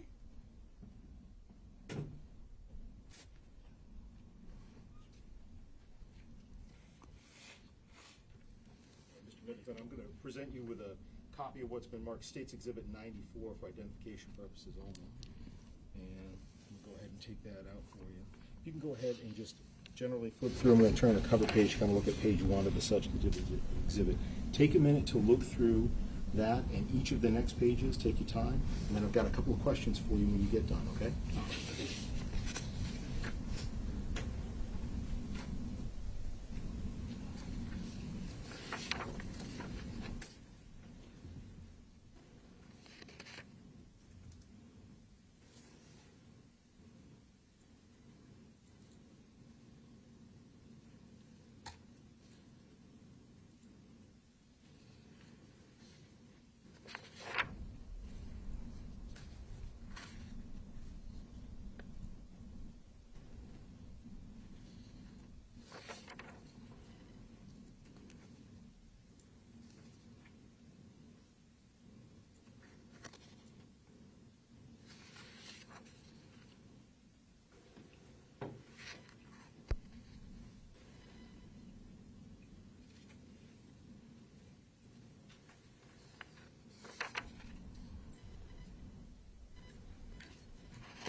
generally, that group of information, do you recognize that as a copy of your contract that you signed for this rental? Yes. And when you looked through there, did you see anything familiar, like your name or your license number or date of birth, something like that?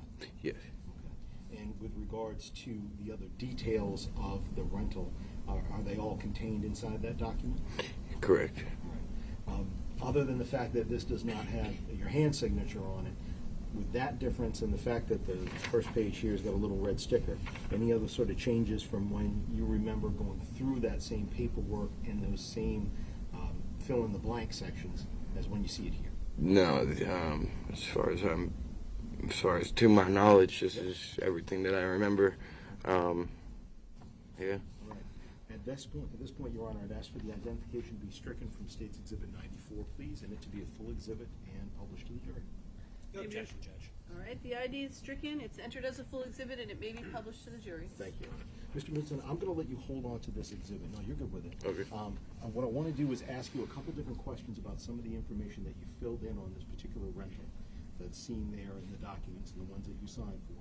And you can look either at what's in front of you, or if you want to turn around and look at the screen, if that's easier to see, let me know. Okay. All right. Appreciate it. Mr. Middleton, I want to go ahead and start with a little bit of this agreement that you signed for to get this particular U-Haul, and I want to go ahead and go to the very first page of the document if I can, and so that to let you know, and the jury is also going to be looking at the same pages that you're looking at. Exhibit 94, and we're going to look at the very first page. So at the very top, could you go ahead into the area where it says customer information and contact search and tell us a little bit, the name that's filled out, is that your name, Brendan Middleton? Yes, it is. And did they spell it correctly? Yes, they did. Okay. And with regards to the address that was put down, the 60 Londonderry Road in Wyndham. So that address was the address on my license at the time. I had gotten out of rehab and a couple years before that, and didn't have my driver's license. My friend that lives at that address, a very close friend of mine I've known since 6th grade, they had taken me in. Her mother had taken me to go and get my driver's license reinstated, things like that. That is the address I needed an address to use. That was the address I had at the time. All right. So that's what the address they used when I filled this out, because that is what was on my ID. I understand. That makes sense. Question for you on this is, again, you said that your name was correct. I also want to ask with regards to the phone number on there, that's 603-401-9158. Do you see that there? Yep. Is that your phone number at the time? One of many old numbers, correct. Okay. And what about the date of birth, sir? Is that February 14th, 1996? That is correct. I wish you a one-day belated birthday. Thank you. Appreciate that. Going on with continuing to the document, I want to stay here on the very first page again of Exhibit 94, and I want to talk about the address of the rental and where you rented it to. Does it reflect the same place that you just told us a moment ago, the South Willow Street address where you got the rental? Yes, sir. Okay. And with regards to the time and the date, is the document accurate in that you got it on March 3rd of 2020 around 3:49 p.m.? Yes, sir. Moving on to staying at the lower part of, again, same page, first page of the exhibit, I want to talk to you a little bit about the information where it says dispatch. If you see there, what was the equipment number that was assigned to the van that you got? BE4352W. All right. And the specific time and date that it got sent out, what was that under dispatch date and time? March 3rd, 2020 at 5:49 p.m. And then finally, with regards to the pickup odometer, and of course you're familiar with what an odometer is, right? Correct. All right. And what did the odometer, what was it recorded as reading when this van went to you? 5,092. 5,092 miles? Yes, correct. Okay. What I'd like to do now is kind of stay with that first one, and I want to ask you about the difference between when the time went out and when the time went in. So you can stay with the dispatch section, or if you'd like, you can also look at the screen. I want to talk about the return just underneath. So again, are we talking, what's the return date that this van went back to U-Haul? March 4th at 1:47 p.m. Okay. So that's the following day? Correct. All right. And what was the odometer reading when the van went back? 5,225. And so, if I could direct your attention to the screen just for a minute, I want to be able to put both the out time and the back time, the out odometer and the back odometer up there for when this van got dispatched out. And just to confirm with the jury, this is the van that you rented. Is that correct? Correct. All right. So, let's see, that's 19 hours, 57 minutes for a rental and, what, approximately 5,225 minus 5,082, around 133 miles or so, give or take? Yeah, I would say so. I'd like to now, if you would, go ahead and flip over to the second page of that exhibit. Again, staying with Exhibit 95. I'd like to talk a little bit about, there was an additional contact that you listed with U-Haul for the rental, and who was that contact? Travis Beach. And the phone number that was put there for Travis Beach, is that you gave that to U-Haul, or did Travis give that to U-Haul? I believe that Travis gave me the okay to give his name and number for it. Okay. Again, I mean, this was a few years now, but to my knowledge, yes, I had the okay to do that, and he was willing to do that as well. So. And I know you said before that, I believe you testified a few minutes ago, you met him at the gas station to get him the van. Correct. All right. Did he go into the U-Haul with you to do the rental? He might have.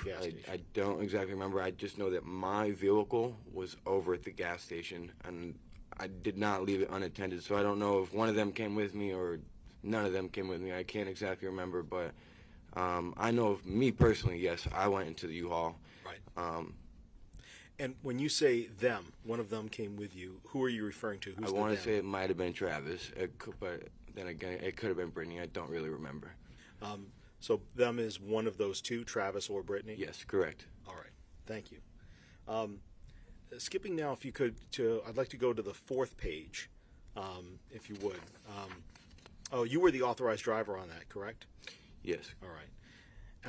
I'd like to go ahead and, if you could, go to the fourth page for us of the exhibit, and I've also got it up behind you. I would like to ask you a little bit about, again, the customer information.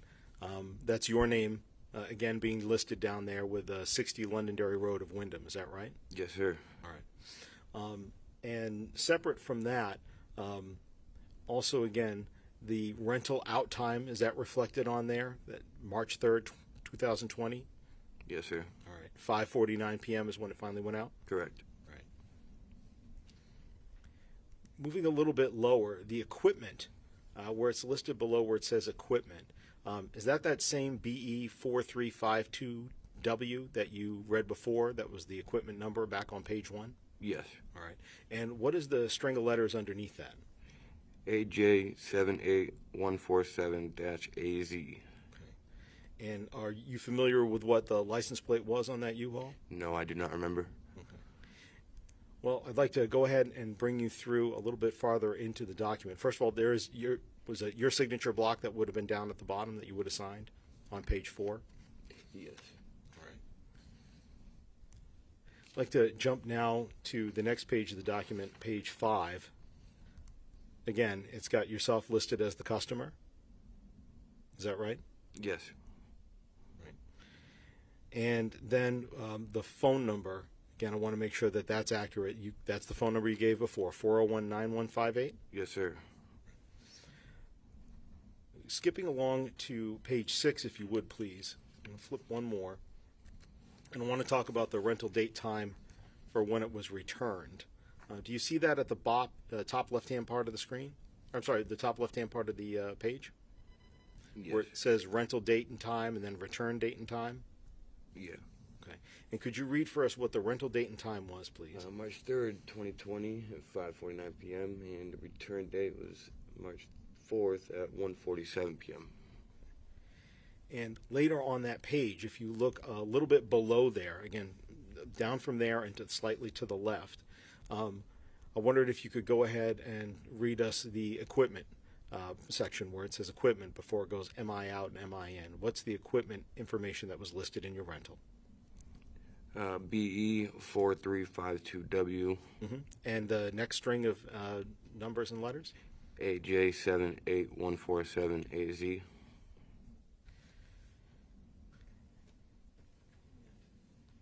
Approach again, please, Your Honor. So that was AJ78147AZ? Correct.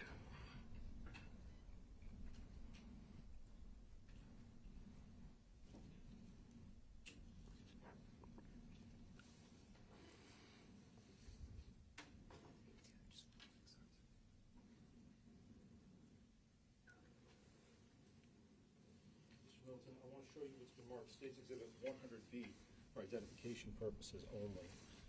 With regards to that exhibit, do you see that same string of letters and numbers in there, the AJ78147AZ? Yes, sir.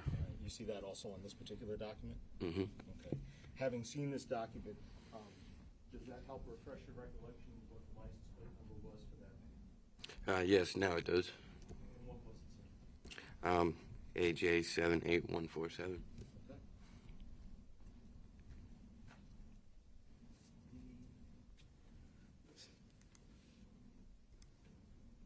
And the mileage back in where it says MIN, could you read again what that last mileage was, the reading from the odometer? 5,225 miles. Thank you. Finally, on the next page of the document in front of you, Exhibit 94 still, is that a promissory note?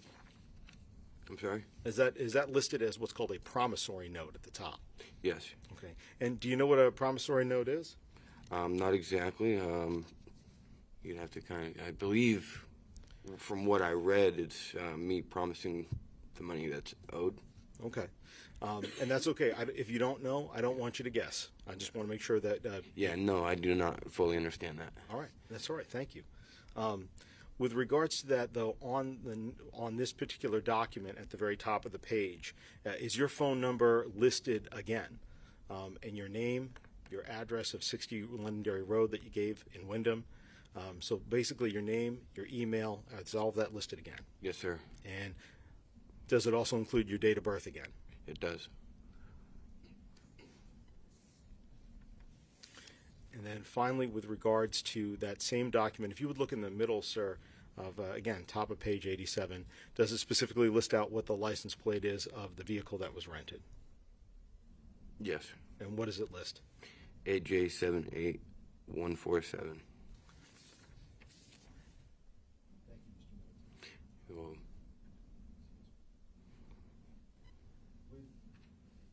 on this particular trip, when you rented this, or not trip, but when you rented the van, at that point, I believe you testified on direct that you then got it to Travis Beach at the gas station.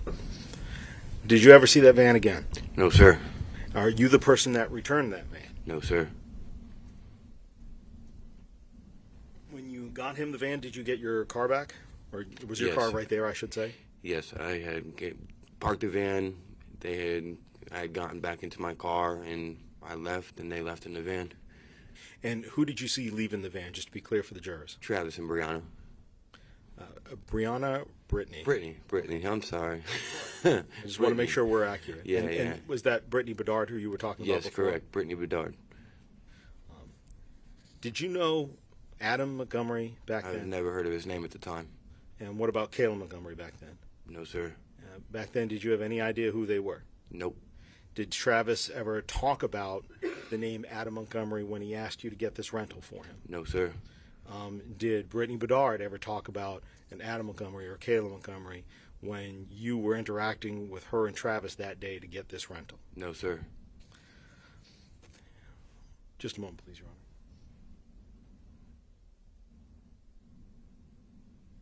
Mr. Middleton, I had asked you about where you lived at a couple different times, not only back in 2020, but also on July 2nd of 2022. On that day, do you recall Manchester police officers coming to talk with you? I do. And did you agree to talk with them? I did. The rental that we just went through, is that what you talked about with them on that day? Yes, sir. And at the end of the conversation, did they tell you why they were asking? Yes, I had asked them. Well, hold on, I'm not going to go into it. I just want to know whether or not you told them. Yeah, I did. If they told you why they were asking. Yes, they did. Did you know Harmony Montgomery? No, I did not. I mean, at the time I had heard of what was going on, but I did not know her. And so at that time, when you rented it, you had no idea what that van was going to be used for, did you? No, sir. Thank you, Mr. Middleton. I don't have any further questions for you. I believe defense counsel may have one or two. Appreciate it. And good afternoon, Mr. Middleton. I do not have any questions. Thank you. So you may sit down. Appreciate We'd it. ask for the witness to be excused, please, Your Honor. No objection? This witness is excused. Appreciate it. Take care. State may call its next witness. Thank you, Your Honor. The state's going to call Ms. Rose Smith.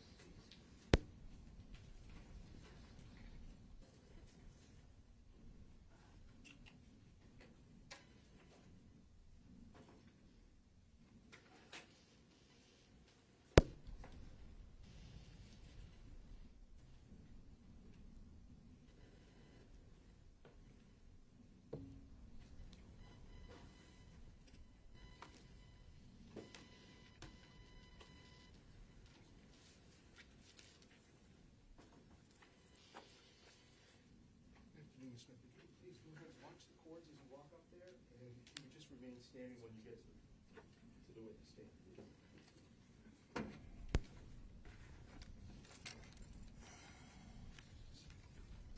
All right, thank you, Ms. Smith. Would you please raise your right hand, ma'am? Do you solemnly swear that the testimony that you will give this jury will be the truth, the whole truth, and nothing but the truth under the pains and penalties of perjury? I do. Thank you, ma'am. Please feel free to have a seat. Ms. Smith, as we're being recorded here today, would you please state your full name and spell both your first name and your last name for the record? Roseanne Smith, Roseanne Smith. Okay. Most people call me Rose. Ms. Smith, let me ask you with regards to, are you currently a New Hampshire resident? I am. And how long have you been living in New Hampshire? Since about 1980. 1980. And how far did you go in school? High school and then some college. And with regards to work history, what are some of the different jobs you've had in your time? I was a child care provider. I am currently a yoga teacher. And I drive for a non-emergency medical transportation company. I'm going to move this just a little bit closer.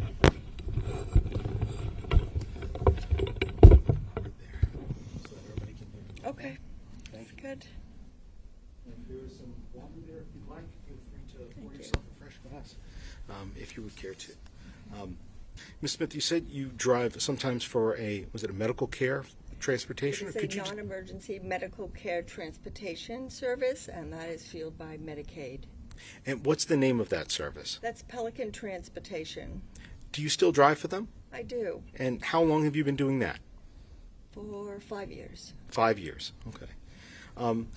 For providing those sort of transportation services, could you just explain to the jury briefly what your day-to-day interaction kind of looks like with a different patient who needs transportation for medical services? Yes, I provide service to recovering addicts going to methadone clinics, to kidney dialysis patients going for kidney dialysis. I bring people to Easter seals. So I provide a service to people who cannot drive themselves. Okay. Let me ask you, are you familiar with a person, and did you ever drive a person by the name of Kayla Montgomery? I have. And have you ever driven a person by the name of Adam Montgomery? Yes, I did. Where did you give them rides to? I'm sorry. What kind of rides did you give them? What services did you drive them to?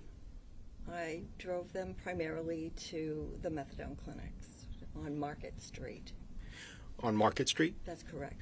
When you first started driving them for trips to the methadone clinics on Market Street, where were you picking them up? Generally in the city. Excuse me. December 14th, 2019, I began picking them up from Dubuque Street from their parents' house. And later on, did you ever pick them up from the vicinity of 644 Union Street?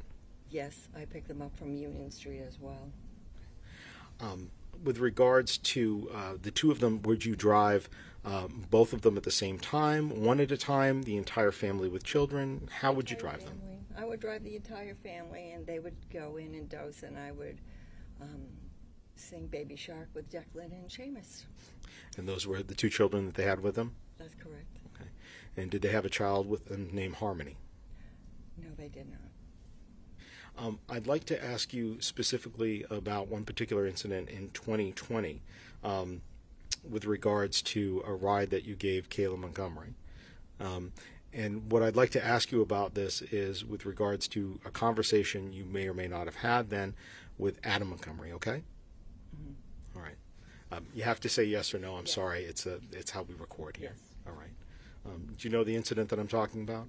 I do believe I have. Okay. It was So 2021, right around March and spring. Well, hindsight is 2020. It was around 2021 that the incident happened. Well, then that's what I'd like to ask about, March of 2021. Thank you for correcting me.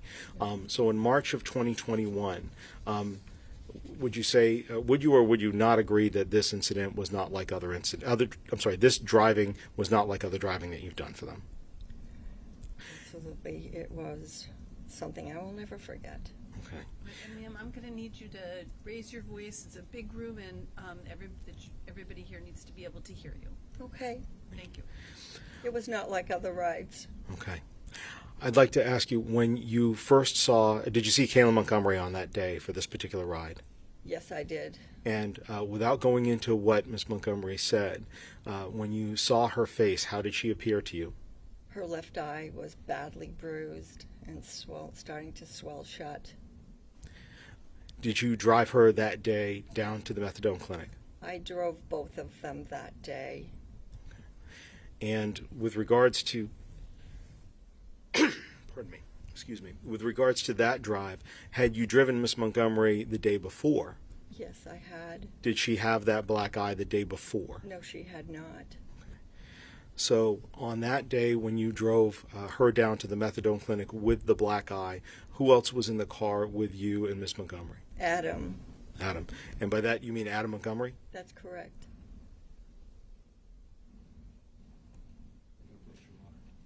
Yes.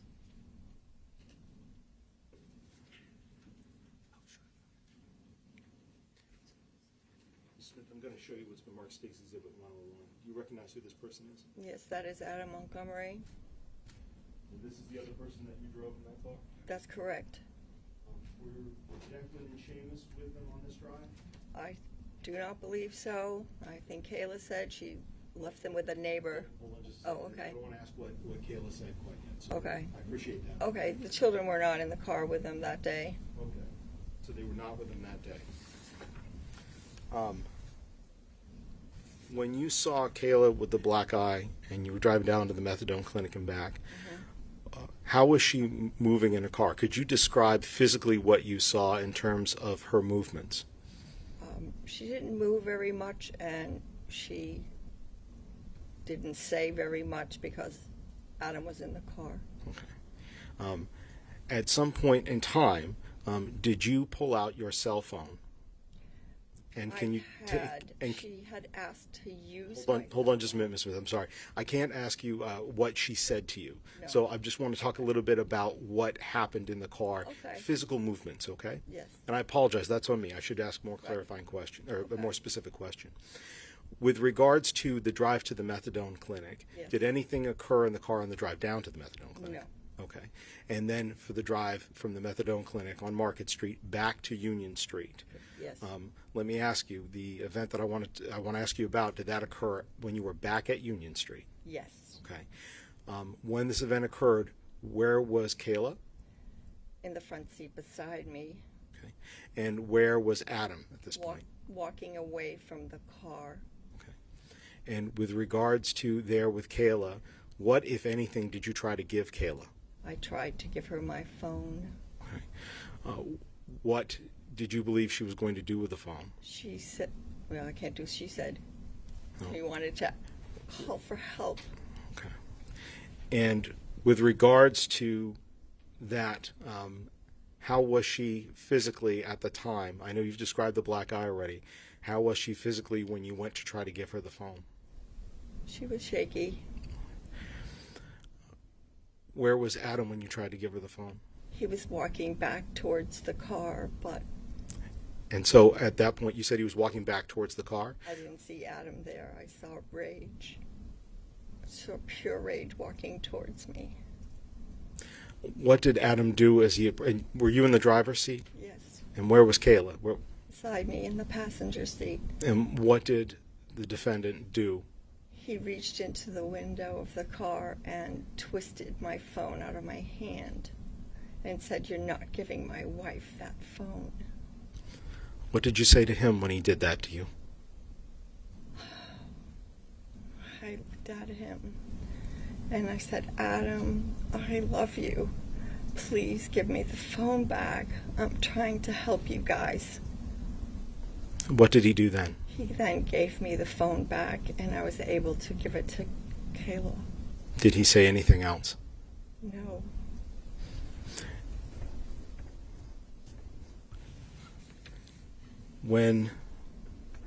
So that you begged him for the phone back, I begged him for the phone back. I did report that Let me ask about that. You said you reported that. to my boss, not the police. I reported that to my boss, and I told her that I didn't think I should be picking them up anymore, that I had been very frightened by what had happened. And thereafter, I carried pepper spray. Thereafter, you started carrying pepper spray because of this? Yes. Can you just have a moment, please, Your Honor?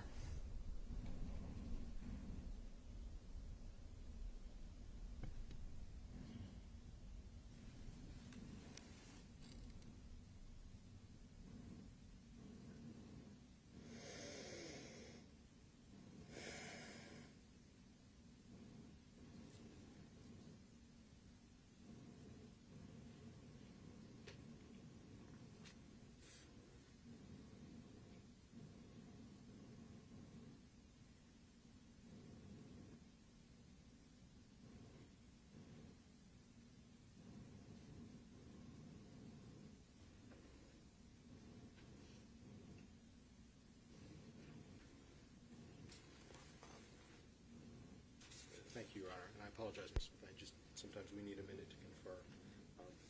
One thing I just want to clarify with you, and to make sure that I understand accurately.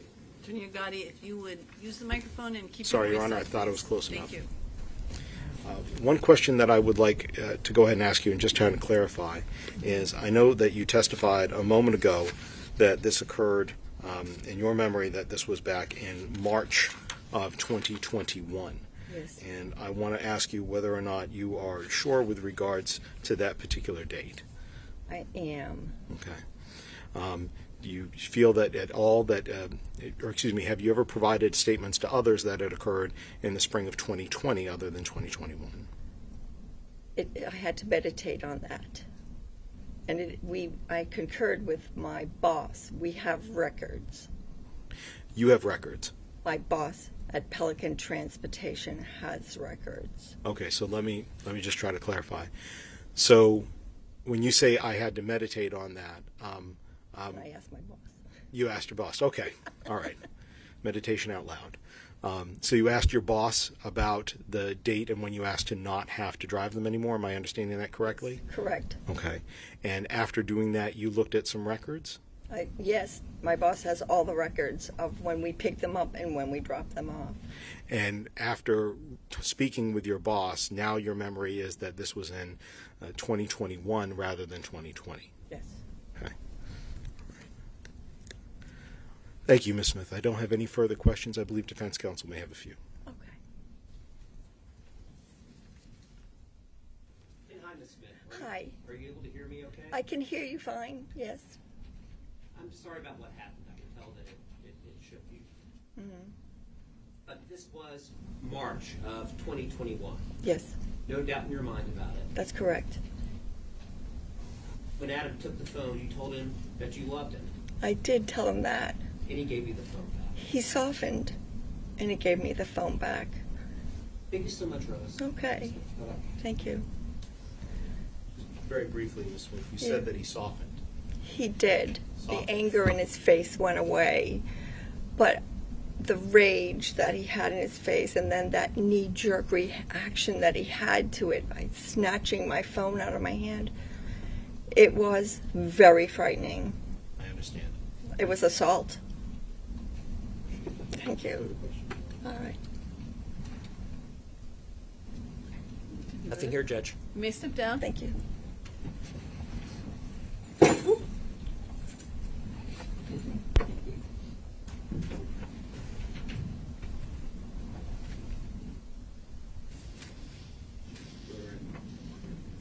All right, ladies and gentlemen, that is going to conclude the testimony for today. It's about 10 of 4.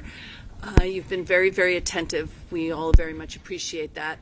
I'll remind you, don't speak about the case to anybody, not each other or anybody else. Don't do any independent research. Don't drive by any locations. Don't look up any names or any people on social media. Please avoid all media having anything to do with this case. We'll see you tomorrow morning, 8:45 for a 9 a.m. start. Thank you so much for your time and attention, ladies and gentlemen. All rise for the jurors, please.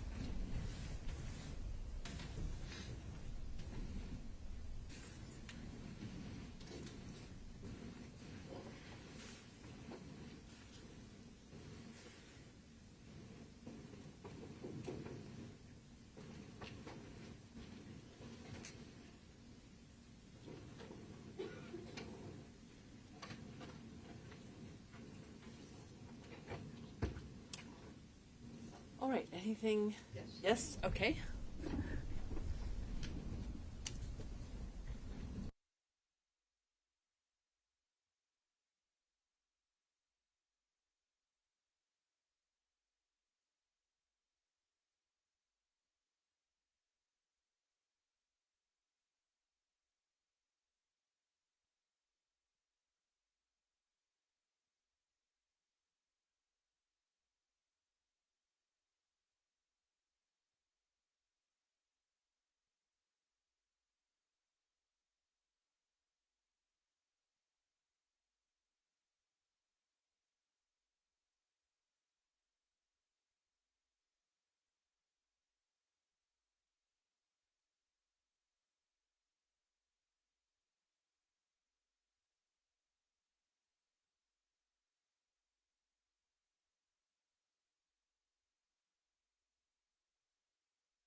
be under seal, please? So it goes under seal for now.